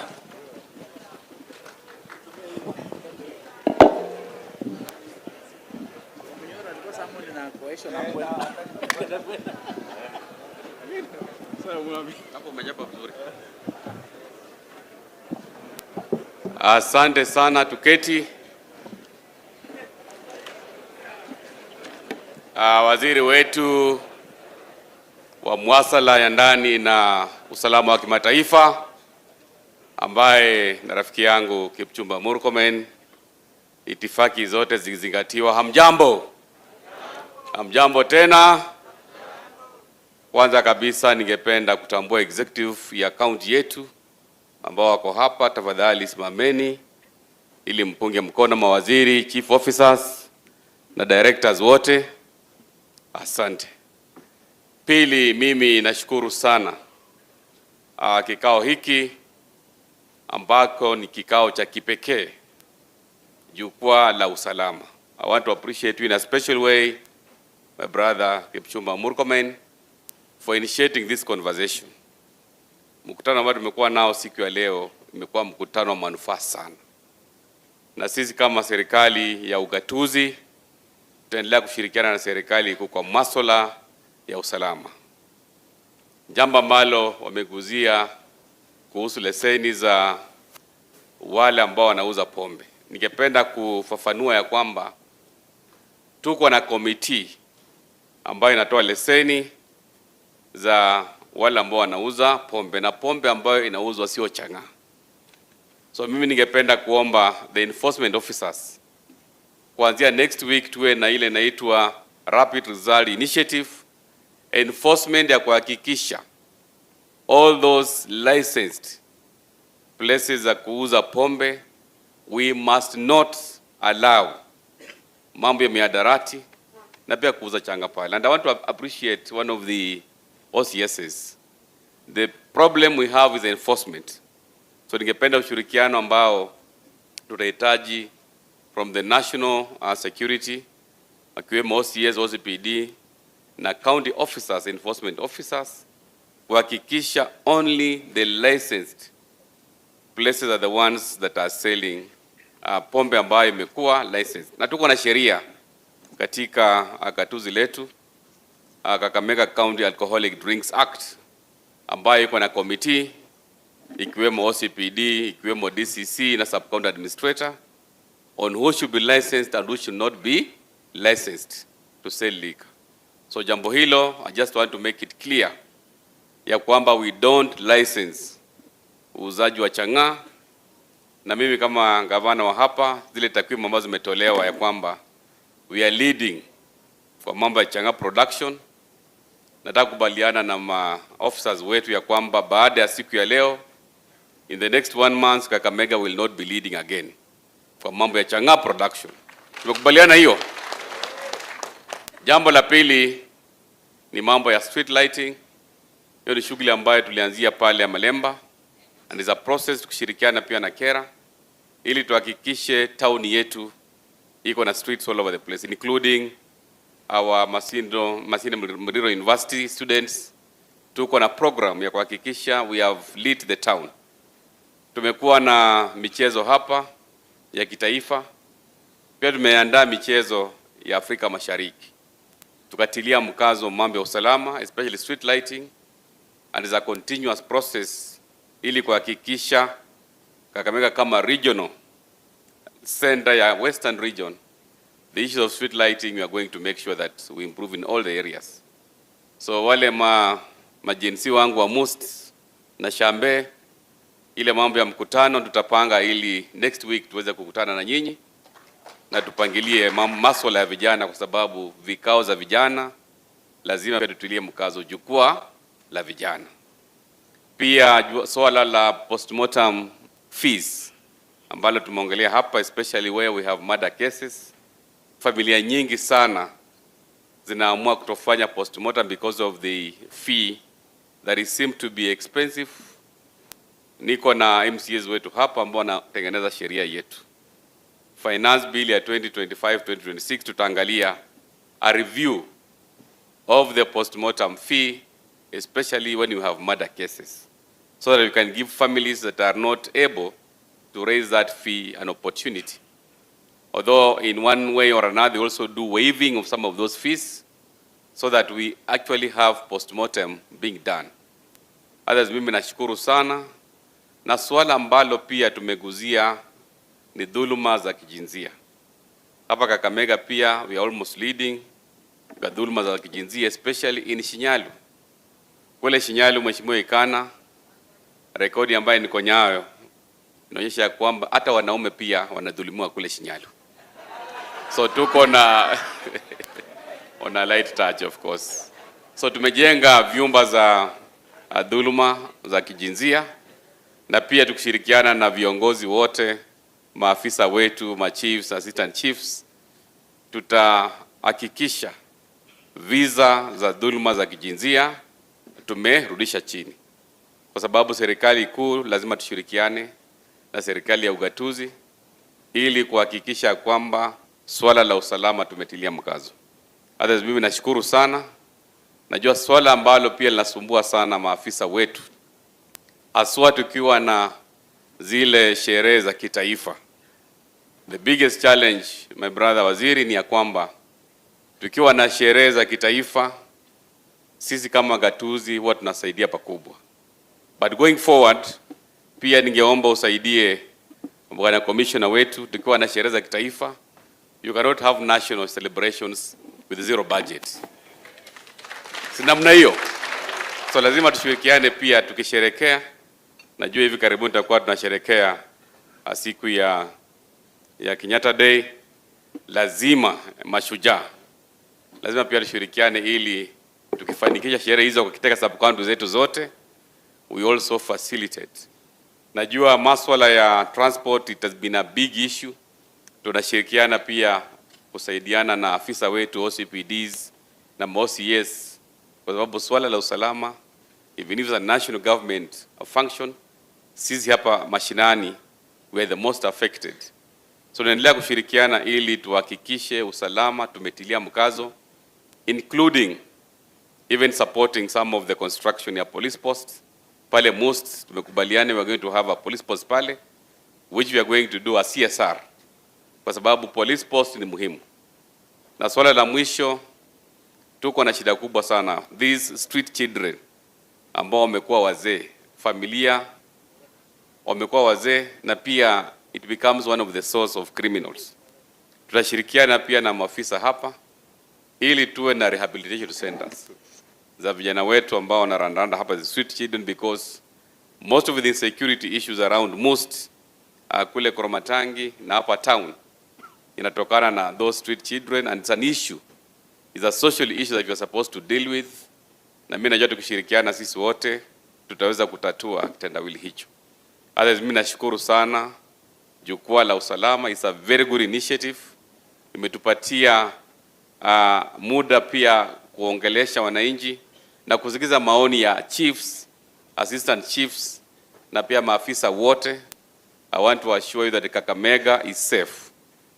Mambo ambayo tumeongea hapa siku ya leo kama viongozi, sisi tunashirikiana kwa karibu sana na viongozi hapa, na mimi nitakuwa mstari wa mbele kuhakikisha Kakamega is safe, na pia tunakaribisha wageni wote hapa Kakamega. Hiyo history ambayo Sabula amekuwa akasema, the Heckling County, tuko na viongozi hapa, tuko na Bishop Wood Writers, tuko na Bishop Olmasai hapa, atatuombea ili Kakamega should be a new county that is working to foster national cohesion. Mwisho, mimi nashukuru ushirikiano ambao tuko nao na serikali kuu kwa miradi ambayo tunafanya hapa.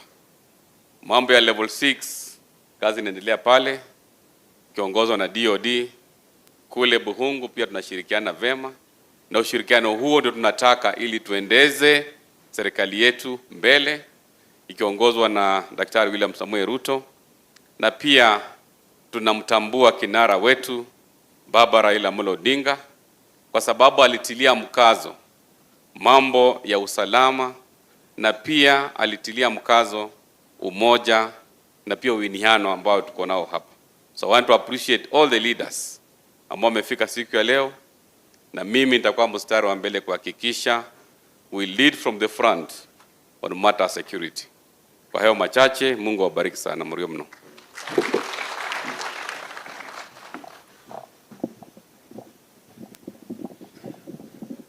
Tupigie makofi viongozi wetu.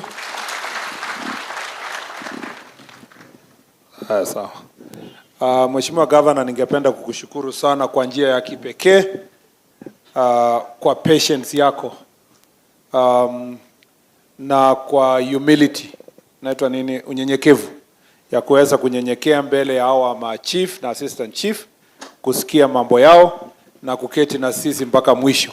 This is exceptionally commendable, and I will always remember you for that level of humility and your commitment to this process. Ya pili, nishukuru pia Deputy Governor na nishukuru wabunge who have come and sat in a very humble way, and all the MCAs, almost 30 of you, ukiongozwa na speaker. This is leadership.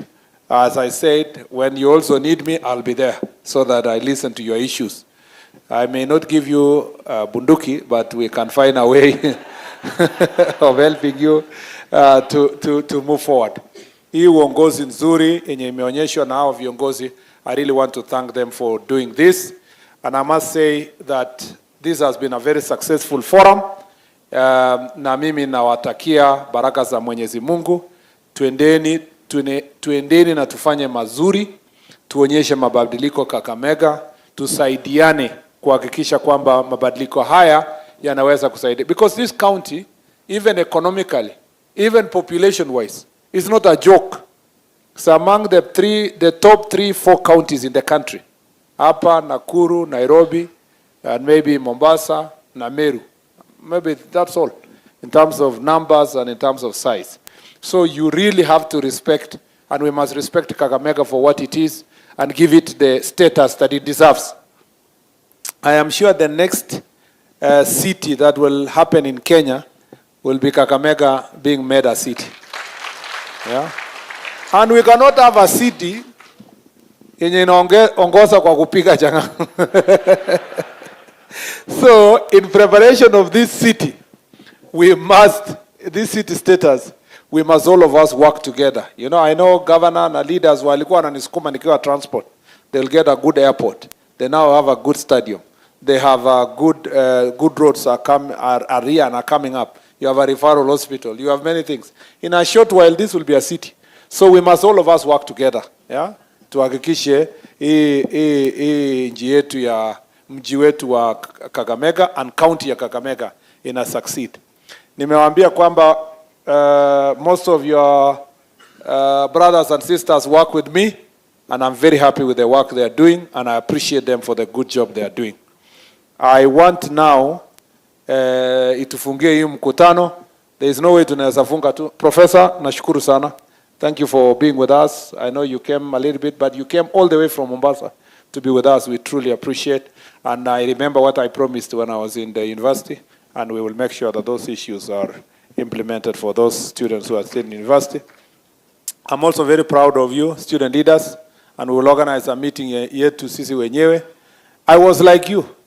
So when I saw you guys like this, nasema hata mmesonga sana. Mmefika Jukwaa la Usalama. My clip the other day when I was in campus as a student leader, I don't know, somebody found one of my clips nikiwa interviewed na KTN. Ikakuwa shared, I just laughing at myself. So nikiona nyinyi mkiwa namna hii, I am very, very, very happy with the manner in which you are organized. Mko smart, mko na tie nini. My first trip to go out of the country, I was a second year. Niliomba mtu suti. So most likely hata mliomba hii suti. So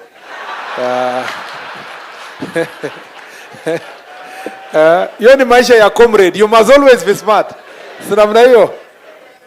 Yeah? Yeah, no, you don't need to say.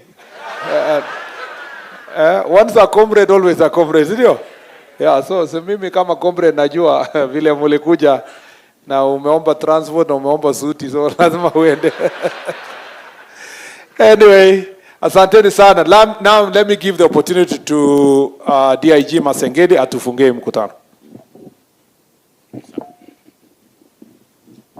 Afande Waziri ambaye ni mkeni mheshimiwa leo, Your Excellency the Governor, our honorable MPs, Professor, my colleagues who are working with, Regional Security Team, County Security Team, Afande OCS, Afande Chief, MCS, hamjambo. Hamjambo tena. Angalia mwenzako mwambie Mungu anakupenda. Mwambie Mungu anakupenda. Na umweleze wewe ni mtu wa maana sana. Wewe ni mtu wa maana sana. Thank you so much, sir. Sometimes life does not be the way we want it to be.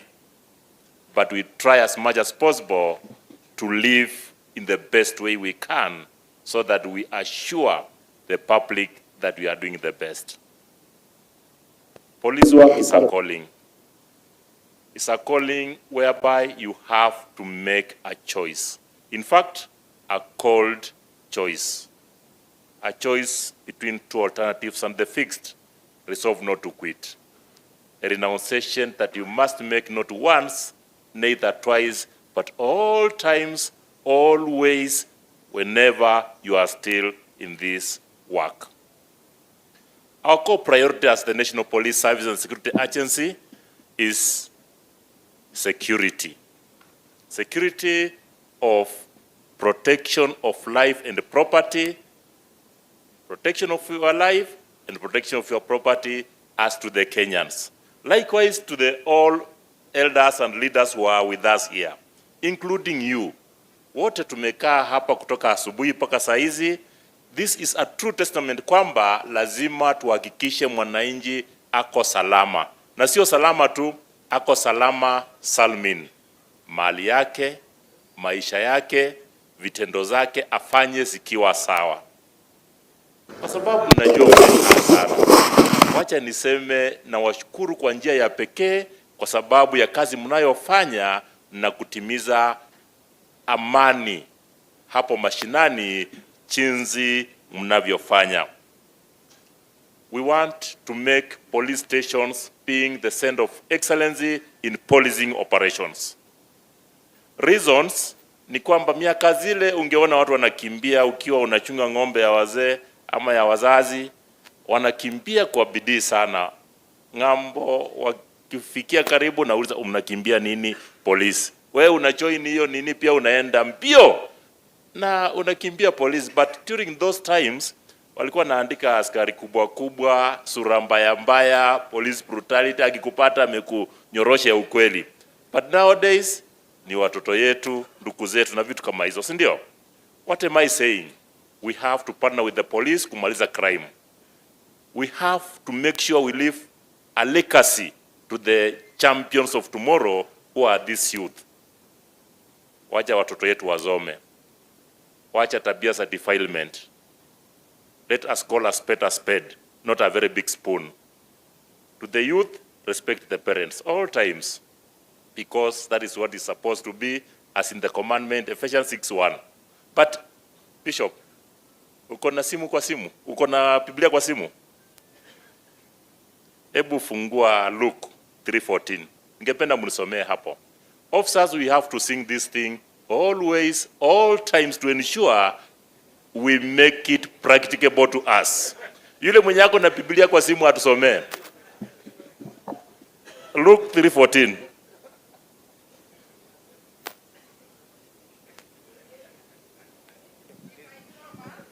Mupe Mike.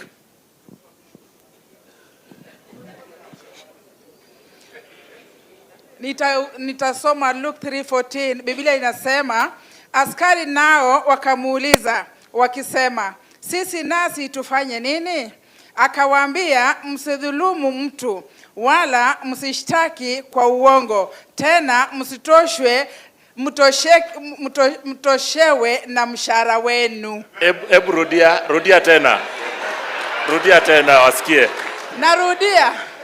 Narudia kwa uwezo wa Mwenyezi Mungu. Ni Luke chapter 3 verse 14. Biblia inasema hivi, askari nao wakamuuliza wakisema, sisi nasi tufanye nini? Akawaambia, msidhulumu mtu wala msishtaki kwa uongo, tena mtoshewe na mshahara wenu. Na Bwana bariki andiko. Afande, nataka kuhakikishia kwamba tutatosheka na mshahara wetu. Hatutadhulumu mtu, hatutadhihaki mtu ambaye hastahili kudhihakiwa, na Mungu awabariki. Thank you sir. Haya, tumefika kikomo cha mkutano wa leo.